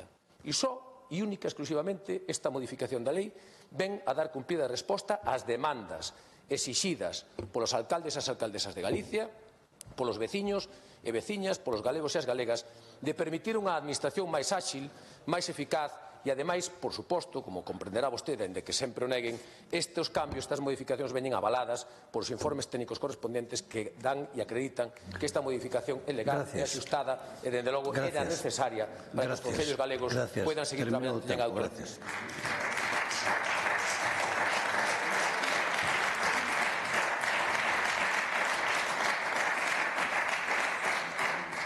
Réplica, señora Queixas.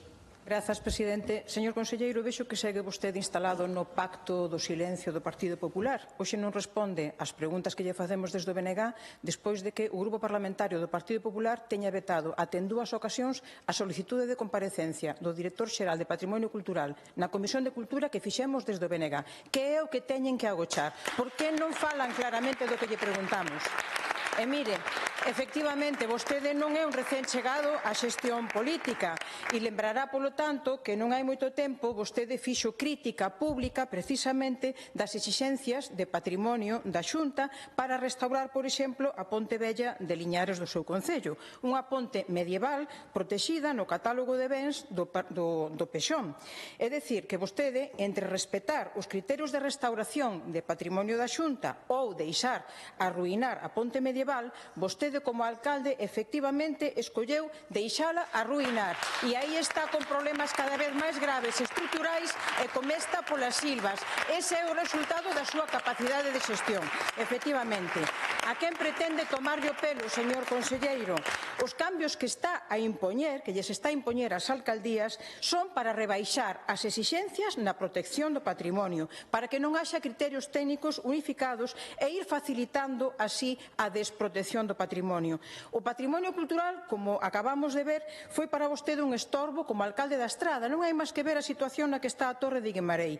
E agora tamén é un estorbo como Consellería de Cultura, porque vostede podía ter escollido reforzar os servizos de patrimonio con máis recursos, como están demandando xa dende hai moito tempo, mas preferiu renunciar ás competencias que lle confere o Estatuto, competencias exclusivas na xestión do patrimonio cultural, para abrirlle unha porta ao expolio do patrimonio cultural galego. Acaba de renunciar a sentir o orgullo de ser galego. E desde logo no BNG, sabe perfectamente, acreditamos, igual que Castelao e Otero Pedrallo, en que se aínda somos galegas é por obra e gracia do idioma do patrimonio. Por iso o defendemos con orgullo e sempre. Terminou o tempo. Gracias.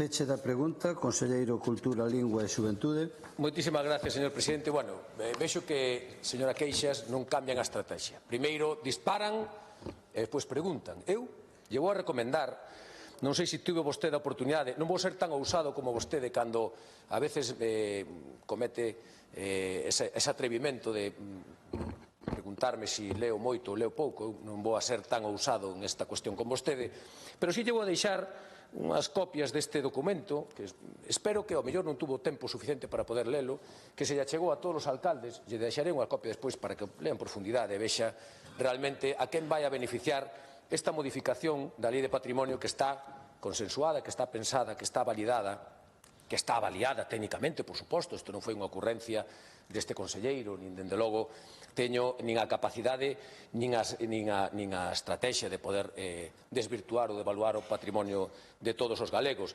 E, por suposto, lle pido, por favor, que analice unha vez analizada, me diga en que artigo desta modificación da lei existe ningunha sola desprotección do patrimonio.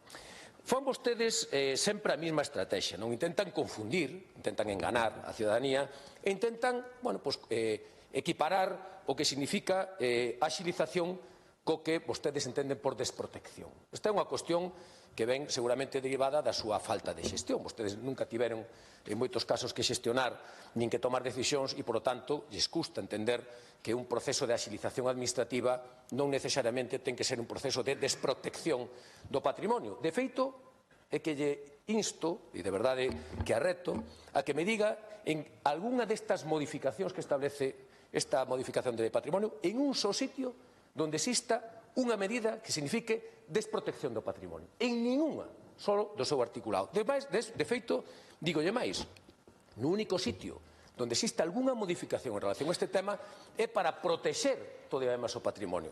Artigo 66, falo de memoria, quero recordar que se fala de que naqueles elementos catalogados donde os concellos pretendan facer unha demolición polo estado ruinoso das edificacións, necesariamente a través desta modificación se obliga a que exista un informe previo de patrimonio que antes non existía.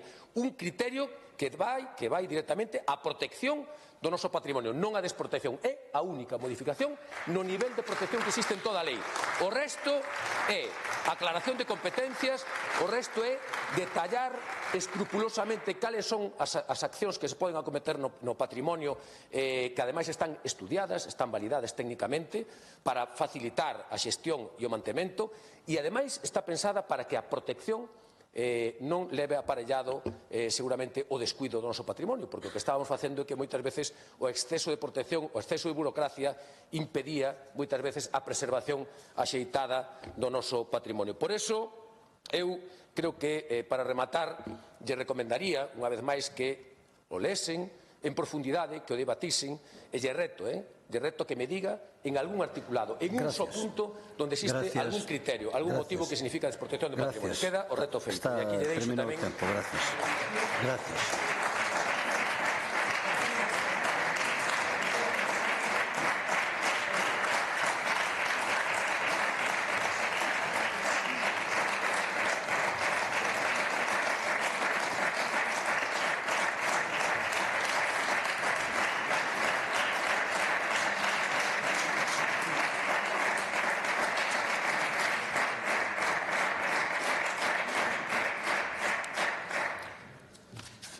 Interpelación de doña Olalla Rodil, do Grupo Parlamentario do Bloque Nacionalista Galego, sobre os compromisos orzamentarios do Goberno galego co desenvolvemento do Servicio de Axuda no Fogar e coa implantación do novo protocolo de prevención da violencia nos domicilios onde se presta. Para formular esta interpelación ten a palabra a señora Rodil. Grazas, presidente. Bon día a todas e a todos. Confirmaba agora quen era a persoa da Xunta, que todo o mundo sabe e decide libremente quen manda responder as interpelacións, iba a ser o conselleiro de Emprego. E creo que xa só a escolla da persoa que envían a esta Cámara, é dicir, para esconder tamén a Consellería de Política Social e a señora García no debate do sistema e do servizo de axuda no fogar que atende a máis de 23.000 persoas en Galiza, xa é toda unha declaración de intencións de que é o que pretende facer o Partido Popular co SAF.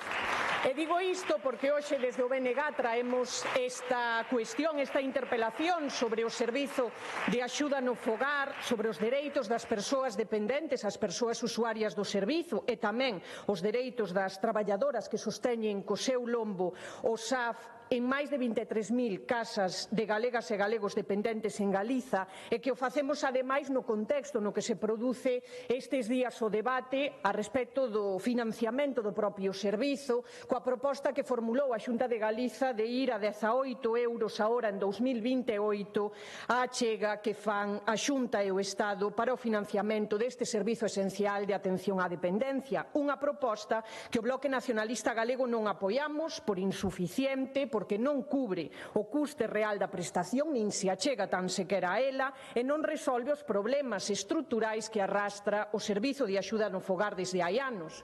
Un servizo colapsado, con listas de espera inadmisibles e tremendamente precarizado, con condicións laborais e salariais das traballadoras que o sosteñen que son tremendamente inxustas. A proposta de financiamento da Xunta, insisto, 18 euros a hora en 2028 só afonda na quebra do propio servizo, pero claro, a Xunta, o Goberno do Partido Popular na Xunta non busca resolver o problema, á vista está que non quere nin asumir a máis mínima responsabilidade sobre o futuro do SAF e o único que buscan, dixo o propio presidente Alfonso Rueda hoxe pola mañá na sesión de control, é que deixemos de falar da situación na que se atopa o servizo de axuda no fogar. Que calemos a boca e quedounos hoxe meridianamente claro, pero tamén lles digo, señorías do Partido Popular e o propio Goberno do Partido Popular na Xunta, que o BNG vai seguir defendendo o dereito das persoas dependentes deste país a ter un servizo á altura do que merecen e necesitan e tamén unhas condicións de traballo dignas para as mulleres que, insisto, sosteñen co seu lombo este servizo esencial. Por iso non aceptamos a chantaxe que o Goberno do Partido Popular formulou aos concellos, e digo chantaxe porque era todo ou nada, ou aceptaban o que ofrecían ou, e cito literalmente, quedades como estades. Se non están de acordo, oíamolo onte mesmo na sesión plenaria, se non están de acordo que renuncien aos cartos, falando do diñeiro e do financiamento do SAF como se saísen os euros dos petos das carteiras do Partido Popular. Hai quen quixo someterse a esa imposición, alá cada quen, nós non. O BNG non vai deixar de defender e reclamar o que é xusto para as dependentes galegas e tamén para as traballadoras do SAF. E por iso seguimos defendendo o que levamos defendido sempre, que se cumpra a lei e que calquera incremento que se aplique teña en primeiro lugar que axustarse ao coste real do servizo. E 18 euros a hora en 2028, estamos en xaneiro de 2026, por se hai algunha persoa despistada ou un extraterrestre que aterrizara hoxe aquí, nin se achega sequera o que custa prestar o servizo de axuda no fogar hoxe, non dentro de 2 anos. Agora, entre 2022, que foi a última vez que se incrementou o financiamento do servizo de axuda no fogar, entre 2022 e 2025 o SAF pasou de costar na parte mínima entre 14 e 21 euros e medio a 22,7 e 28,58 euros a hora prestada. Depende da multiplicidade de realidades que se viven nos concellos galegos. Isto, insisto, hoxe en xaneiro de 2025 para a hora de SAF ordinaria, porque o financiamento da Xunta e do Estado non diferencia absolutamente en nada as horas ordinarias dos días festivos, eso ten moito a ver coas condicións laborais das traballadoras, págase absolutamente todo igual. Tampouco se diferencia entre concellos rurais e urbanos, como se costase o mesmo prestar o servizo en Cervantes como no centro da cidade de Lugo, nin as taxas de envellecemento da poboación, nin a dispersión poboacional, nada, nin as condicións de seguridade laboral das traballadoras do Servizo de Axuda no Fogar, non se ten absolutamente para nada en consideración elementos esenciais que aumentan o coste da prestación do servizo. Tampouco ten en conta o financiamento que aportan a Xunta e o Estado, nin sequera a proposta que se formula, non ten en conta o colapso no que se atopa o sistema, nin as condicións de precariedade laboral que soportan as traballadoras. E digo colapso porque a día de hoxe eu non sei se a xente sabe no seu concello cal é a lista de agarda que hai para acceder ao servizo de axuda no fogar de persoas que teñen, insisto, recoñecido por lei dereito a horas do SAF, pero que non poden acceder a ese servizo. Estes días, que está o foco posto nesta cuestión, saía a concelleira de Servizos Sociais da Coruña, da cidade da Coruña, do Concello da Coruña, tomo o exemplo que saía publicado na prensa, que hai 560 persoas usuarias atendidas no SAF da cidade da Coruña e 1.200 persoas esperando. Esta é unha realidade extensiva a todos os concellos de Galiza prácticamente. E todo iso a pesar da propaganda fogueteira na que navega tan ben e da que gusta tanto o Partido Popular e na que pretende afogarnos a todos, porque no ano 2021 a Xunta de Galiza, o Goberno do Partido Popular, a través da Conselleira de Política Social, firmaba un acordo coa FEGAM, semellante ao que intentan vendernos agora a todos, onde se comprometían, saben a que? 2021, a establecer os procedementos necesarios para poder maximizar a extensión do servizo 2021, co obxectivo de reducir ao mínimo o número de persoas que teñen dereito recoñecido por lei ao SAF, pero que non están a recibir o servizo. Saben cantas persoas hai na lista de espera do SAF en termos xerais en Galiza, desde 2022 a hoxe 2025, que é o último dato pechado, datos da Consellería de Política Social da Xunta de Galiza publicados no Inserso, 4.080 persoas máis. Esta é o escenario, a realidade que atravesan as galegas e os galegos, porque aí hai persoas de carne e oso, con nomes e apelidos, seguramente a moitas delas as coñezan as súas señorías, que teñen un dereito recoñecido no papel, pero que non poden exercer, que non poden acceder a él porque está absolutamente asfixiado e colapsado o servizo de axuda no fogar. E a pregunta, claro, vai facer a proposta de financiamento de 18 euros a hora en 2028 que formula a Xunta de Galiza que esas persoas poidan acceder ao SAF? Xa lle lo digo eu, non. Porque a súa proposta continúa facendo que teñan que ser os concellos os que soporten o sostemento económico dun servizo que non teñen que financiar porque o di a lei. E a lei é meridianamente clara. O servizo de axuda no fogar da dependencia, igual que todo o sistema de atención ás persoas dependentes, ten que ser sostido ao 50% entre a Xunta e o Estado. Nin sequera o concello con máis vontade de todo o planeta ten recursos económicos suficientes para poder acceder toda a poboación que ten dereito recoñecido por lei a facelo ao servizo de axuda no fogar. E hai outro elemento estrutural, dicía ao comezo, no que non pon unha soa solución a proposta de financiamento que fai a Xunta de 18 euros a hora en 2028, e que o único que vai facer é probablemente agrandalo e afondar aínda máis nesa precariedade laboral que é a que soportan as mulleres traballadoras do SAF. Traballadoras que reciben a día de hoxe, cas tablas salariais actualizadas conforme ao IPC de 2026, salarios base con 39 horas de traballo adxudicadas, salarios inferiores ao mínimo interprofesional, están en 1.200 e pouco euros de salario base. E que, ademais, tampouco vai permitir eses 18 euros a hora en 2028 atender necesidades urxentes do SAF como as que trouxemos tantas veces desde o Bloque Nacionalista galego a esta Cámara, como garantir condicións de seguridade e saúde laboral a estas mulleres traballadoras que non teñen un centro de traballo, sino que os seus centros de traballo son os domicilios particulares das persoas usuarias e dependentes ás que atenden. E claro, eu cando vin esa proposta, esa chantaxe, esa imposición de financiamento por parte do Goberno do Partido Popular na Xunta de Galiza, irremediablemente veume á cabeza que aconteceu neste país en xullo de 2025, que foi o asasinato de Teresa de Jesús Lembrarán, traballadora do SAF do Concello do Porriño, asasinada mentras desenvolvía o seu traballo despois de ter posto un coñecemento tanto do Concello como da empresa para a que traballaba que quería deixar de prestar o seu traballo nese domicilio. Como se van garantir condicións de seguridade e de saúde laboral para as mulleres traballadoras do SAF con un infrafinanciamento que non dá nin un solo euro máis nin sequera para levar á práctica as propostas que formula o Instituto de Saúde Laboral, de Seguridade e Saúde Laboral de Galiza nesa proposta de protocolo que nunca, creo eu, humildemente vai chegar a levarse á práctica. E dígolle por qué. Hoxe mesmo pola mañá, ás 10 da mañá, había na FEGAMP unha reunión e unha vez máis, desde que comezou todo este proceso, a Xunta de Galiza púxose do lado de fora, non hai ningunha soa persoa con responsabilidade política, con capacidade de decisión que represente a alguén da Consellería de Emprego, xa non digo, pero da Consellería de Política Social, non hai ningunha soa persoa desde as 10 da mañá na sede da FEGAMP sentada ali para intentar garantizar que as medidas de seguridade laboral que teñen que garantizarlle ás traballadoras auxiliares do Servizo de Axuda no Fogar vayan levarse á práctica. Eu pregúntome, entre as propostas da Xunta de Galiza, si remato, estaba, por exemplo, que donde haxa situacións de inseguridade vayan dúas traballadoras. Eu digo, como se paga o salario doutra traballadora se os concellos son incapaces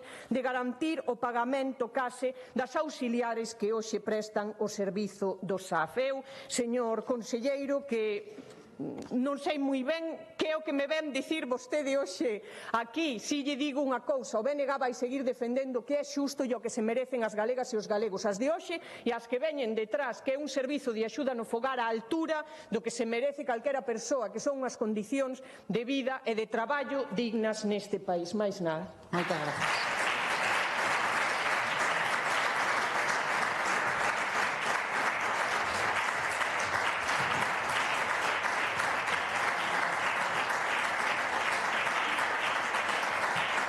Para dar resposta, ten a palabra o señor conselleiro de Emprego, Comercio e Emigración, don José González. Moi bo día, señorías. Bueno, señora Rodil, eu non lle vou tomar a mal que poña en duda a miña capacidade para contestar a esta interpelación, como fai habitualmente a súa portavoz cando lle fai algunha consideración ao presidente da Xunta nas preguntas, non? Pero me pasa moitas veces, digo, cando se ven aquí hai que centrar os temas, non? Porque vostede fixo un debate xeral sobre o SAF, pero eu quero acudir á interpelación, porque isto é unha interpelación, entón eu teño que respostar á interpelación que se me fai, por iso creo que son o máis acaído para respostar, non? Pregunta unha, señorías da interpelación: que medidas vai adoptar a Xunta para garantir o cumprimento e aplicación do protocolo de prevención, detención e seguimento ante situacións de violencia no SAF? Que parte da Xunta, señorías, xa responsable na configuración deste protocolo? Estuvo de acordo hasta a CIGA que o que era responsable na configuración deste protocolo do punto de vista técnico é ISGA. De quen depende o ISGA, señora Rodil? De min, da Consellería de Emprego, non? Por lo tanto, eu veño aquí a falar do tema da interpelación. Vostede, se quere facer unha causa xeral sobre o SAF, faga ou pida un debate xeral sobre o SAF, pero eu voulle contestar a interpelación. E a segunda pregunta, vai dotar os concellos de máis recursos económicos para poder aplicar medidas previstas nel? Pois vamos a falar do tema que nos atañe con esta interpelación. Entonces, para falar con propiedade, tamén por centrar o tema, decirlle que o Servizo de Axuda ao Fogar, sabe vostede tamén, é de competencia e xestión municipal, Lei de Servicios Sociais aprobada por un goberno do bipartito no ano 2009. Creo que hai que facer tamén fincapé nun aspecto importante, non? Que cando interveñen vostedes, seguro que vai facer na réplica, tentan poñer en dúbida. A Xunta de Galicia, señorías, cumpre coas súas obrigas constitucionais porque somos fiéis a nosa terra por encima de ideoloxías e de polarizacións. Por lo tanto, permítame que lle diga que aquí se puxo en marcha un traballo, logo dese acontecemento desafortunado que vostede mencionaba, por suposto, para a elaboración dun protocolo de violencia para os traballadores do SAF. A Xunta de Galicia, a través do Instituto de Seguridade e Saúde Laboral, está totalmente, dixéramos, posta en marcha todo este traballo, que eu vou agora tamén detallar polo miúdo, porque parece que non fixemos nada dende o primeiro momento, non?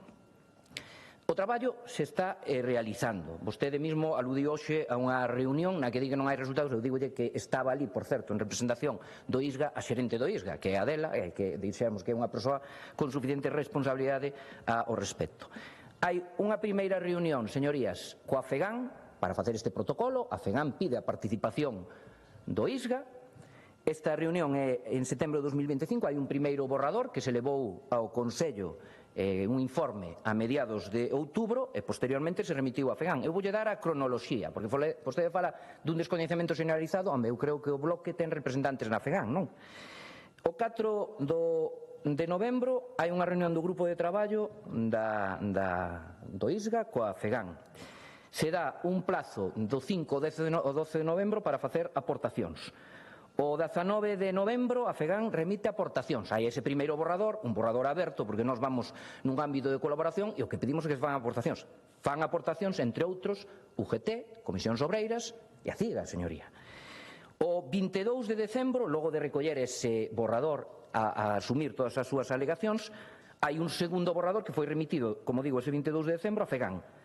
O 20 de xaneiro hai a convocatoria, falalle gracia, pero eu estou respostando a súa interpelación e creo que, por respeto a este Parlamento, respostar a interpelación que se me fai, porque senón eu aquí tamén me poño a falar doutro tema, se lle parece. Bueno, señoría, eu escoiteina con atención, e se quere me poño a falar doutro tema, e podo falar de moitos temas, se quere falamos do tempo tamén, pero creo que por respeto aos que nos están escoitando, tanto as señorías como tamén os que nos podan escoitar fora neste Parlamento, pois que temos que contestar o que se lle pregunta, non? Decía que a convocatoria desta reunión de hoxe foi o 20 de xaneiro, e, bueno, tuveron unha reunión, amigo, que se me traslade que foi unha reunión certamente positiva no tema do que estamos a falar. Por lo tanto, colaboración, compromiso para facer un traballo que acerte o mellor posible no que se refire a un tema tan importante como é protexer as traballadoras do SAF, non? Eu quero facer fincapé tamén para dicirlle no meu ámbito de competencias que isto evidentemente, aínda que o ISGA ten feito este protocolo, é un protocolo que ten que ir da man dos prestadores de servicios, fundamentalmente dos concellos e das entidades ou empresas prestadoras do SAF, non? Pero tamén quero respostar, como non pode ser de outro xeito, a segunda pregunta, que é como vamos a dotar de medios, e tamén en relación co protocolo, porque esa é a pregunta, non? Bueno, en primeiro lugar, dicirlle, estou seguro que o sabe, pero tamén trasladarlle que o ISGA ten unha estrategia de seguridade e saúde laboral de Galicia Horizonte 2027 que conta cun orzamento, señora Rodil, de 56 millóns de euros para aplicar políticas nesta materia. Amplias, non só para este protocolo, non me malinterpreten, non? En 2025 reforzamos a labor do Instituto no ámbito de sensibilización, por darlle os datos, completo dunha trintena de campañas de prevención de riscos e 350 actuacións de asesoramento técnico. O que fai o ISGA no seu Consello Rector están todas as organizacións que mencionei antes e se fai todo de acordo. O que fai o ISGA é aprobar un plan de actuación. Estamos nestes momentos a piques de aprobar o do 2026 con todos os interlocutores, como digo, que están no Consello Reitor. E en este plan, señora Rodil, respondendo a súa pregunta, dentro do orzamento, que é onde o ten que ver, do ISGA, hai unha campaña de promoción de prevención no servicio de axuda ao fogar, como non pode ser de outro xeito logo do que aconteceu, como digo, o ano pasado. Aí vamos a ofrecer pautas para a prevención e actuación ante situacións de violencia externa neste colectivo, tendo en conta a actividade. Pola técnica do ISGA se definiu esta actividade como actuación prioritaria e preferente, precisamente pola especial vulnerabilidade que ten. Ademais, en adición, se suma as actuacións orientadas ao personal de atención directa a persoas con dependencia e axuda no fogar. Pero eu teño que dicir tamén que, por entrar un pouco no que vostede dixo tamén, porque se falamos de esforzo presupuestario, eu lembrolle que no ano 2026 o SAF destinánse 148 millóns de euros, para que veña aquí o bloque a decir que esos non son cartos, que son miserias, De feito, e para rematar de contestar as súas dúbidas, nestes días, como sabe, que se acadou o acordo coa FEGAN co único voto en contra do Bloque Nacionalista Galego, efectivamente, pasamos de 12 euros a 18 euros no 2018, nun incremento progresivo que vai supoñer nesta legislatura un 50% máis posado. Hombre, eu creo que, como lle dixo o presidente, vamos a ver que fan os alcaldes e alcaldesas do Bloque fronte a este tema. Vostede dirá que é unha chantaxe, eu creo que é un esforzo importante de cartos de todos os galegos para cubrir un servicio esencial social, e creo que estamos facendo unha aposta moi importante. Eso sí que teño que decir que non é competencia desta Consellería, é competencia da Consellería de Política Social, pero do mismo xeito que veño respostar en ámbitos da miña competencia, digo que apoio totalmente a acción do Goberno galego e creo que se está facendo un esforzo moi importante. Por lo tanto, eu aquí, respostando e ceñíndome o protocolo, digo unha de dúas, señora Rodil: ou veñen aquí a facer propostas que as poderon facer tamén a través da FEGAN, ou que veñen, como casi sempre, a facer ruído. Eu casi creo que hoxe veu aquí vostede a facer o ruído. Só lle había que ver a cara cando viu que non viña a Consellería de Política Social, que parecía que estaba preparada para darle. Non lle digo con isto que me dé a min na segunda intervención, senón que simplemente eu digo e volvo a repetir que me limitei a contestar a interpelación. Creo que está suficientemente acreditado ao respecto e creo que, por respeto tamén a esta Cámara, iso é o que temos que facer en todas as nosas intervencións. Máis nada, e moitas grazas. Moi ben, moitas grazas. Rolda de réplica, señora Rodil.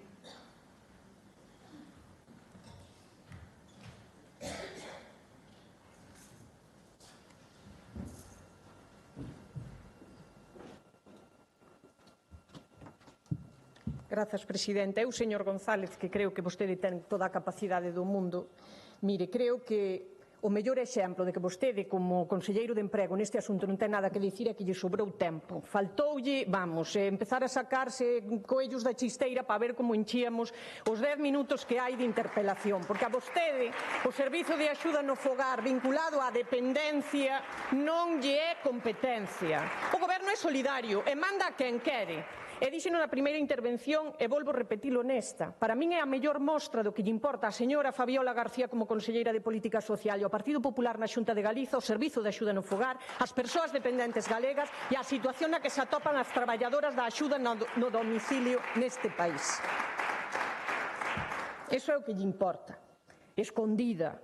Bueno, realmente aquí, no edificio do lado, eso sí, para sacarse a foto, para poñerse diante dos medios de comunicación na presentación dun informe sobre pobreza que está agora mesmo, se non me falla a memoria e o dato, presentando Cáritas aquí ao lado. Cando todo o mundo sabe que aquí hai modificacións, como acabamos de ver, da orde do día para poder axustar as axendas. E digo isto por unha cuestión, porque eu xa levo un tempo aquí traendo o servizo de axuda no fogar desde múltiples perspectivas, traendo a necesidade de protocolos de prevención de situacións de violencia, de protección e seguridade laboral para as traballadoras do SAF. É a primeira vez que ven responder alguén sobre esta cuestión que non é da Consellería de Política Social. Pero, insisto, é a mellor mostra de que a señora Fabiola García, a conselleira de Política Social e o Partido Popular na Xunta de Galiza, a dependencia, os dependentes e as traballadoras do SAF lle importan un pimiento.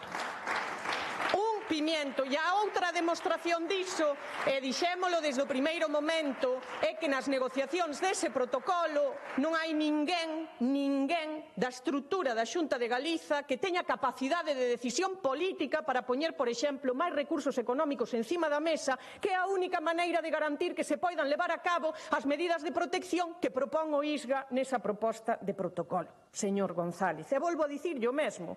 Como se vai acompañar con dúas traballadoras nun domicilio en situacións onde se dé a violencia se non hai capacidade económica e financiera para prestar nin sequera o servizo nas condicións en que está hoxe na inmensa maioría, por non dicir a práctica totalidade, dos concellos galegos?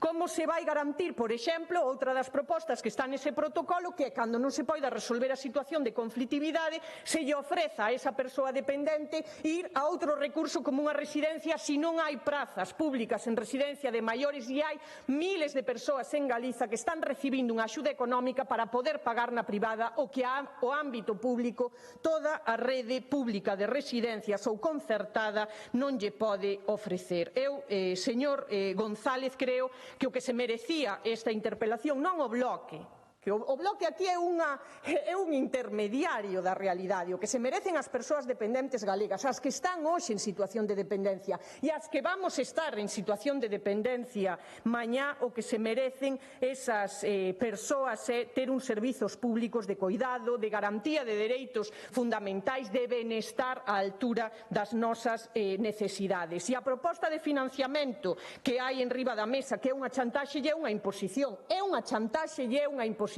e oímolo aquí, nesta sesión plenaria, se non o queren que renuncien a eles como se os cartos saliran dos petos e das carteiras do Partido Popular, cando é unha obriga legal, porque establece a Lei de Dependencia de 2006, que o Servizo de Axuda no Fogar de Dependencia se financie o 50% pola Xunta e polo Estado. E fálame vostede do que pon, efectivamente, destinado ao Servizo de Axuda no Fogar, de fondos propios da Xunta e transferencias do Estado en materia de dependencia para 2026, do que pon o papel ao que logo se executa, señor González, xa llo digo eu.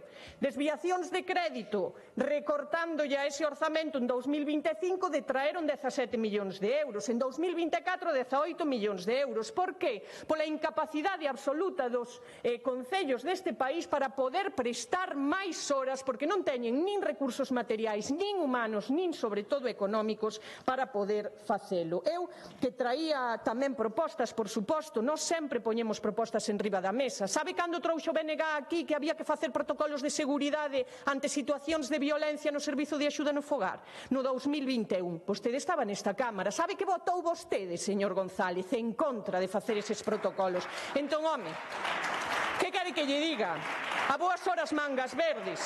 Veñen vostedes cunha proposta de protocolo por parte do Instituto de Saúde e Seguridade Laboral. Tuvo que morrer unha muller para que a Xunta de Galiza lle parecese que había que poñerse maus á obra traballando en medidas de prevención da violencia e protección das traballadoras. Eu o que agardo, de verdade, yo digo, é que a xente siga defendendo o que é xusto. E o que é xusto é que se financia o 50%, e hai un alcalde aquí, o 50% entre a Xunta e o Estado o Servizo de Axuda no Fogar. Eu traía, insisto, e con isto xa remato, Presidenta, dúas propostas. Unha, o que levamos reiterando desde 2004, que se incremente ese financiamento a 17 euros a hora con carácter retroactivo a xaneiro de 2025 para cubrir as licitacións e ao horizonte de 20 euros a hora en 2027, e que se cumpra ao 100% o financiamento por parte da Xunta e o Estado en anos posteriores, como di a lei. E para iso, a proposta que formulamos e que traeremos na moción, que se artelle unha estrategia legal, e aí contarán co apoio do Bloque Nacionalista Galego para reclamar xudicialmente o que o Estado español lle debe a Galiza en materia de dependencia. Terán todo o apoio do BNG para reclamar o que é xusto e o que é de dereito para as persoas deste país. máis nada.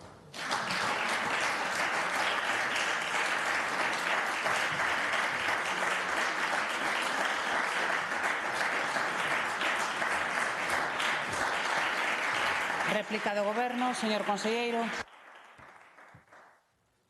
Moitas gracias, señora presidenta. Bueno, ahora que levo aquí xa neste Parlamento uns cuantos anos, me acabo de enterar que o nivel da intervención depende de se esgota ou non o tempo, señorías. Bueno, pois ese é o nivel, O sea, se non falamos de minutos é que non é importante o tema. Temos que esgotar o tempo todos. Non se preocupe que eu podo falar neste tempo dentro do ámbito da interpelación que se me fixo, e polo tanto eu me vou dedicar a falar do que se me interpelou. E por outra banda tamén, que é moi recurrente isto, señorías, no Bloque, porque todo o arranxan con 200 millóns de euros de plan. Se hai problema nun lado, 200 millóns, se hai noutro, 200 millóns, se hai noutro, 200 millóns. Pero que non saben que os cartos públicos saen do peto dos galegos e galegas, señorías? De aí saben, igual vostedes que non tuveron moitos anos, grazas aos galegos e galegos que votan, a responsabilidade de gobernar, non se dan conta precisamente de onde veñen eses cartos, Mire, señora Rodil, eu digo yo dende o aprecio e o respeto, señora Rodil, digo yo dende o aprecio e o respeto. A indignación permanente fai que perda credibilidade. A indignación permanente fai que perda credibilidade. Eu rematei a miña primeira intervención dicíndolle en relación con este protocolo, e por certo, fa un inciso, revise cando deixei de ser eu diputado, que no 2021 xa non era diputado. Bueno, pero os conselleiros, ata onde eu sei, señorías, non votan. Bueno, igual, me estou confundido, vamos. Bueno, eu falei de diálogo, de debate, de colaboración, de aportacións, o ISGA, dentro do grupo de traballo creado pola FEGAN, pero o Bloque antepón sempre ideoloxía a todo demais, é que non hai nada máis, e o que hai aquí neste caso é unha indignación que non creo que sexa o tono do debate no que estábamos falando. Mire, dentro do goberno galego eu tamén, porque todos temos xente, todos vivimos no territorio, sabemos a importancia do SAF, somos totalmente conscientes do importante que é o SAF, e por certo, falarei despois, pero collo o guante de que o Bloque nos vai a apoiar na demanda de 2.900 millóns de euros que nos debe o goberno central nesta materia, que eso sí que son cartos, pero no ámbito do SAF e no ámbito das competencias deste que está falando aquí, eu o que pedín é que ese protocolo se pusera canto antes pois en marcha e, sobre todo, outra cousa, sempre como fago no meu ámbito de competencias, con maior colaboración co resto, dixéramos, dos implicados, neste caso, a través da FEGAN. Como lle dixen antes, os recursos públicos son limitados e hai que xestionalos, creo, os do PP, o goberno galego se están acreditado, con cabeza e criterio. Bueno, eu creo que neste debate probablemente o que nos separa é que nós, a diferencia de vostedes, en de logo dos seus socios do goberno central, non pregoamos pan para hoxe e fame para mañán. Nós somos conscientes de que dos mesmos recursos dos cales en gran parte se dota o SAF, tamén se dotan, señorías, outros servicios esenciais, como son a sanidade, a educación ou a dependencia residencial, e que estamos a falar dun volumen de cartos públicos absolutamente extraordinario. O que teño que dicir tamén é que a priorización do gasto é unha decisión política lexítima, é unha decisión que ten que tomar quen goberna. E foi esa decisión a de incrementar, e creo que dun xeito moi sustancial, a financiación autonómica do SAF durante a presente legislatura. Por recordar, hasta de agora 12 euros. No 2026, 16 euros por hora. E lembren que no 2026 están orzamentados 148 millóns de euros, do que estamos falando, de 17 euros en 2027 e 18 euros en 2028. Eu creo que é unha proposta, un esforzo orzamentario moi importante. Por certo, un esforzo orzamentario, eu non estuve presente, pero que foi así, aprobado por maioría na Comisión Executiva da FEGAN, eso sí, co voto en contra do Bloque. Trátase, señorías, dun paso importante na negociación entre a FEGAN e a Xunta, e, sobre todo, de cara ao apoio directo aos concellos neste eido. E, adicionalmente, tendo en conta, como xa dixen, e repito agora, a desatención a que estamos acostumados por parte do Goberno Central. Eu, simplemente, non por acabar o tempo de intervención, senón por aclararlle e volver ao obxecto da interpelación, decirlle que este protocolo que me din, porque eu falei coa xerente do ISGA antes de vir aquí, me din que se avanzou hoxe na reunión de xeito moi positivo, na que, por certo, había representantes tamén de política social, este protocolo logo vai ter que contar coa participación. Non dá calado, mira que eu respetei mentras ela falaba, digo, ten que ser logo aplicado polos prestadores de servicios, son basicamente os concellos tamén as empresas concesionadas, por lo tanto as empresas prestadoras do SAF. Eu repito que no que se refire ao protocolo, o orzamento do ISGA contempla neste ano 2026 as actuacións que sexan necesarias para a súa implantación. No que se refire ao financiamento do SAF, creo que quedou aquí claramente explicitado que nós apostamos por ese incremento de financiamento, o Bloque non o considera suficiente, bueno, ese é o punto central do debate.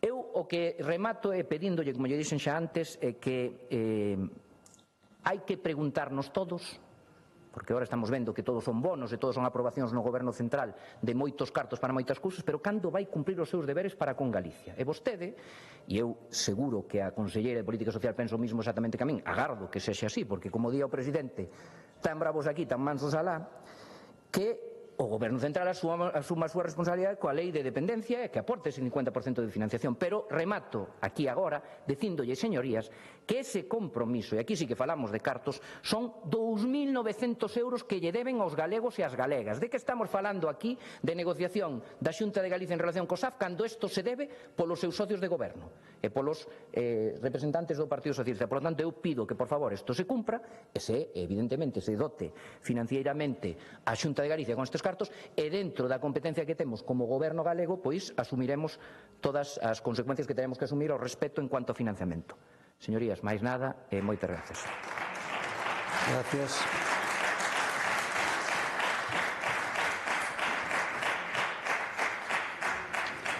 Interpelación de doña María Monserrat Prado Cores, do Grupo Parlamentario do Bloque Nacionalista Galego, sobre as medidas postas en marcha polo Sergas no marco do Plan Galego de Saúde Invernal. Para formular a interpelación ten a palabra a señora Prado.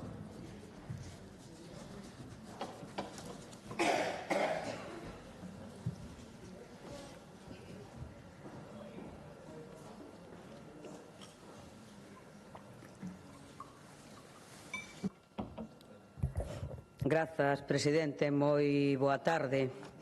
Boa tarde, conselleiro. Mire, hoxe pola mañá, na sesión de control, o presidente da Xunta, a voceira do BNG, señora Ana Pontón, preguntáballe polas medidas a tomar para solucionar os graves problemas da situación sanitaria en Galiza, non? E tuvo a indecencia de non contestar absolutamente nada, non? Unha indecencia, unha falta de respeto aos galegos e galegas que están sufrindo as consecuencias das políticas sanitarias e que ven como o presidente do seu goberno non ten nada que decir ao respecto nin aportar absolutamente ningunha solución. Absolutamente ningunha solución.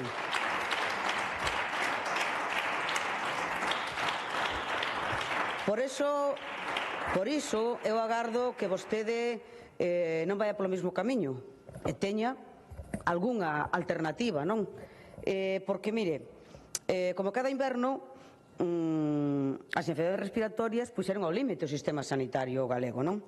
Porque a sanidade pública galega está tensionada permanentemente, especialmente os centros de saúde, as urxencias hospitalarias, os PACs, xa non teñen profesionais para o día a día, menos para atender un aumento da demanda, non? E xa non digamos diante do que pode ser unha epidemia como a gripe. Están os equipos humanos esgotados, aos que, por única alternativa, vostede, como máximo responsable de sanidade, o único que fai é pedirlle máis esforzo. Pedirlle máis esforzo. Pedirlle que traballen un día máis, pedirlle que traballen unhas horas máis, pedirlle que salgan dunha quenda de garda e que fagan outra quenda de guarda. Co cal os profesionais están ao límite, non? E a poboación sufre esas consecuencias. Sufre as consecuencias de non haber profesionais e de que estes non están en condicións para poder prestar unha atención sanitaria de calidade, non? Atrasos para conseguir citas no centro de saúde, de semanas, atrasos e horas de espera nos PACs, atrasos e horas de esperas en urxencias para ser atendidos, para conseguir unha cama, non? E isto que dá é, efectivamente, unha desatención e, polo tanto, ten consecuencias. Ten consecuencias porque unha persoa que non está ben atendida, que non está atendida polo número de profesionais que debería e no tempo, cando precisa, ten consecuencias na saúde e na vida das galegas, señor conselleiro. E, polo tanto, o primeiro que lle queremos preguntar é en que consisteu o plan de inverno que puxo en marcha o Partido Popular na Xunta de Galiza para atender a sobredemanda que todos os invernos se produce. En que consisteu? Porque os profesionais non coñecen que lle presentaran absolutamente ningún plan de inverno, ningunha das xerencias. Non coñece ningún plan de inverno. O que din é que eles non lle presentaron. Bueno, o BNG reuneuse con varios xuntas de persoal. E o que ali nos claro, a xunta de persoal só son os representantes lexítimos dos traballadores elexidos democráticamente, que vostede non respeta. E acaba de facer unha mostra clarísima desa falta de respeto. Cando dixo xunta de persoal, que fixo o conselleiro? Claro, pois son os representantes lexítimos, os que vostedes deberían respetar e ter como interlocutores, porque ese é o que di a lei. Ese é o que di a lei. Bueno, pois claro, vostedes lo pasan por arco del triunfo. Bueno, pois non o coñecen. O que nos trasladan é que non coñecen eses plans de inverno. Entonces, cal foi o plan de inverno para garantir unha atención digna aos galegos e galegas cando o precisan? Non lle fixeron chegar os profesionais. Non coñecemos ese plan de inverno, o que sí conocemos é a situación. O que sí conocemos é a realidade. E vou facerlle unha realidade cos diputados e diputadas do BNG que están aquí en este hemiciclo, que representan, son exemplo da pluralidade da situación no país, porque cada un e cada unha é dun sitio diferente. E hoxe fixemos unha proba en tempo real de cal é a situación para acceder ao seu centro de saúde. E vou dicirlle, Cristina, leva 5 anos sin ter médico asignado. Cada vez que precisa atención, atende un diferente, ten que ir presencialmente porque non lle dan cita telemática. Iria Carreira, no mes de febreiro só ten cita para un día no seu médico de cabeceira. Luis Bará e Saleta dentro de 9 días. Paulo Ríos, Mon Fernández e Iria Taibo dentro de 11 días. Iria non ten cita para a matrona e para o control de saúde do seu neno só ten un día en febreiro. Mercedes Arianda dentro de 8 días. Eu mesma estuve agardando 13 meses para unha endoscopia. Non teño cita para unha analítica no meu centro de saúde. No Cunqueiro, 700 urxencias atendidas nun día. No Chus, 500 urxencias atendidas no día. No Chuac, urxencias desbordadas. E teñen convertido en estrutural os corredores. Teñen convertido en estrutural. Unha persoa que está nun corredor xa ten o sitio, está no posto 1, no 2 ou no 3 como se fora un espacio máis. É unha auténtica barbaridade, unha auténtica barbaridade. No Hospital do Salnés xa non fan ecografías, deríbanas todos como non ao Quirón. Como non ao Quirón. E quen se nega a ir ao Quirón, que pasa?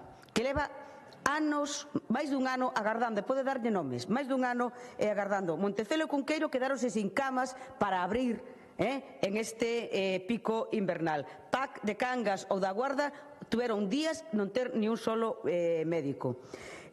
Manolo ten indicación de realizar revisións dunha doenza grave cada 6 meses. Tocáballe revisión en xaneiro de 2025. Despois de bastantes reclamacións, ten a revisión para este mes de febreiro, máis dun ano despois de cando lle tocaba. Ramón está agardando por unha proba diagnóstica diante dunha sospeita de cancro, por unha resonancia magnética urxente diante dunha sospeita de cancro, desde novembro.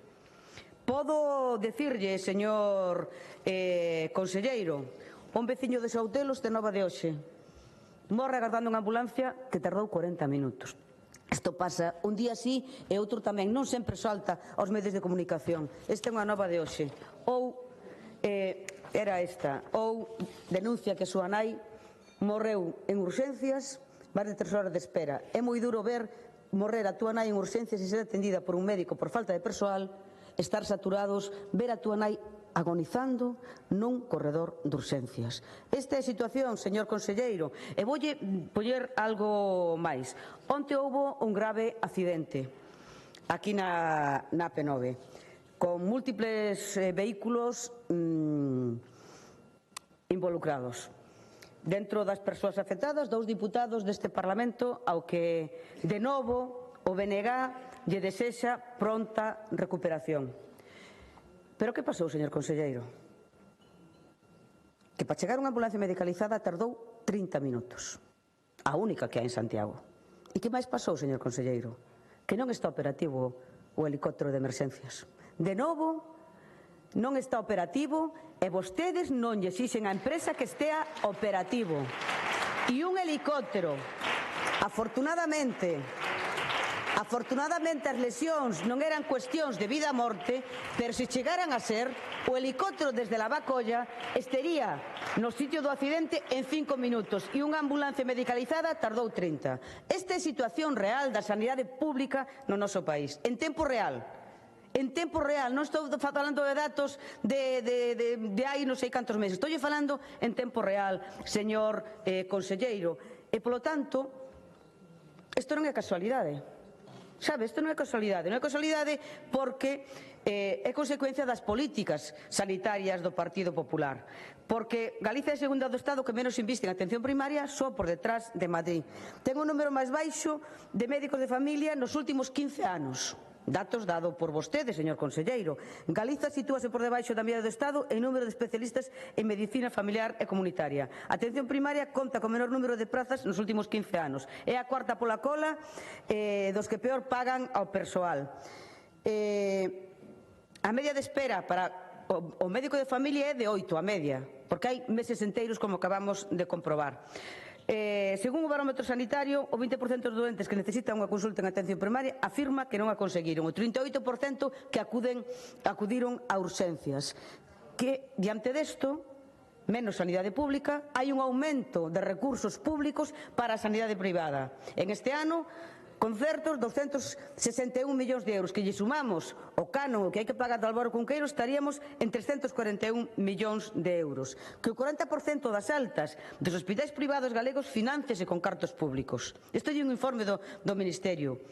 Ou que unha parte importantísima das ambulancias maiores ambulatorias, os sergas derivan aos hospitais privados e son pagadas máis do 50% con cartos públicos. Estes son os datos, efectivamente, que a taxa de temporalidade, señor conselleiro, en enfermería é do 54%. Non teñen profesionais, resulta que teñen o 54% na temporalidade e o 48% de profesionais de medicina, o 48% tamén na temporalidade.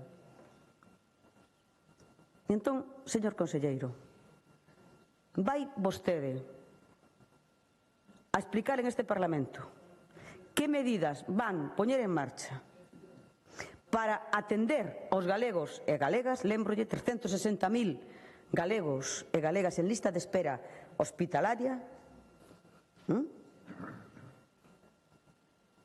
Sí, señor conselleiro, vai algunha vez, hoxe, por exemplo, a poñer, a explicar algunha medida para solucionar os problemas da sanidade pública de Galiza, ou van seguir botándolle a culpa ao empedrado ou agardar, como dixo o presidente da Xunta e vostede mesmo, que estes picos da gripe, ter persoas nos corredores, atendidos nos corredores, morrendo nos corredores, pero é normal, pasa todos os anos. Pois xa lle digo que non é normal, que a xente non acepta como normal e que este domingo Compostela vai ser un clamor exixíndolle rectificación e defensa da sanidade pública do noso país. Gracias.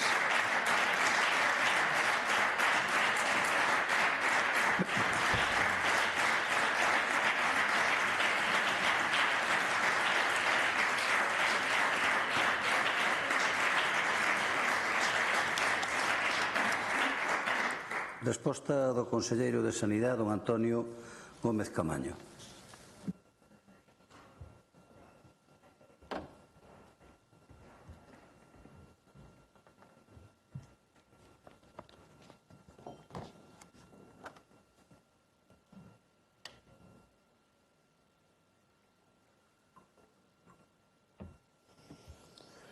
Bueno, grazas, presidente.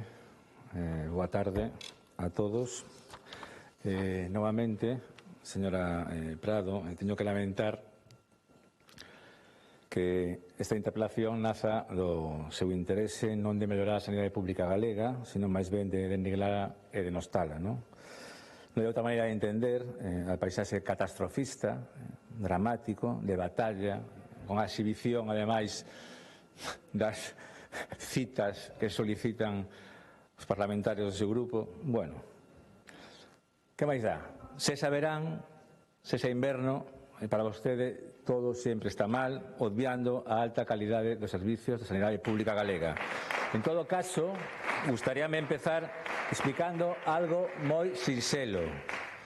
É evidente que no inverno sempre aumenta a demanda asistencial, porque medran as infeccións respiratorias e tamén medran as descompensacións de patoloxías crónicas, tanto respiratorias como cardíacas. Neste inverno houbo días complicados de maior presión asistencial, como todos os anos por estas datas, e nada que foi suficiente, señoría, quedou sen atender.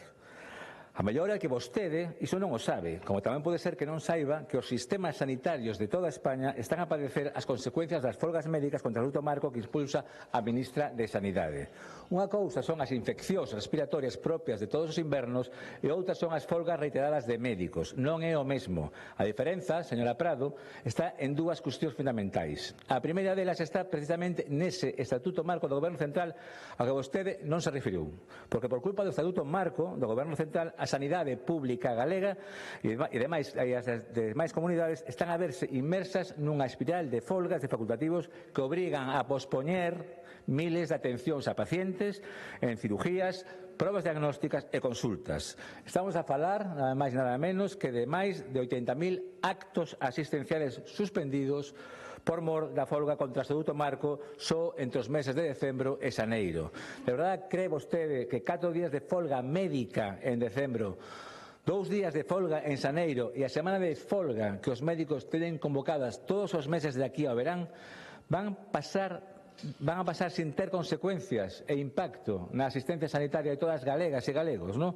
O que directamente non lle preocupa porque non lle pode botar a culpa xunta, ao igual que me pode explicar a min e a todos os galegos por que o BNG non levanta a voz contra un texto do Goberno Central que o Sindicato Nacionalista parece, eso sí, que receita. Non sei se vostedes están un pouco descompasados. A segunda diferencia da que lle falaba radica en como se responde ante situacións complexas. Este Goberno faino con planificación e con responsabilidade. Así actuamos ante as vagas anuais de infeccións respiratorias. E fronte ao seu ruído, vou expoñer con rigor e con datos que o Servicio Galego de Saúde preveu, se anticipou, planificou, reforzou e coordinou a resposta asistencial fronte á maior demanda da época invernal.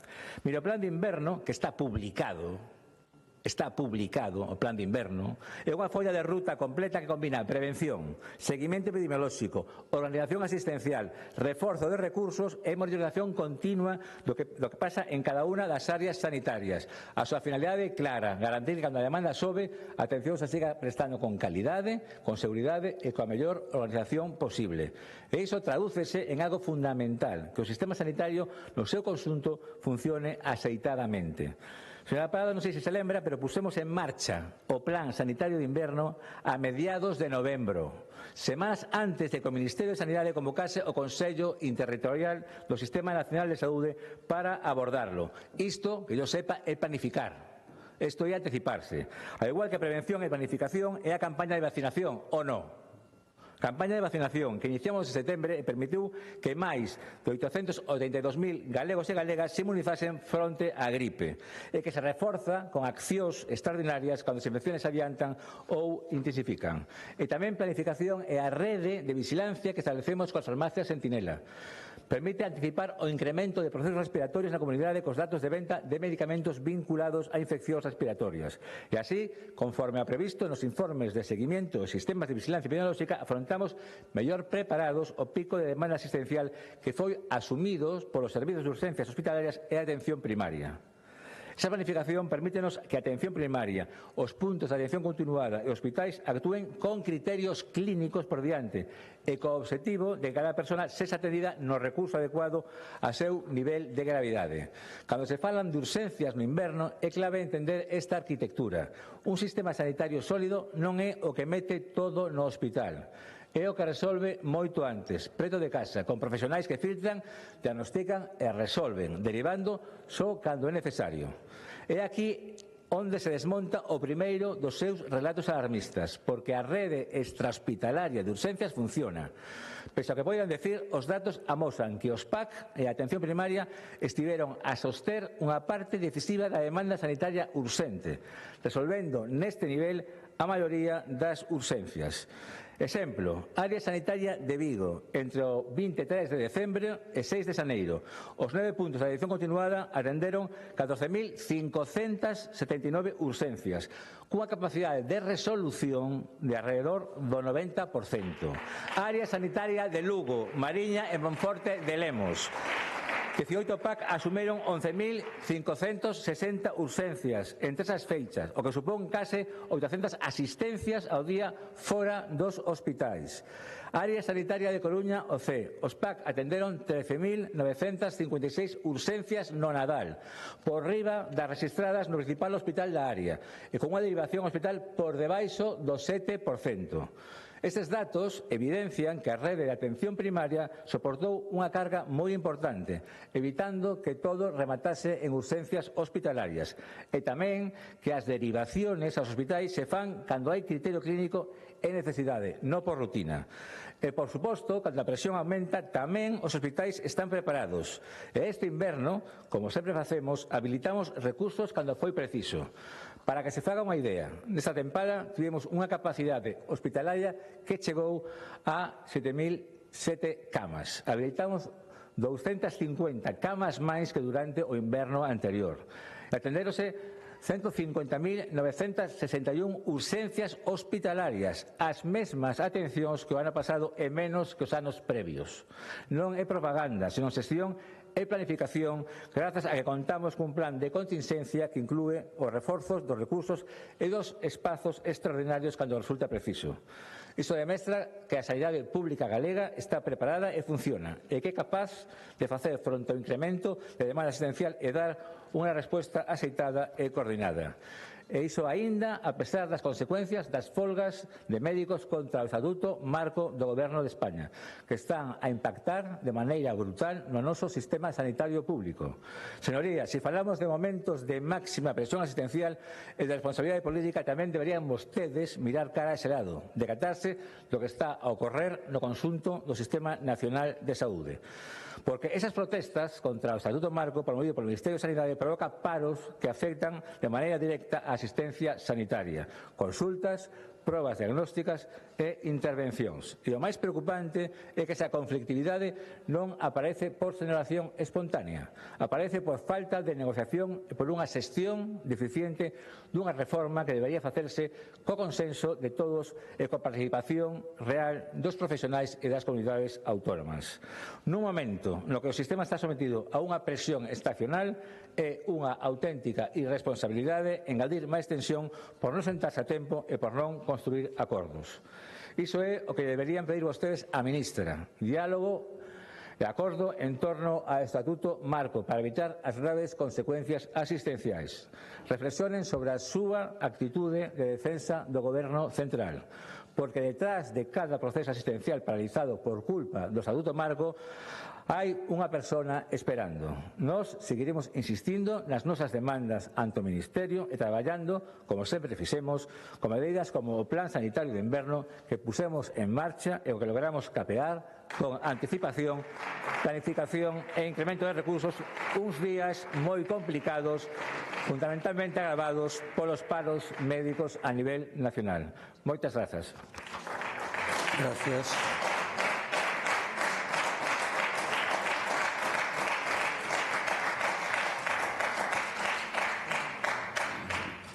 Réplica, señora Prado.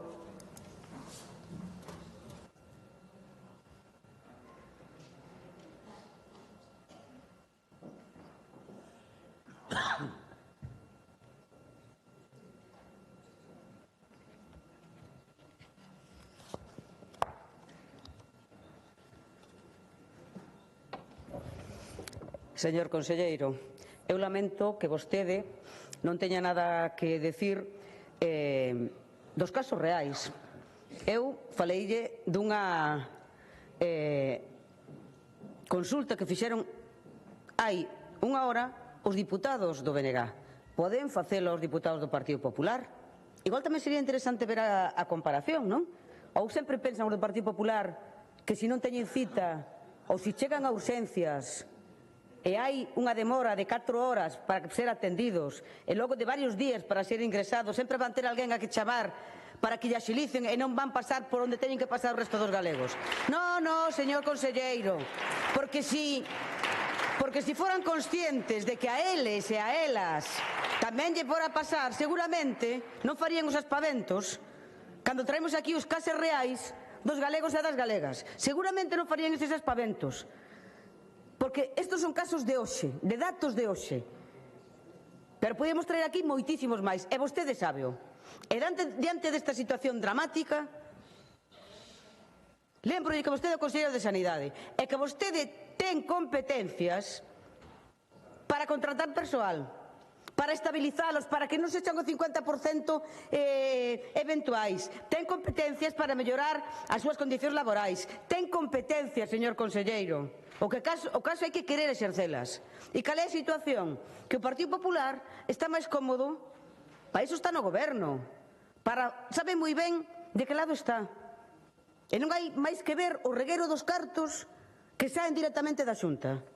E o regueiro dos cartos que saen directamente da Xunta van para esas empresas, na maior parte multinacionais, señor conselleiro, porque ademais vostedes destinan cartos da sanidade pública a sanidade privada e ademais en máis de multinacionais que só buscan o negocio, non lle importa absolutamente nada a saúde dos galegos e das galegas. E eu onte saquei aquí aos diputados e diputadas do Partido Popular como actúa Povisa, pedindo que se faga todo o posible para que os doentes da pública que non aportan valor dedicarlle menos tempo non facer probas para dedicar ese tempo aos doentes da privada. Hoxe acabamos de ver que en Povisa non hai dermatólogos, que veñen na fin de semana, igual que non hai cardiólogos suficientes, veñen na fin de semana. E vostedes, por encima, destinan inxentes cantidades de cartos á privada e ni siquiera lle exixen que atendan a poboación nunhas mínimas condicións dignas. Esa é a realidade.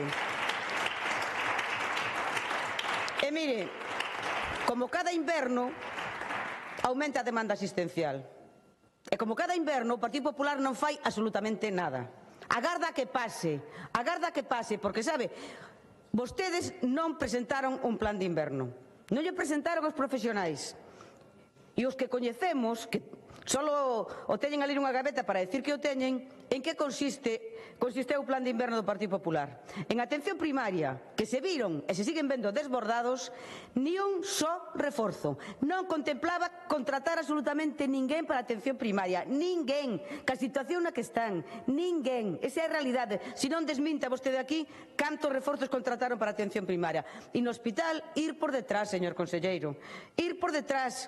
O plan de inverno consistía que cando urxencias tiña 30 ou 40 persoas agarrando por cama, abrir camas. Que significa abrir camas? Darlle un botón como encender a luz. No? Enfermería e logo, no mellor dos casos, auxiliares, TCAES. E ustedes veñen co mantra de que non hai médicos. Sí, non hai celadores, non hai psicólogos clínicos, non hai persoal de limpeza que se necesita para esas camas, non hai persoal de lavandería, non hai persoal de cociña, non hai persoal de ambulancias, que a pesar de toda esta sobredemanda vostedes non aumentan. Hai absolutamente todos os profesionais. O mantra é o seu, o do Partido Popular, de decir que non hai profesionais cando hai do resto das categorías, mas vostedes non contratan a ninguén e os teñen a todos nunha situación de saturación infame, que están dicindo que non poden máis. Que non poden máis, señor conselleiro, que non poden máis.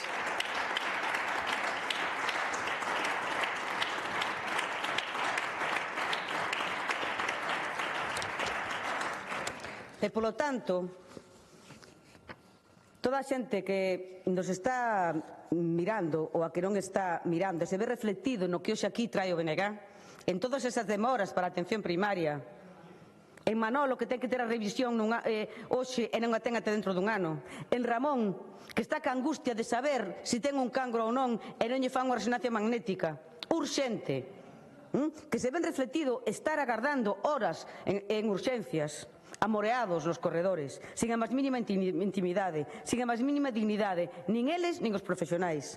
Os que están en camas, en habitacións triplicadas, que non poden nin chegar. Todos eses non se creen nada o que vostede aquí está dicindo. E saben que estar agardando por unha ambulancia que non chega, ou esta situación que parece límite de unha persoa agonizar nun corredor con outras moitas, sin que os profesionais poidan atendela, porque non teñen mans, desgraciadamente, non é caso illado. Non son casos illados, señor conselleiro. Non son casos illados. Esta é a realidade do día a día. E, polo tanto, diante desta realidade, vostedes sí que poden facer cousas. Aumentar o orzamento para a atención primaria. Ese plan de atención primaria que siguen tendo nunha gaveta. Ter todos os recursos da pública operativos, en quendas de mañán e tarde, se fai falta en fin de semana, para baixar listas de espera. Por que a privada pode traballar tarde e fin de semana facendo probas diagnósticas, tendo quirófanos, e a pública non? Porque se o fai a pública, vostedes logo non poden derivar todos eses pacientes para a privada, verdade? Ese é o problema. Que se a pública funciona ben, ninguén ten necesidade de ir á privada. E se a pública funciona ben, vostedes non teñen a excusa de decir que vayan á privada. E iso é por que traballa o Partido Popular. Para a privada. Sexa no espolio do país, sexa no mar, sexa no agro, sexa na eólica ou sexa na sanidade pública. Esa é a realidade do Partido Popular. Gracias.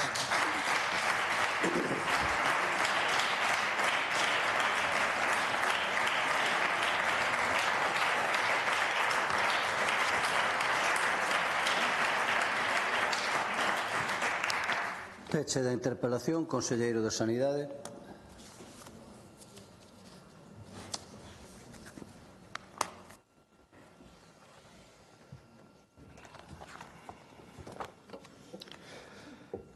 Grazas, presidente. Señora Prado, ese mantra da privatización da sanidade pública galega é mercancía averiada.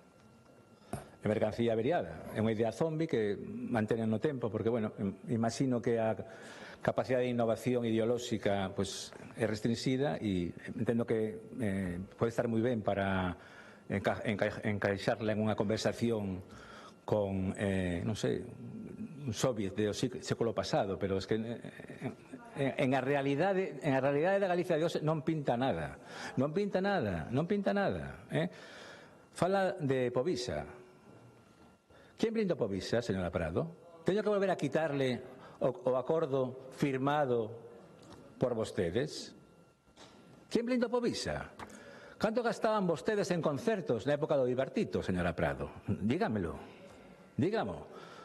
E encima amenten máis que falan. Isto é, bueno, impresionante.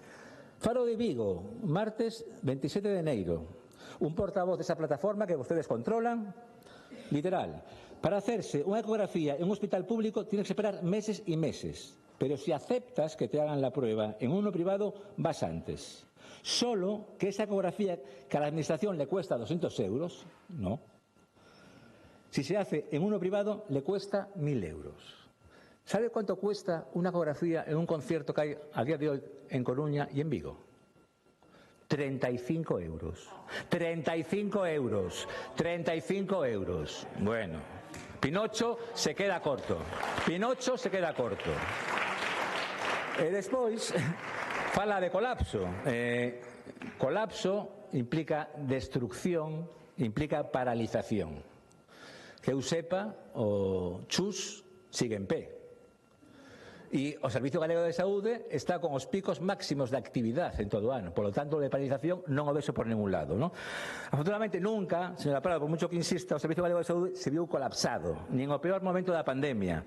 Tamén me gustaría insistir na necesidade de que fagan unha reflexión, porque falan de colapso, falan de caos, pero non están dispostos a facer autocrítica e a reconocer que quizás se o persoal médico non se vise abocado a manifestarse contra o asunto marco, pois a persoal asistencial deste inverno sería outra. Temos aos médicos indignados por culpa dun executivo central e dun ministerio que non quere escoitar e negociar. Fala das condicións do persoal dos profesionais sanitarios do Servicio Galego de Saúde. Moi ben, pois xa sei que non lle gusta.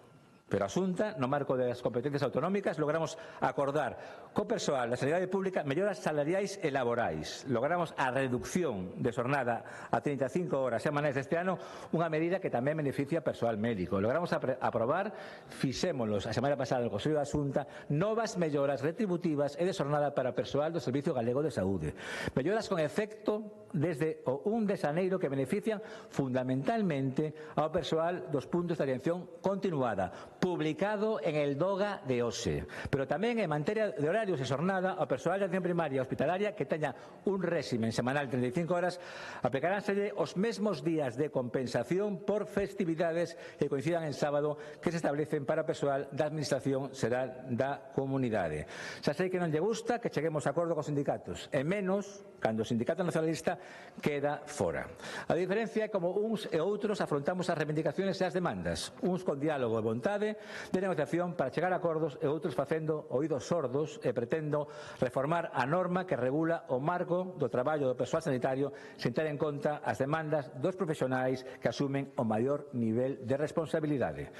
Mire, señora Prado, activamos un plan sanitario de inverno desde mediados de novembre. Galicia leva apostando por campañas de vacinación e por estrategias preventivas que reducen complicacións. Iso ten un efecto directo.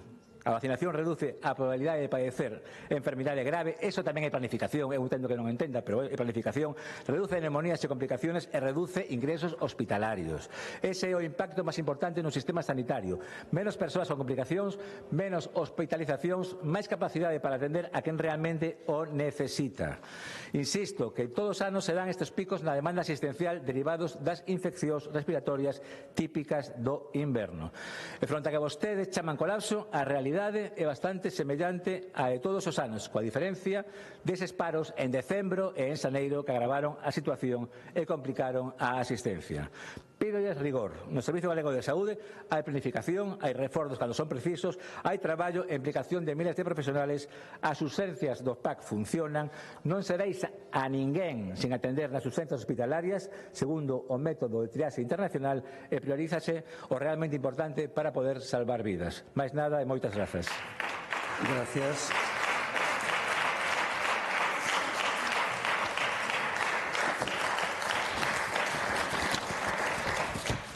Suspendemos a sesión hasta as 16 horas.